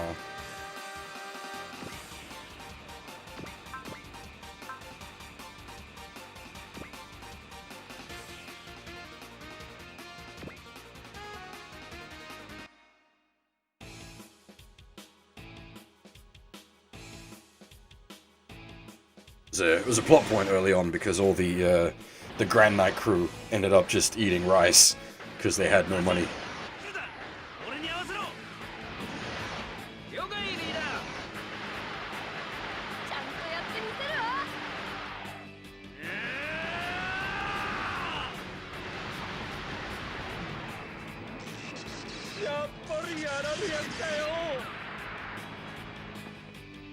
As for Roger funding them, I don't know if he would, because he's still operating as an independent. Like, he's not officially allied with our forces, which is why he's fucking swanned off once again.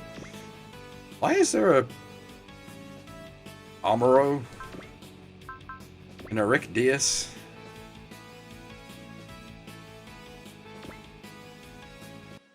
With self-support, because he's Amuro? 前に出てきたのなら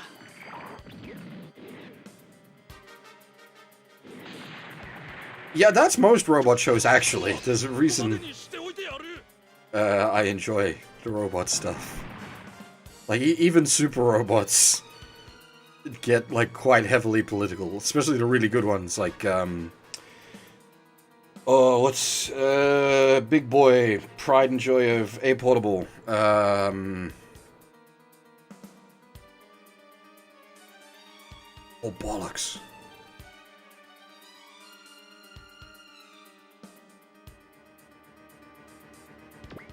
I've completely blanked. Deimos! Yeah, Deimos. Super Robot Show. Very political. All about, well, racism, I guess. Though I suppose Zambot's similar. Because Deimos is about, an alien race without a home world looking for somewhere to live. Trying to negotiate with Earth. Zambot's a bit different in that the aliens are already... Well, the main characters are part alien. And now there's another alien race attacking Earth. But because the alien race attacking Earth, there's a bit of racisms towards Earth aliens, as it were.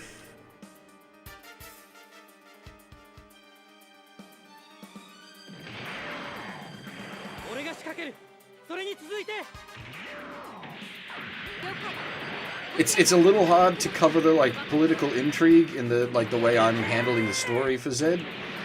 But I've tried to at least keep it as fleshed out as I can.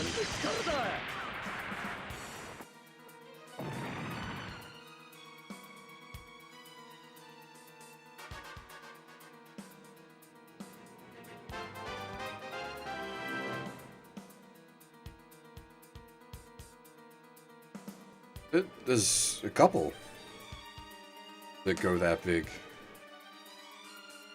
X does as well, though it sort of pocket dimensions it.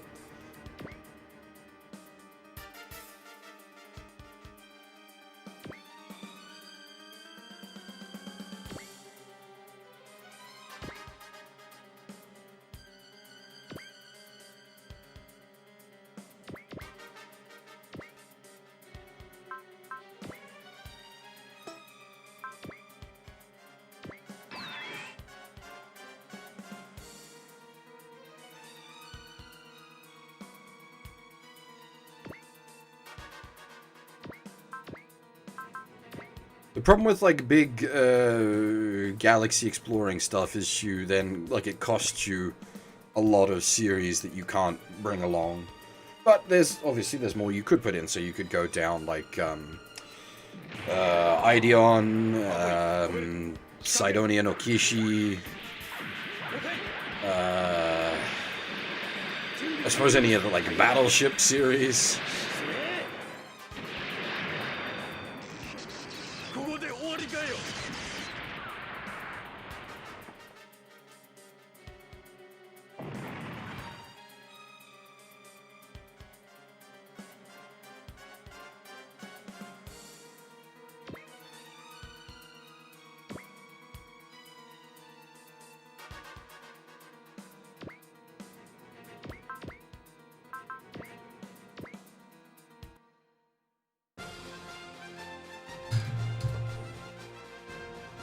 You're like the only person that's watched Dogro Nova. Maybe Faye. Maybe Faye has watched it. Actually, no, he wouldn't have because it isn't in SRW. You're the only person that's watched Dogro Nova.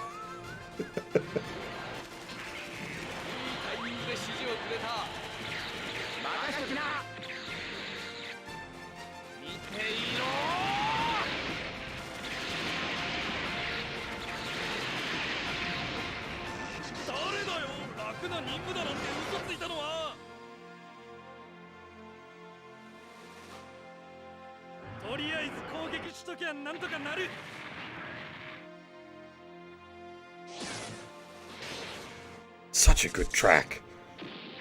Such a good track.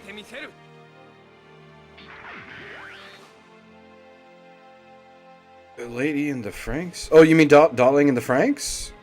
Oh, I don't mind. It's what's he? Trigger.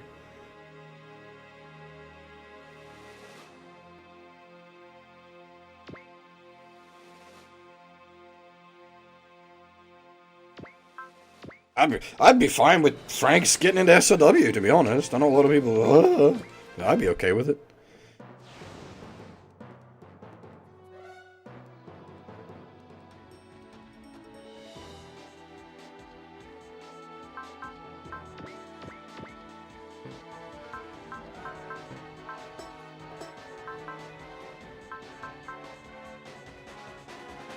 I saw the first 12 episodes, and I didn't mind it.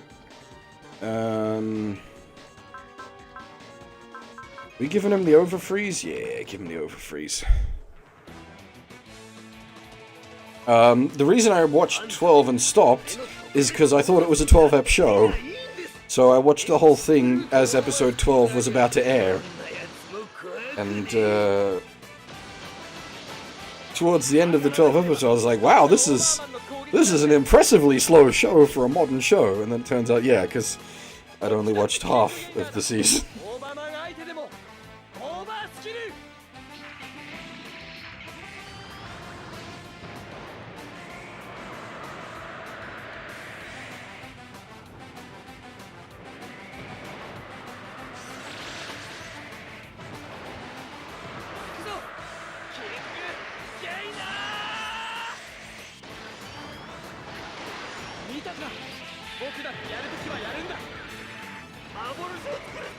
Yeah, I need to... fucking goddamn Overmen and their goddamn barriers. Oh, I suppose at least it isn't Z2. We'll have to deal with the D-Beasts one of these days.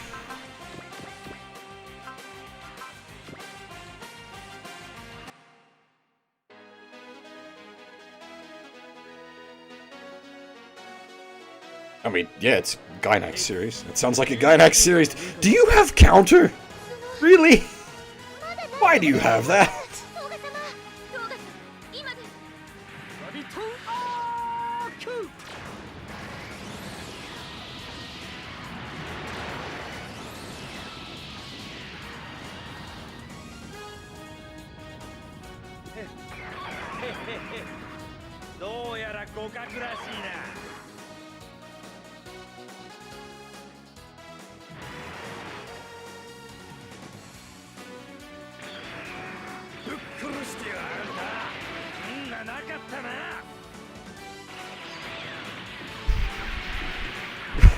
Fucking shield blocking supers. Casually, don't mind me, take no damage.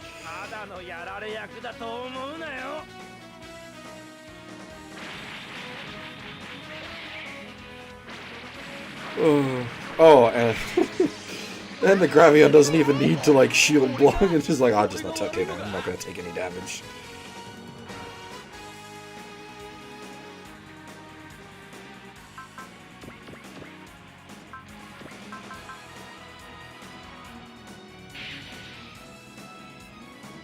That stack's an odd one, because the plane in that stack is more tanky than the Borginons.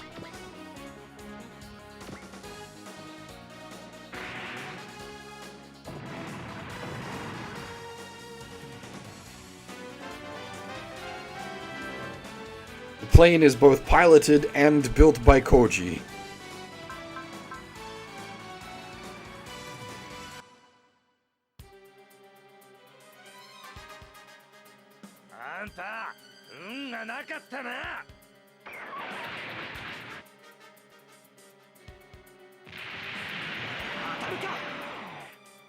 I'm sad Amuro isn't packing his CCA theme yet, but I assume that comes packaged with the new.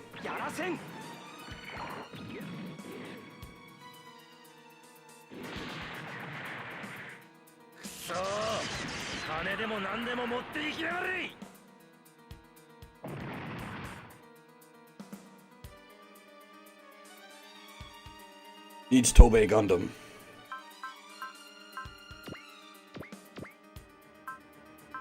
Always needs Tobey Gundam.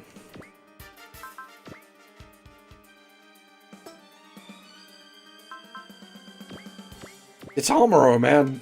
He's OP as shit. He always OP as shit in SRW. He comes with self-support, which was his thing in, like, early SRWs. We don't even have the Zeta.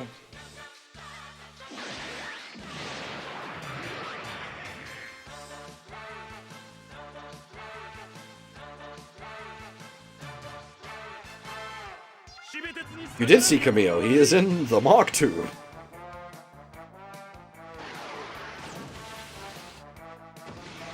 男人格兵こんな攻撃じゃ倒れねえぜやられっぱなしで終わる俺様じゃねえやダンボストブルー To be fair, it's pretty good. The Mark II has, not Wave Rider Crash.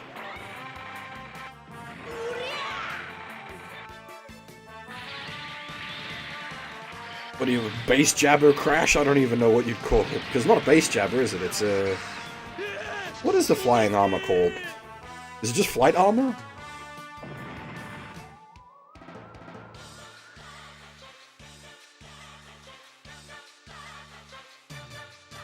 Ugh. Big yuck.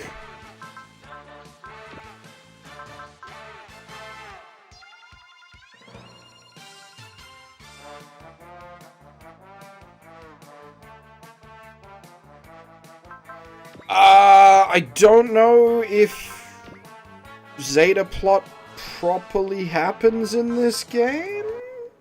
Question mark? 俺様が相手だ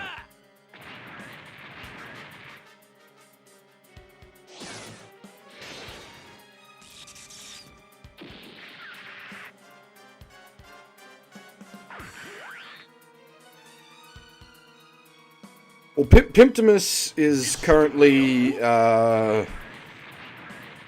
okay, what's the Federation structure? So there's... You got your Federation forces, you got your Titans, and then you've got your Pimptimus. Pimptimus is the commanding officer at the moment of the Federation Special Forces.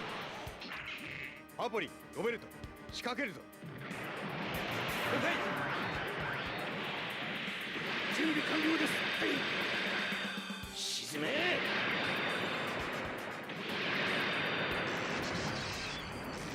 Pimptimus is hanging out with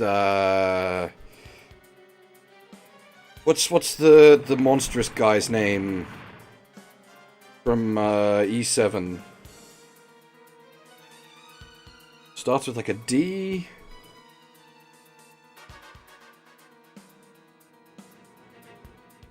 Dewey, that's the one.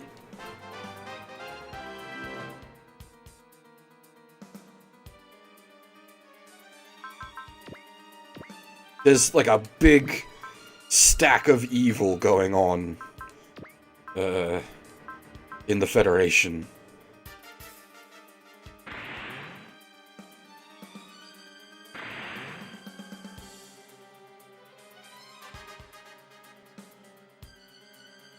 Stop bullying my Borginons! Go away!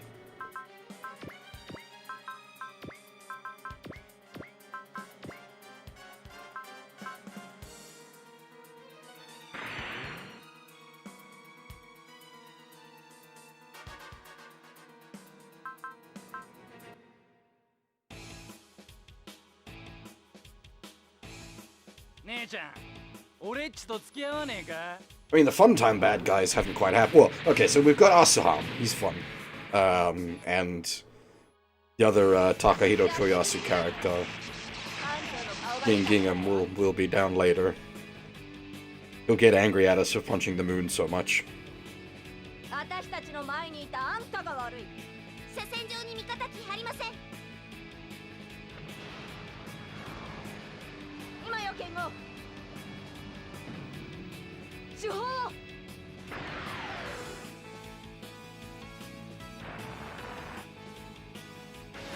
口ほどにもねえな。That is some unimpressive damage for the main gun there, Talho.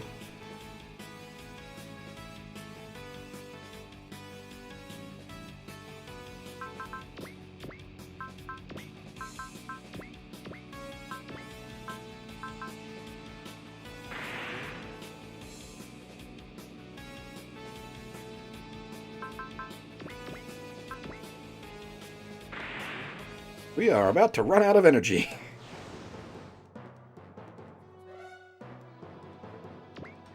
Ow, you die.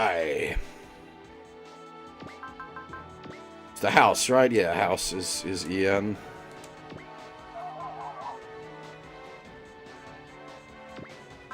It makes sense, trust me. Anji is all pictographs.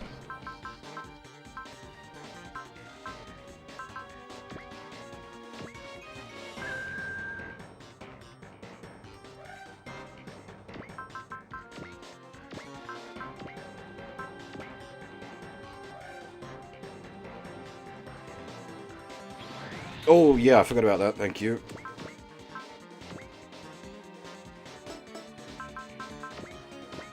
We will do that with Rag. She is useful. Wall up. Fire the Daka.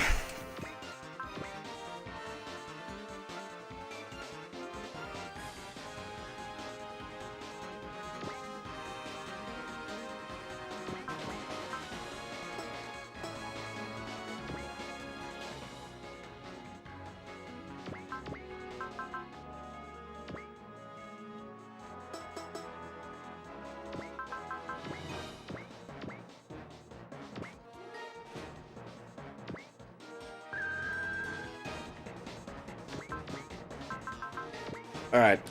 You still here? Fablion? If you're still here, you're going to want to check this out. This is what we call a dynamic finisher.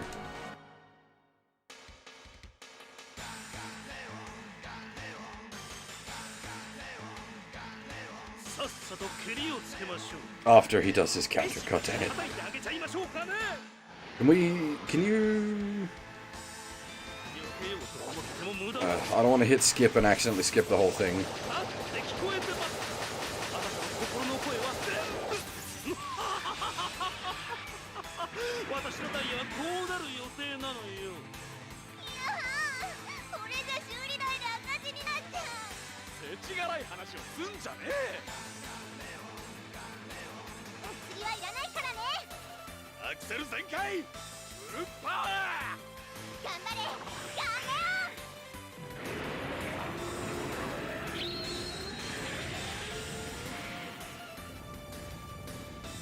So you've seen this attack animation before.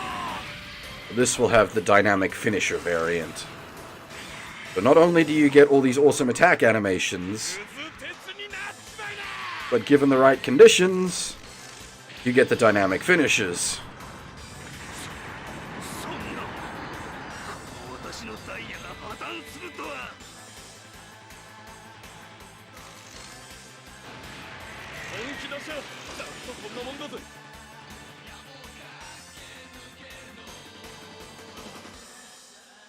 The dynamic finishes are really fucking awesome. They're really what set this apart.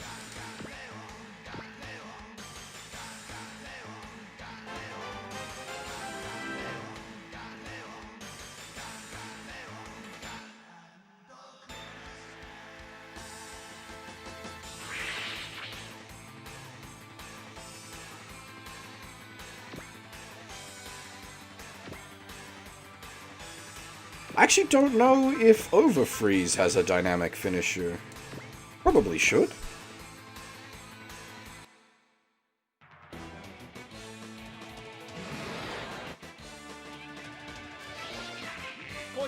I'd be surprised if it didn't.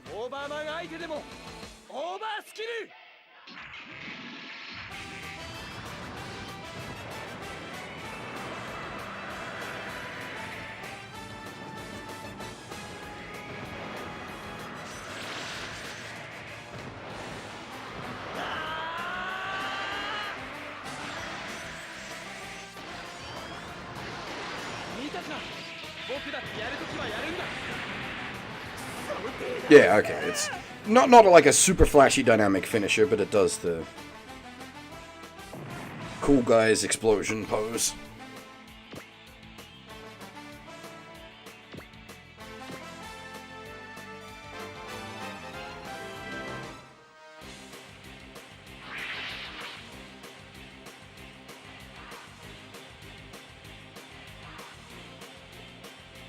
Unfortunately, we're not playing Z2 at the moment, so we don't get the best dynamic finisher, which it goes to Godmars.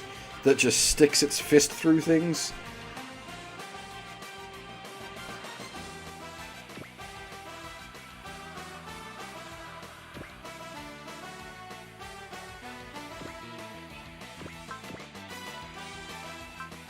Potaho!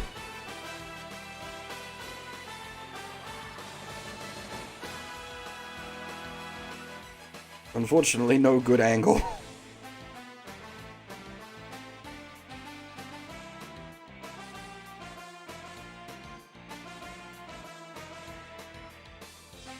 Don't worry, this isn't 7 spells. We don't even have soul yet.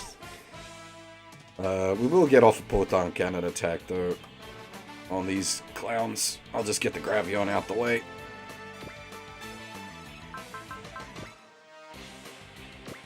Oh my god, this is a fucking Gravion, isn't it? 5 fucking pilots!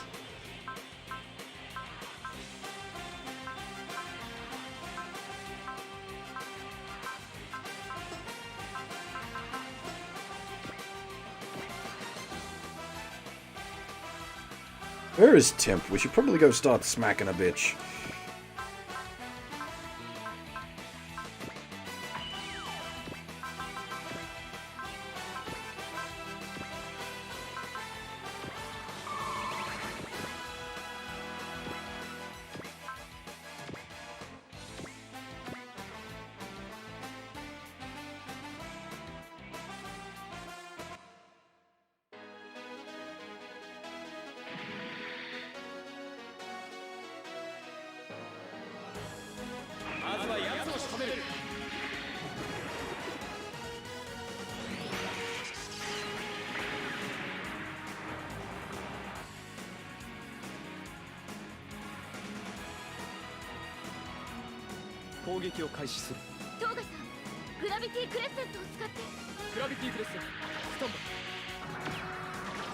Oh, Fave mech design. Ah, I don't have an answer for that. Sorry.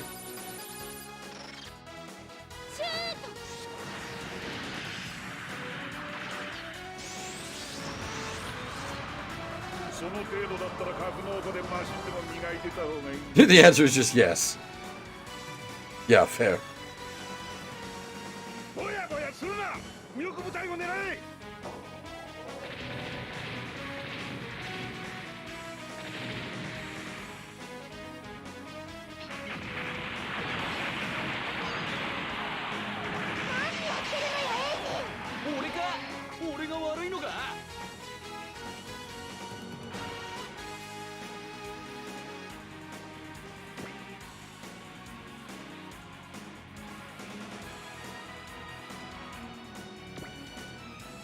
There is no way I could just pick one.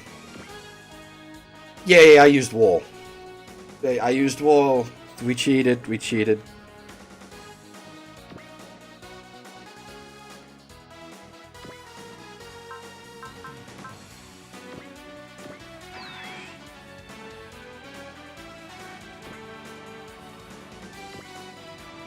I knew I was going to be running into Tim.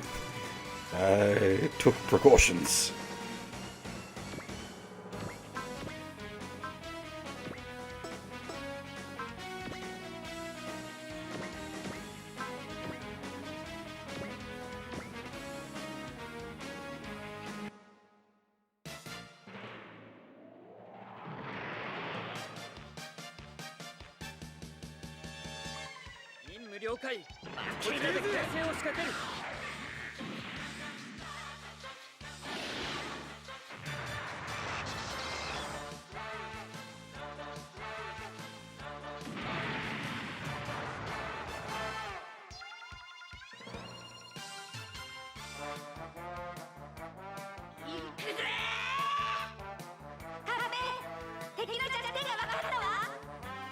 Couple, yeah, the noodly arms of the Kapool is great. Well, the noodly is not quite right. Like the segmented armor arms are really cool.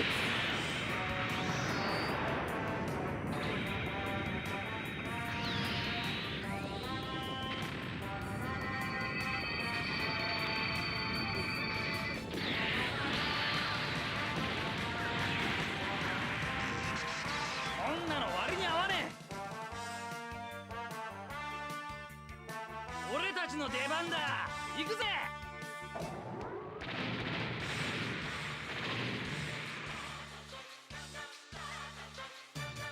おい、もうちょっと丁寧に扱えねえのか。ダメよ銃弾、カペラで全然聞こえてないみた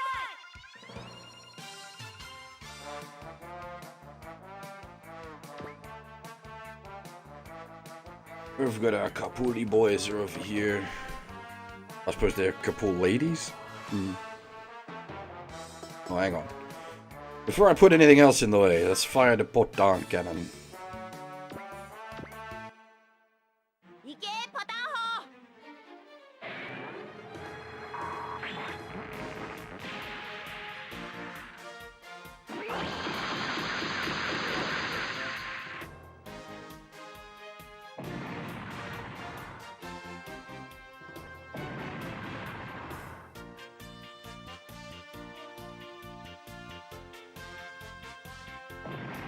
Wait. Oh, that was my stack of Panthers.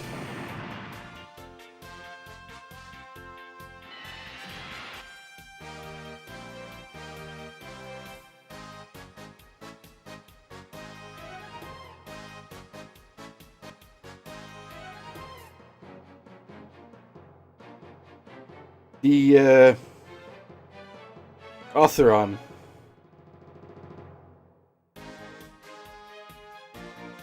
Just activated his hyper mode. Not Otheron, Shin from Allies Exploding. Bugger, the Panthers are cheap anyway, who cares?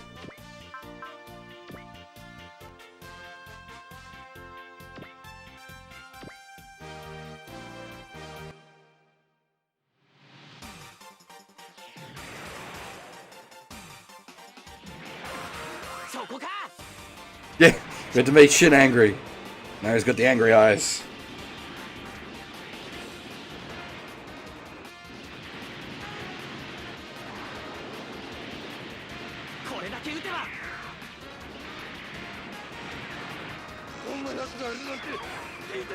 I should not be allowed to do map attacks.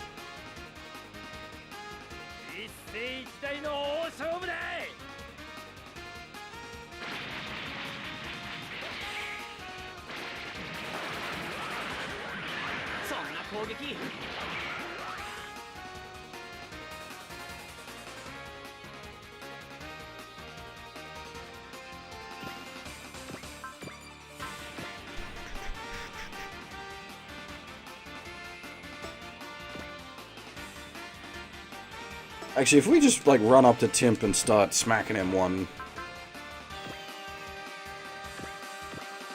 What's the numbers looking like? Oh my god! Fuck Timp! K doesn't get self-support against him.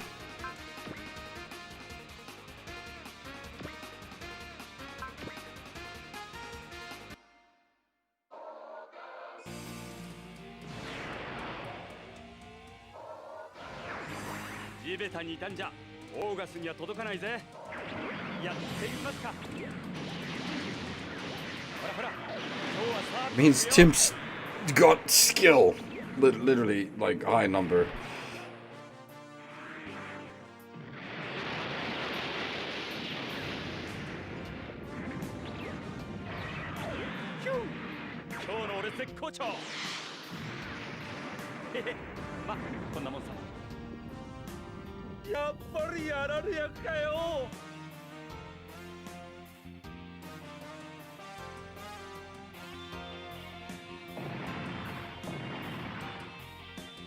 Whee!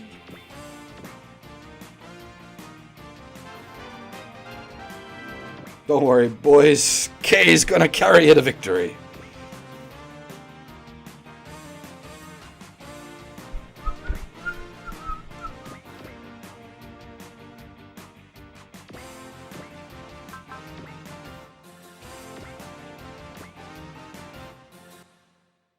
I gotta say, August slows the fuck down after a few episodes.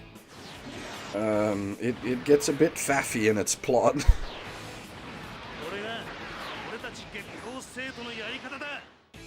The first, like, 5 or 6 episodes are pretty good, and then there's a few episodes that are just like, not much has happened here. It's like, Chiram attack, the Iman run away. Chiram attack, the Iman run away.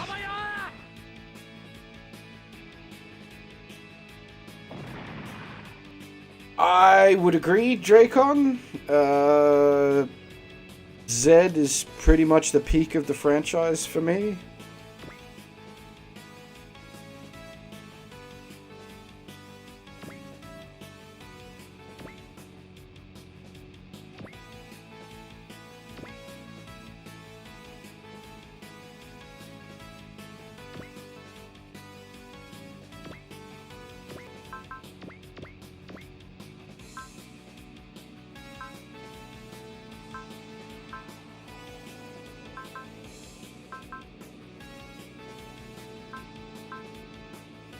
Is that Otsugeki?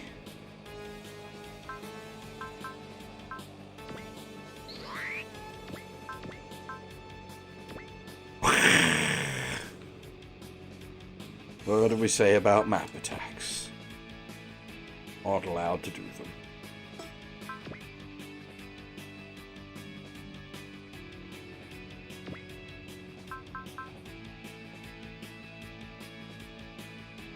Alright. Fucking battleship with mirror image.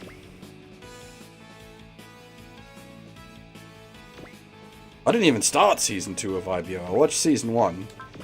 Was not the biggest fan, and I have not seen Season 2 at all.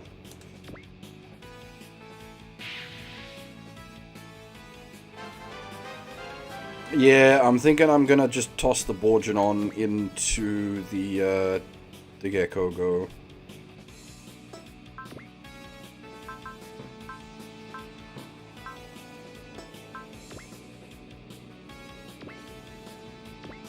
I have seen 2 generations of Age and a chunk of G-Reiko.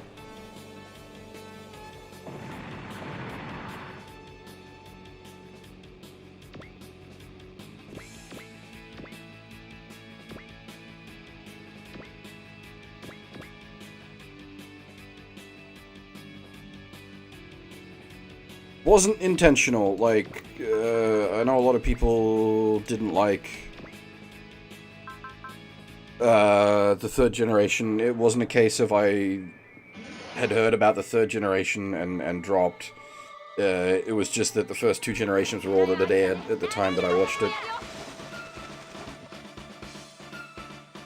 Well, I initially watched a few episodes as it first started airing, and then I waited a bit and checked out some more, and yeah, it's okay.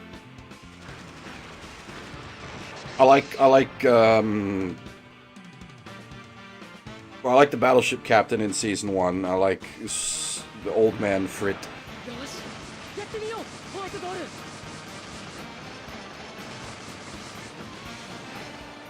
I actually really like the Fazia design-wise. I quite like the Genoese and the Genoese custom as well. Not too big on the Age itself. Titus is okay, I guess.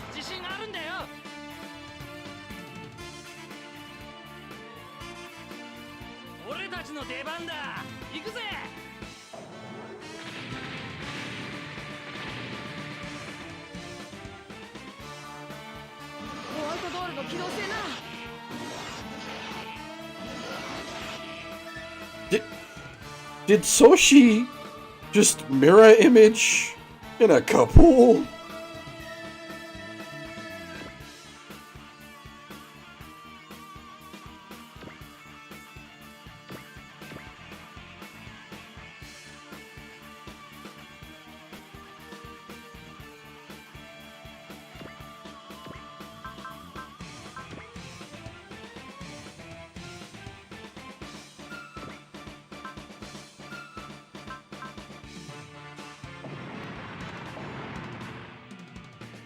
See, here's the thing. I don't dislike the Age one.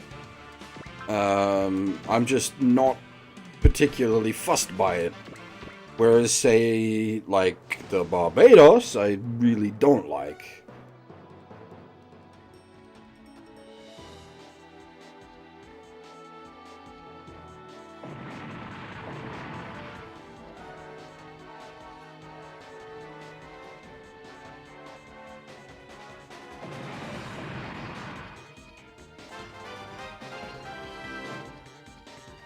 Ah, it just doesn't appeal to me.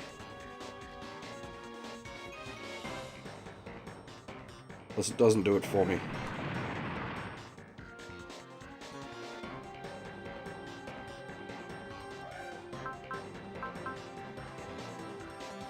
I wasn't fond of a lot of the designs in IBO. I like the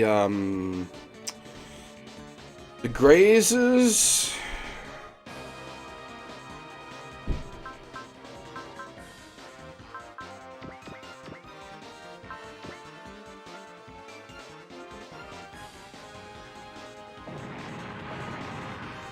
The sort of like elite grunts.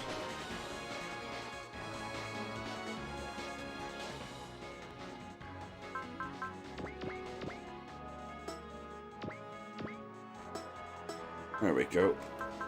The Wave Rider crash.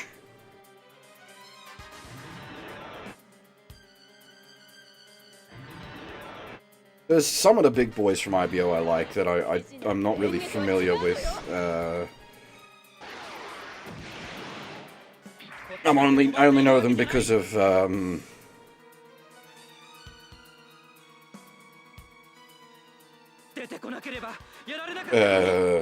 Crossrays.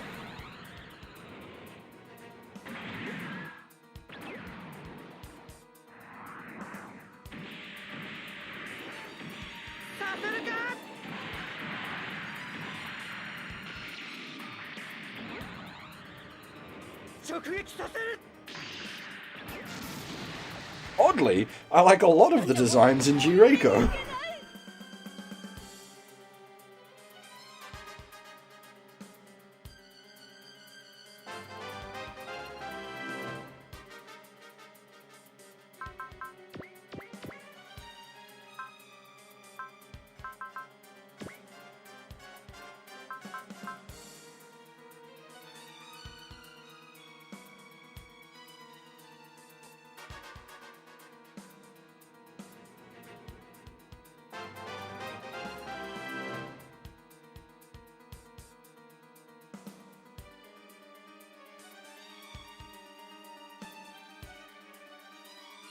What are you doing, Tim?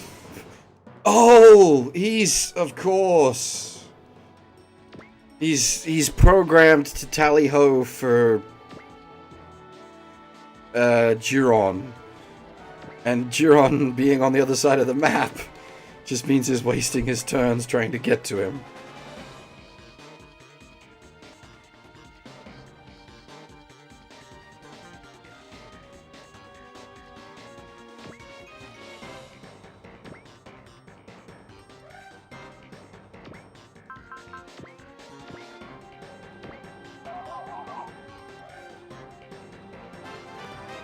TFO, gonna TFO.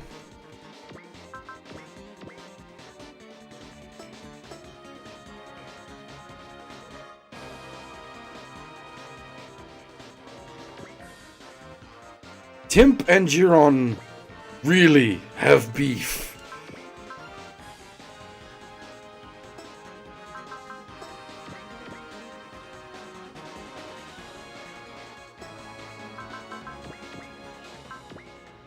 Like, Timp and Giron's beef is one of the core plot elements of Zabangle.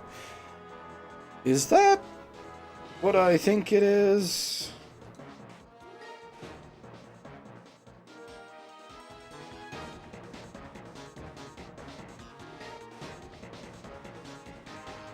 Yeah.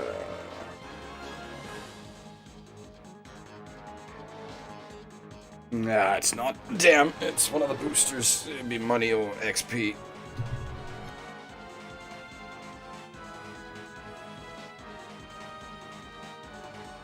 Well, Timp has beef with Giron because Giron has beef with Timp. It's a circular logic.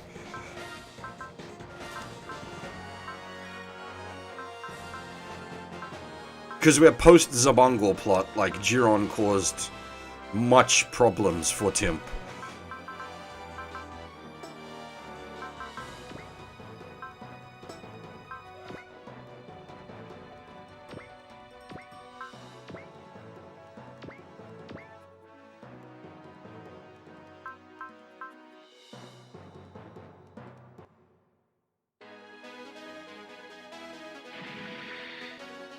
Like, a lot of the Zabongle bad guys are basically just...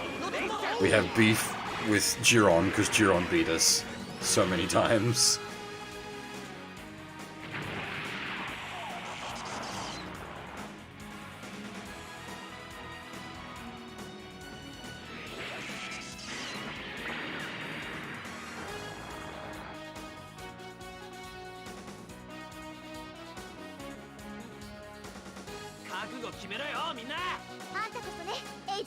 G シャドウ国グラビティクレッセンスタンバイ。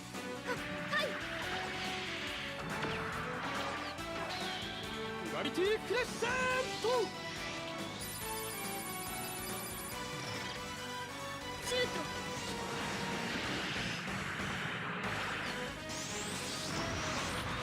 ト。Gravion is a bit of a hard show to watch. It has some budget issues. そう簡単にいくかよ。ありったけの弾ぶち込んでやれ。損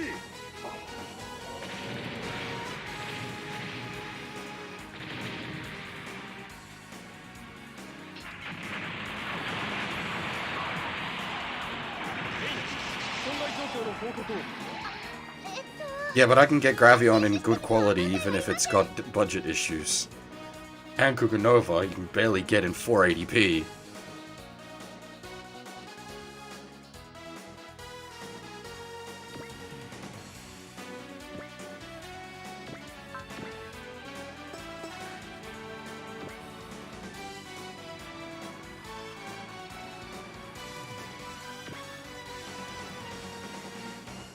I don't remember if I ever tracked down those DVD rips of Nova. I know I tried to.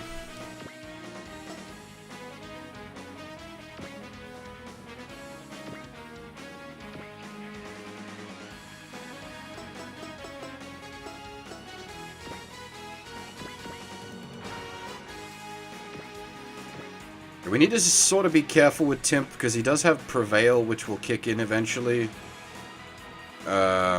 Once that time comes, we want to wrenchy boy his face off.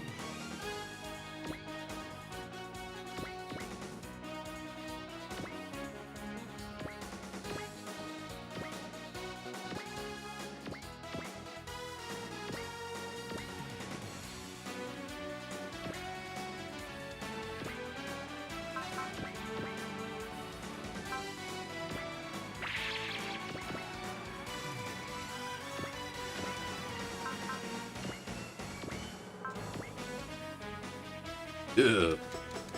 Big yuck. I suppose he's using the big guns, isn't he?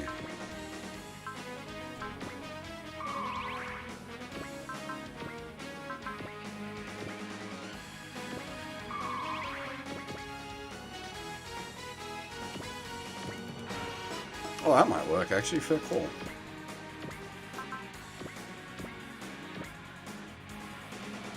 Ah, but I can't, I also can't operate at range 1.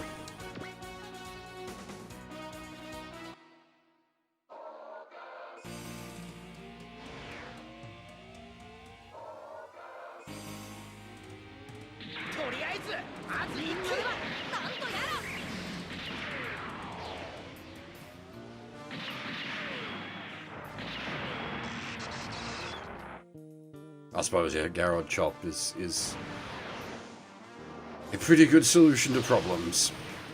But 10? Come on, Renton. Oh, did that push him into Prevail?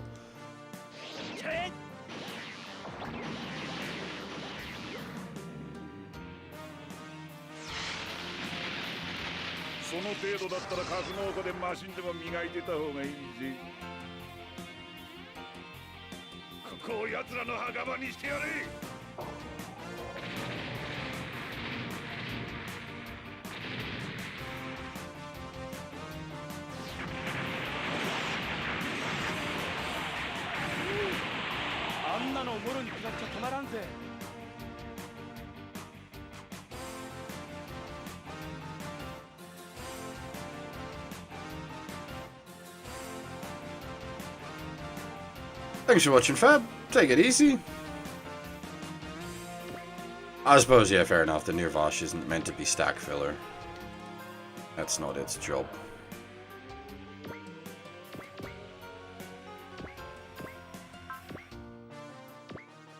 Nah, Mabupya.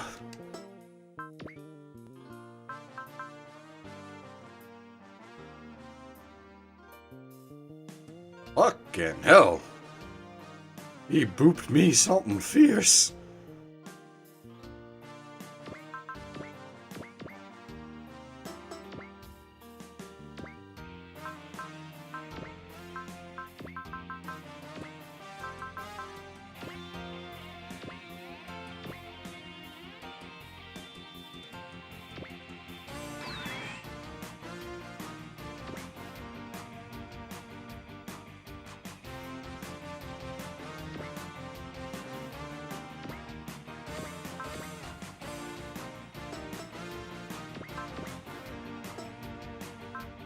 Give the battleship to Lauron. Do it a bit more XPs.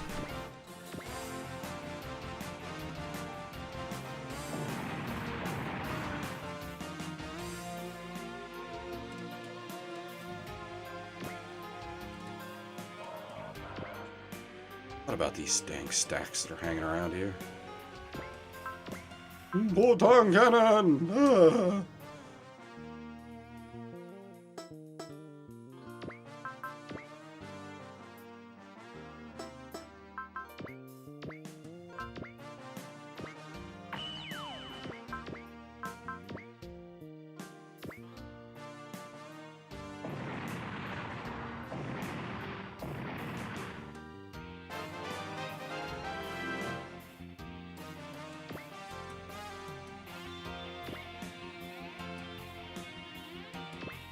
I gotta admit, I have not been playing the most optimal game, as it were. We have not been, like, purposefully spreading out our levels or anything.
Shock horror! Una Maria didn't miss.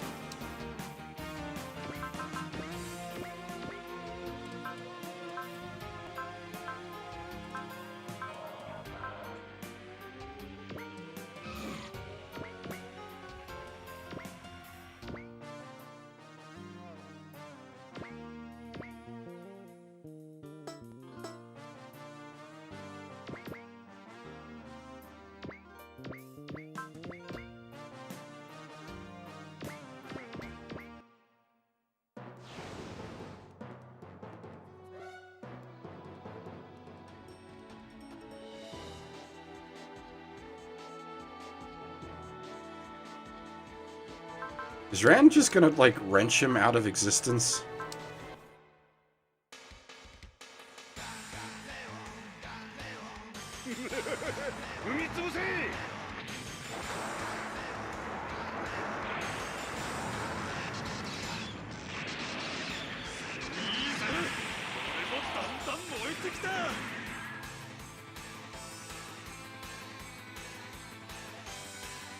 はいらないからね。大型寛容のレンチだ。こいつは効くぜ。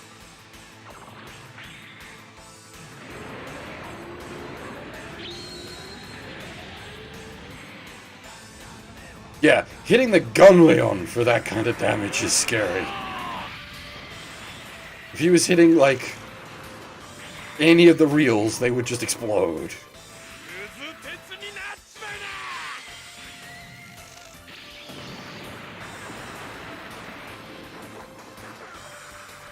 冗談じゃねえ。おい、交代だ。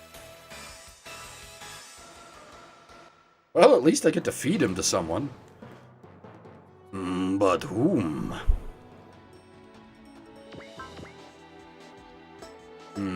Gainer is tempting. We could switch to Giron and go for the story kill, but Giron doesn't really need the levels.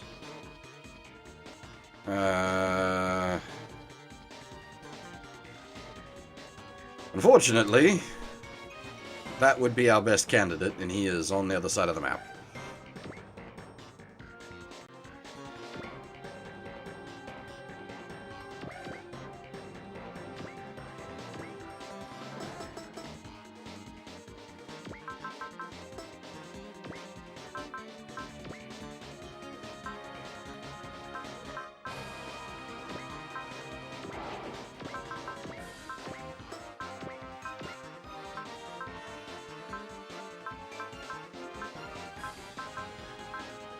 We don't have any boosters left.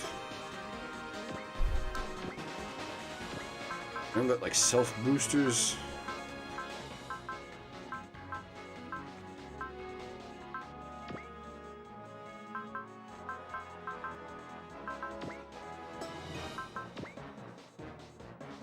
There's Hambot. Well, the super stack. This super stack is probably a good candidate for this.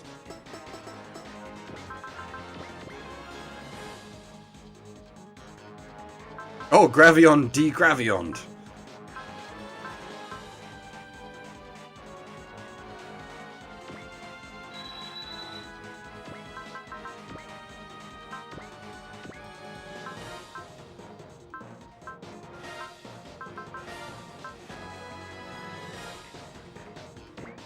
Yeah. Double XP, double money. This is definitely the way to go.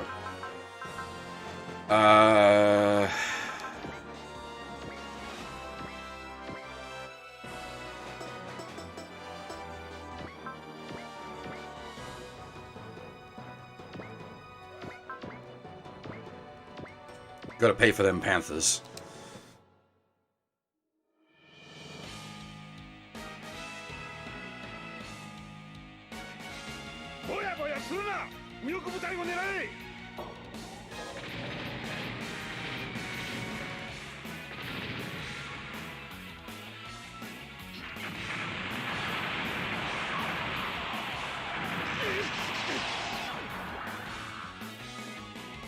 Jesus!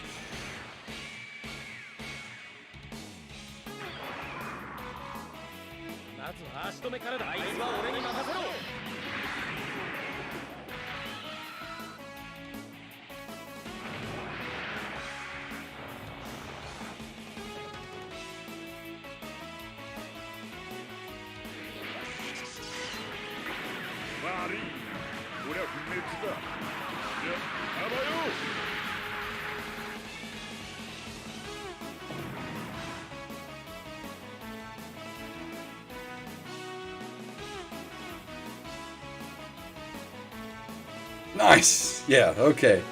That was a good decision. Big level boost.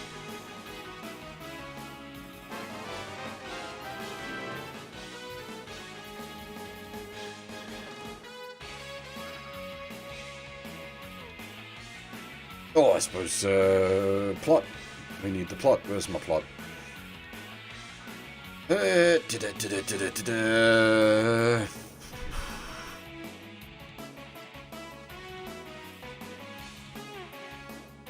Oh, of course. Timp pulls the standard. I'll get you next time, Giron! Next time!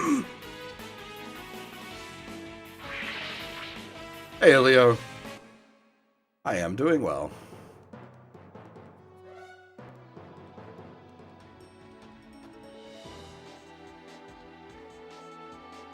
Holland's, well, he's still pissed off. But now he's pissed off at being pulled into another mess. But everyone else still really impressed with Gainer's big confession.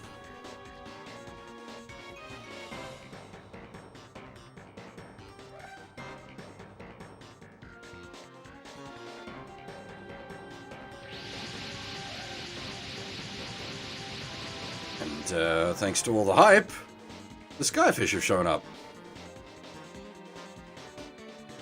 Which,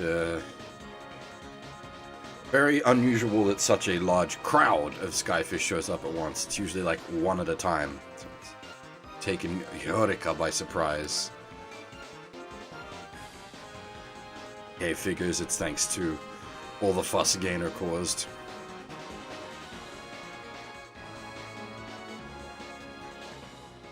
Yeah, like I said, the Panthers are cheap.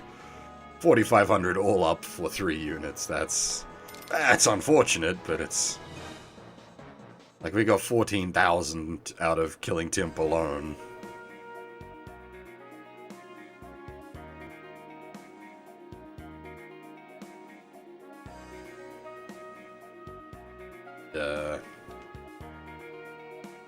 Seems the Gotchko has taken quite the beating and will be out of action for a while.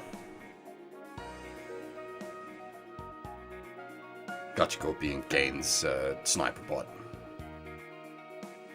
Remember, got pounded a bit by Kashmir's attacks.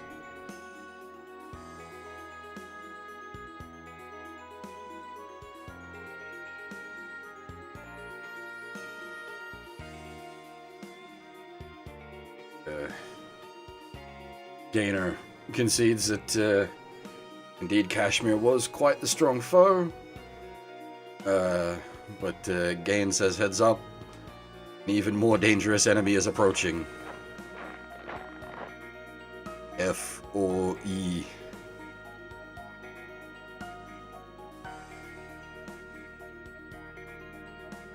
I've got a script for this, give me a second, I'll pull it up. Where are we? Have you said your goodbyes, Gainer? Did you really hear that? But then you'd be avoiding me, right? With that head of yours, you'll probably go looking for me all over Japan's ceiling if I didn't come over. Where's Sarah? Where did she go? Let me kiss you, let me kiss you, let me hold you. You'd look everywhere, wouldn't you? So I had to swallow my embarrassment and wait for you, or you might have done something even worse. You awful boy. I'm sorry. And more lads joined the fray.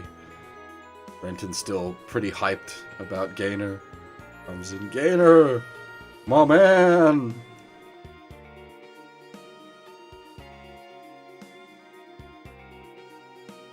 They're still absolutely fuming. Out of the way, Renton! No can do. Gainer's guts totally won me over.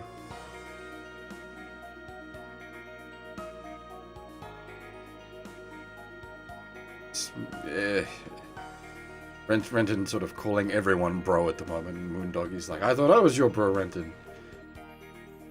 There's still also Moondoggy Nissan. But Gainer has given me courage. It was an amazing declaration of love. Like, whoa, respect. This kid. You were blown away by it too, weren't you, Sarah? Boy, tomato. Dude, she's totally red. Looks like you hit it right on the mark. Bah, fine. Considering that you were able to push back that Siberian guy, I'll let you off the hook.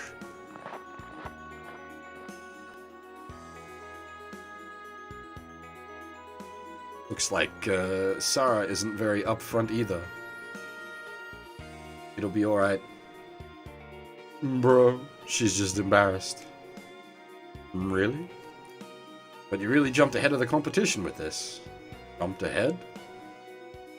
We better bust our asses if we don't want our bro to leave us in the dust, Renton. Yeah, after fighting with the Nirvash, I can absolutely pull this off. I think that's the last bit of scripting I have for this particular sequence. Yeah, cool.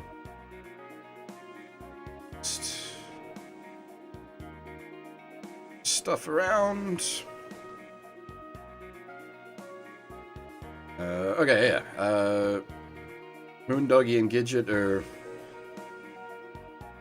happy for Renton, but at the same time, they need to get the reflection film in place, otherwise Talho will fucking wreck them. And Gidget sort of mirroring the other people's feelings that with all the happiness in the air, we might end up with a whole swarm of skyfish coming through. Now for something a bit more depressing. But Eureka going over the events of today. The Nirvash lending its power to Renton, and thinks there's something different about the Nirvash now. Kids get a bit worried about her, seeing her down.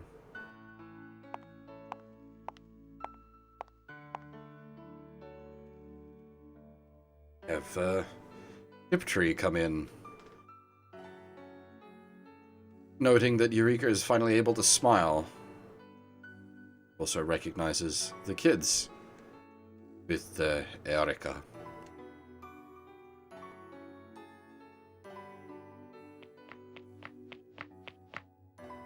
And Grumpy Holland returns, shouting at Tiptree to get away from Erika. Says he knew the Vodorak were in the country, but didn't realize they were so close.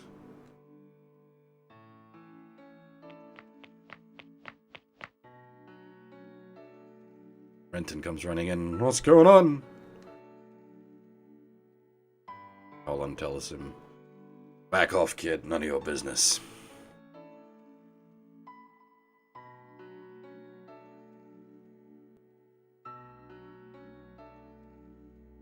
It's the old lady pointing out that Holland should really calm down, because it's scaring everybody. And that changes in Eureka are clearly caused by both Renton and the Del Silo kids. It's a important name drop there.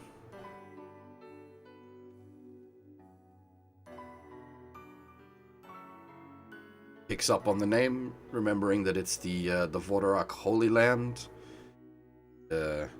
After an attack from the Federation of Predigo Towers and the Break the World event, Tiptree and the Vodoraks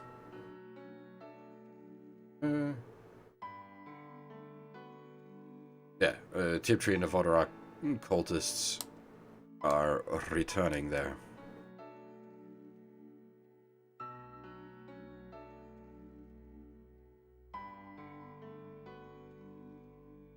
We're hitching a ride on the Iron Gear, and then Gecko State showed up. Holland is still suspicious and thinks she was trying to find them. But she harbors no ill will against the red-eyed witch or the white demon. Renton concluding that being Erika and Nirvash.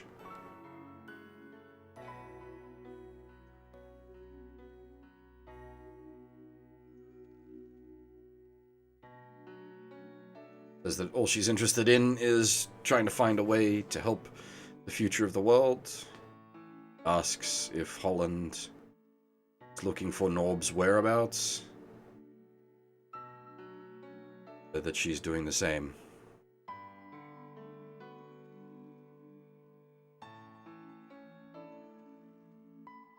And, where are we?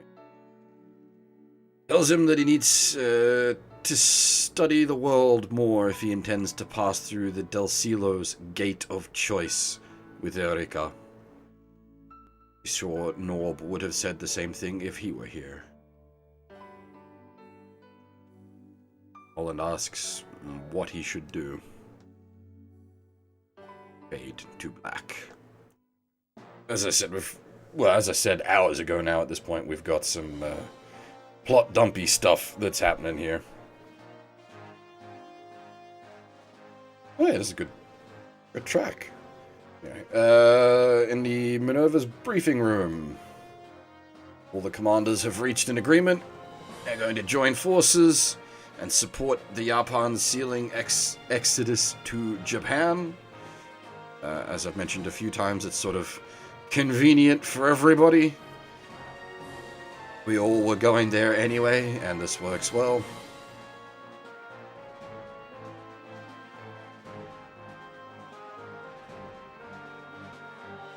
Well, she's most excited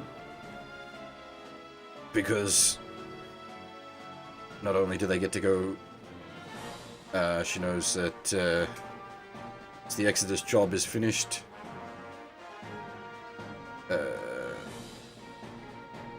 They'll have made, While they'll be out of a job once the Exodus is finished, they'll have made plenty of nice connections, opening up further options for them down the line.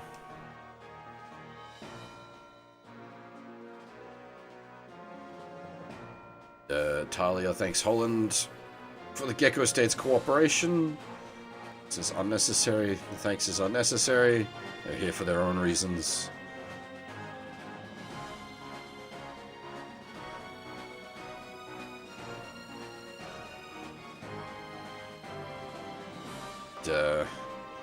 Azami reminds us that there are rumors of demons in Japan. Need to be prepared for whatever may come. Gurren not worried because we are like quite the powerhouse anyway. Thinks to himself that with all the power we've gathered, taking back in Glessa from the Federation should be no problem now.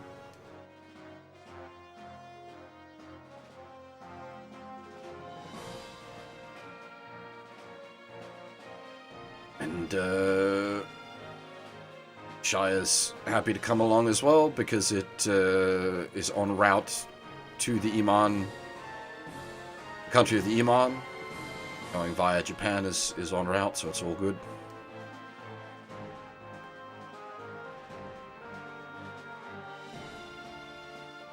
Then Heizemon comes up with a name for our ridiculous massive force.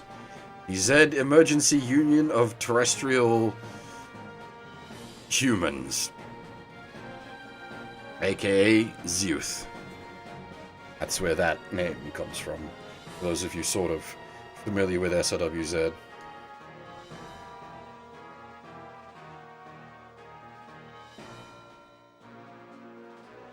Quite the mouthful, that one. Z Emergency Union of Terrestrial Human.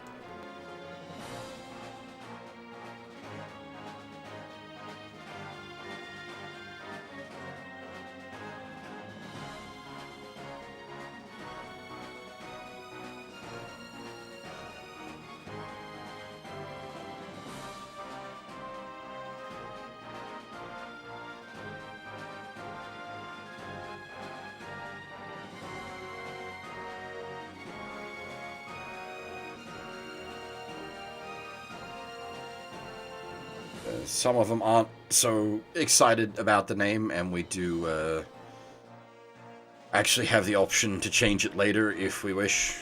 We won't be, but it is an option. You can change the team name.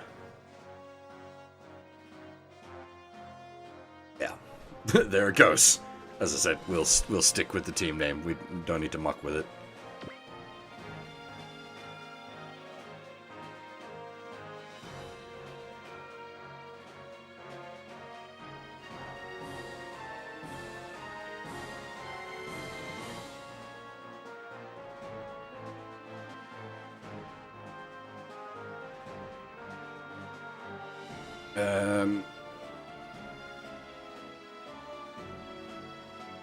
Talia and Jamil is pretty happy with the whole situation. Holland, less so.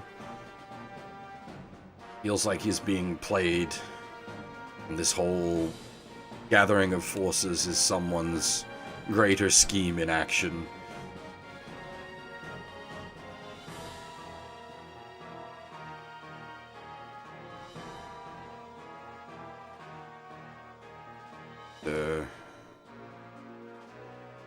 Yeah. With that out the way, it's now down to the business of business. Resupplying and re-equipping everyone. Elshi and Shai are both sitting on fairly large supplies.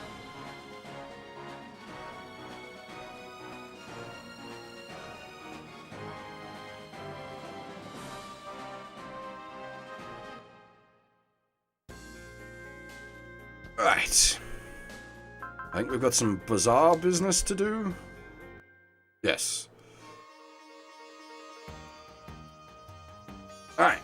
So, on the way to the bazaar, Renton is pondering the Holland Erika Vorderak mystery and sort of spacing out as a result. Gainer sort of kicks him back in line and wakes him up.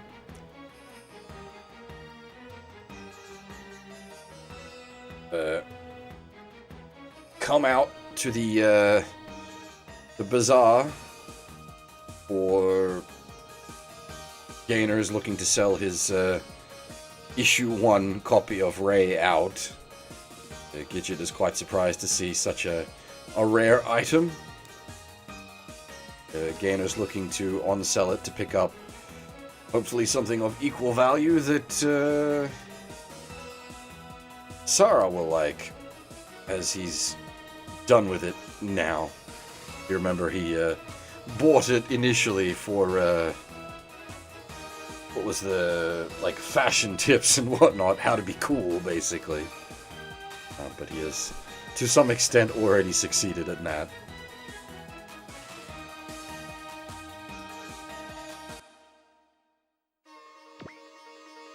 Oh hey, another mech is available. We will take that.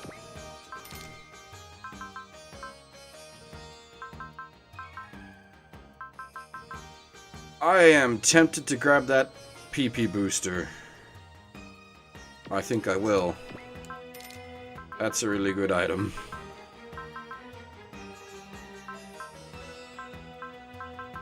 And of course we will grab the bazaar item, which is part of... actually, what secret is this one part of? Where are we? Oh, this is part of the Harrow. It's another one of the super items. So in this case, we are buying a signed Larkus Klein CD. Don't quite agree with Gainer's decision here, but that's what we're buying.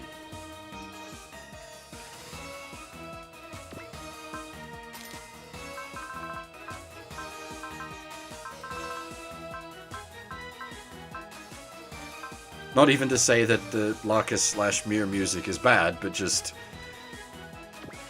we hit a similar issue of Garrod going out shopping. You need to consider who you're buying things for.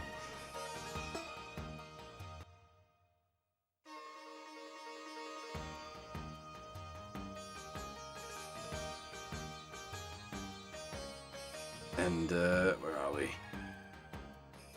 These lads are quite impressed to see a signed Larkus CD and wondering how Gainer managed to get a hold of it. But Sarah has just no interest. She says she's seen her on the UN network and found her to be far too sexualized for her tastes, which this is where I've got a note saying Mir ? I'm assuming by this point Mir has taken over for Larkus. I don't know the plot of Destiny. I'm guessing that's what that's about.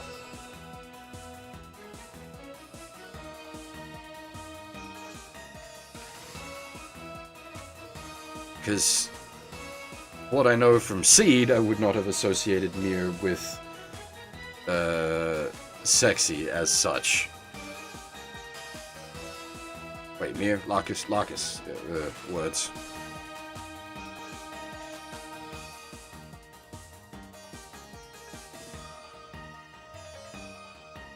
And the two wondering is Lacus maybe losing her popularity? And figures maybe it's due to her image change. Because of her upgraded figure. Again, pretty sure that's the whole Mir thing.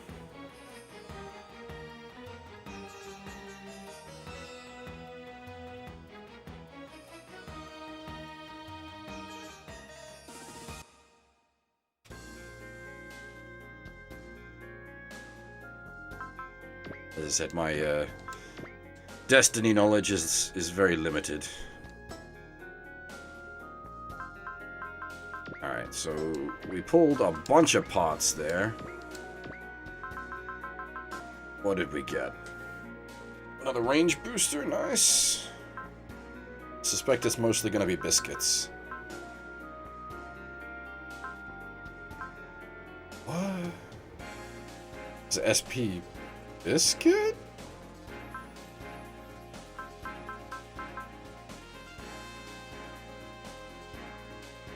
What? Hang on, these are will items. After turn 2, +3 will every turn. +5 deployment will. Nice! Very nice.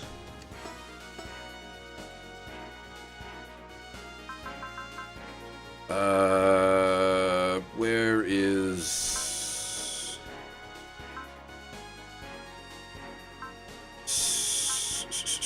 Where is the Gravion? You can have, at least for now, both of those.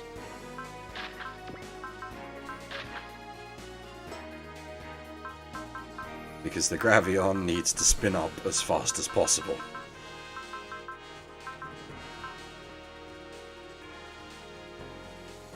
And stack fillers. Alright, while you two boys are acting as stack filler, you can have the books. Probably. That's not the book. Book's on the last page.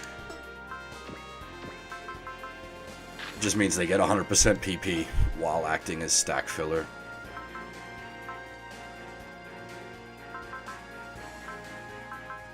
What were those other adapters we had? Another +1 move, nice. Ah, that's the space adapters, yeah.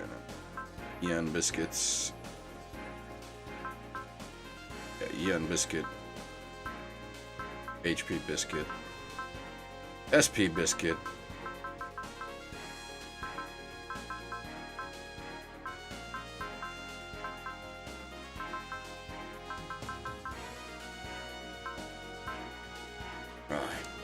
Somebody can have a +1 move. But whom? Probably the Iron Gear.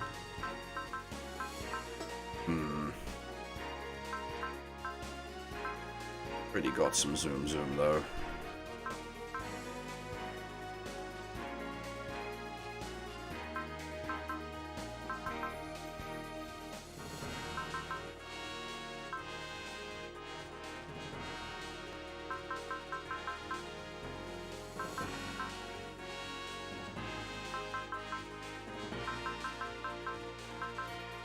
Nirvash, actually, you can go faster. Do we have, well, who's holding on to what? That's actually pretty good on the both of you. And that's pretty good on you as well. Yeah, we'll grab that over here.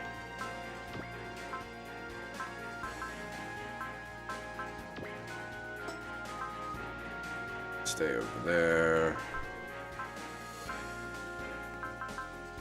Who's got that right now? Oh, the turn A, okay. Probably not necessary on the turn A. Because that was just on that for story reasons, because we were force deployed it in a story map. I might put that somewhere a little more appropriate. Zambot's a tempting target for it, make him very tanky boy. The Iman battleship also a tempting target because it just kind of dies.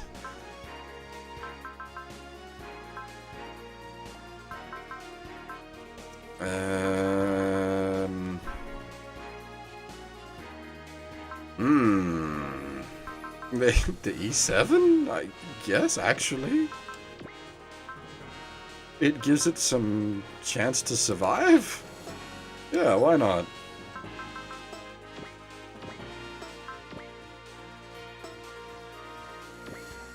Alright, cash money bling bling, where are we going? Gravion could probably use some power up.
Oh, actually, we need to play with the stacks, don't we? So there's a bunch of people just sitting in the back undeployed. Pull them out. Not in any particular order, and just build our stacks after we've got them out of the box.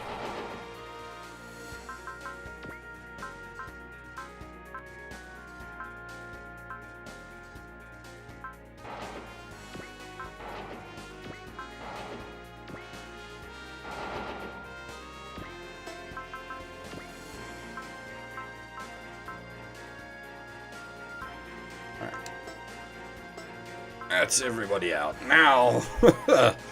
Now we've got to do some work. Alright, where's August? You can have your stack back. Turn A's got its stack.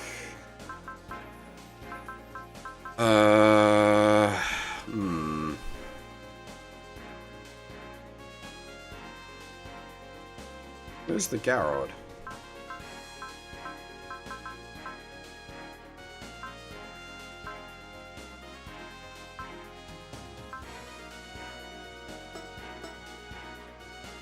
Oh, there he is. Okay. So Garrod stack. We want to preferably have a flying stack. Do like that. That works. A flying Gundam stack.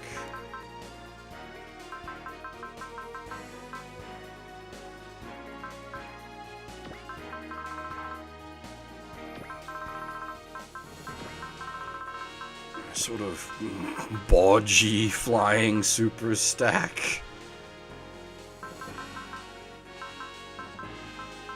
Walker Gallia needs some friends.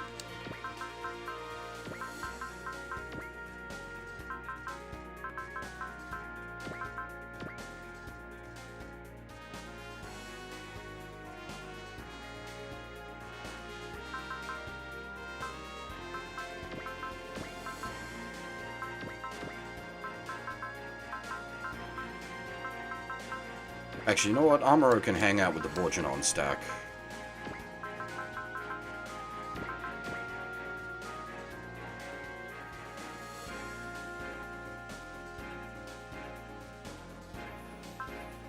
Ah, actually, we need to... King Gainer needs to fly.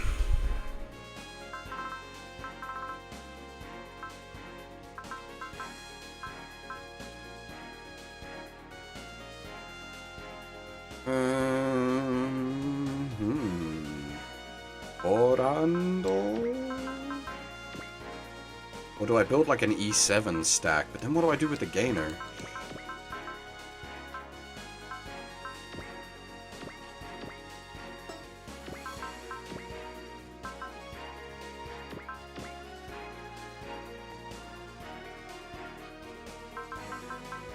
Mathis? Mathis flies? Question mark?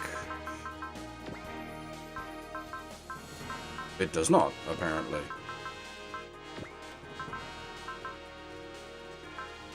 Is this... Wait, is this like... Mathis doesn't have its transformation equipment because we haven't actually finished the Zeta technology yet?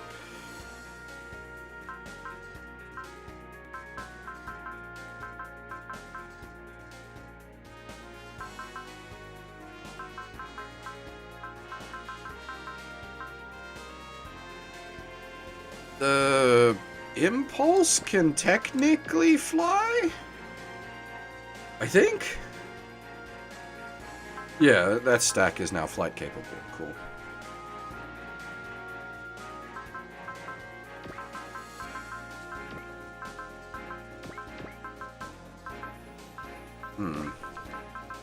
Red Squad!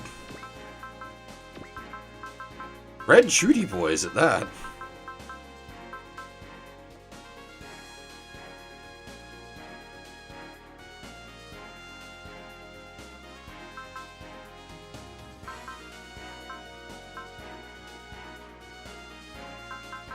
Alright, I think that'll do. I might, do a bit of...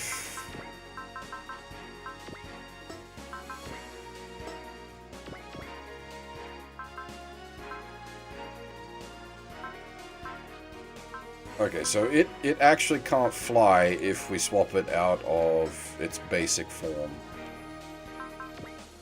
Alright.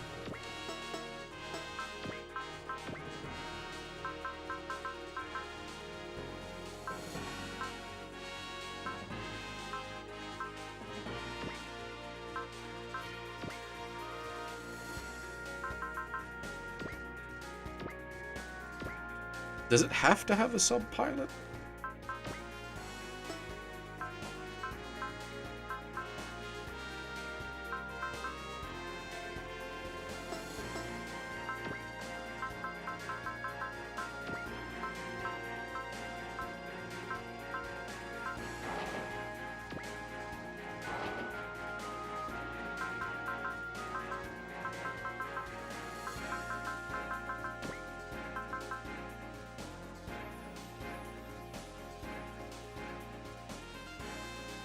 Alright.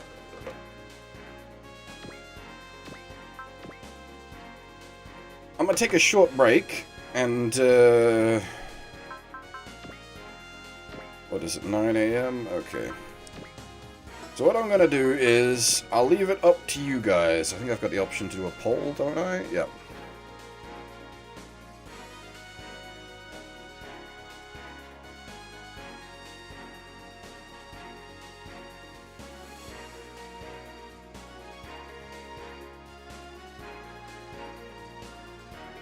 Alright, I'll leave it up to you guys. I'm gonna take a short break, I'll run a poll. Do we run one more map, or do we pack it up? I've got notes written for one more scenario, so I can definitely do one more scenario. If people are feeling like more SLW, I can deliver. If not, we can pack it in. I will, hopefully that poll worked.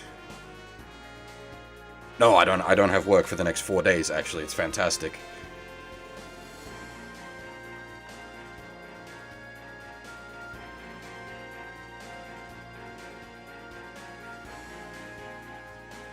Alright.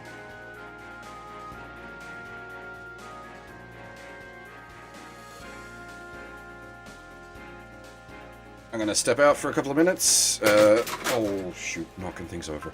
I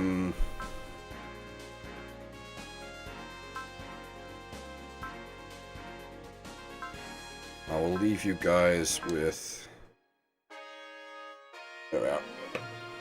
So, place your votes, and we'll decide based on that.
Get your votes in. The poll is about to close.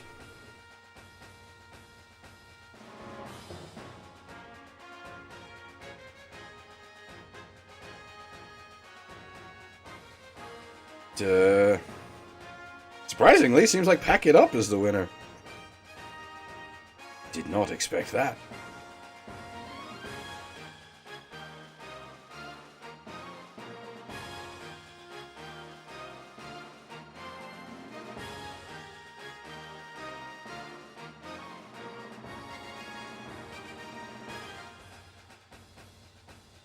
Yeah, I'm happy to keep my notes for next time. That's fine. Means I've got one map worth of notes prepared and ready to go. It's just we only did effectively one map this stream. It was a big one, but a shitload of plot.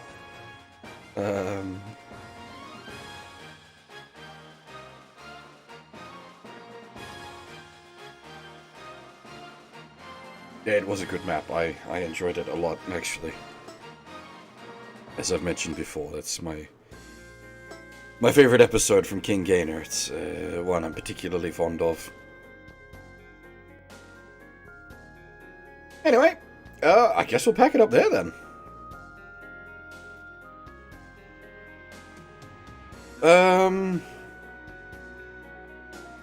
Yeah.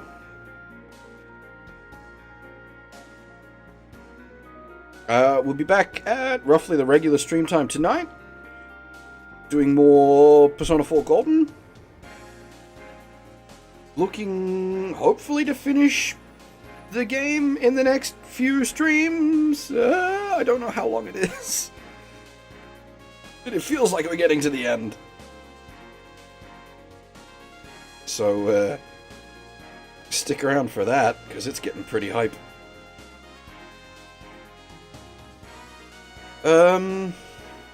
Yeah, apart from that, we'll be back next week at the regular Suparobo Sunday time. Continuing on from here. But for now, that is all. Thanks for watching, everyone, and hopefully I'll see you all next time.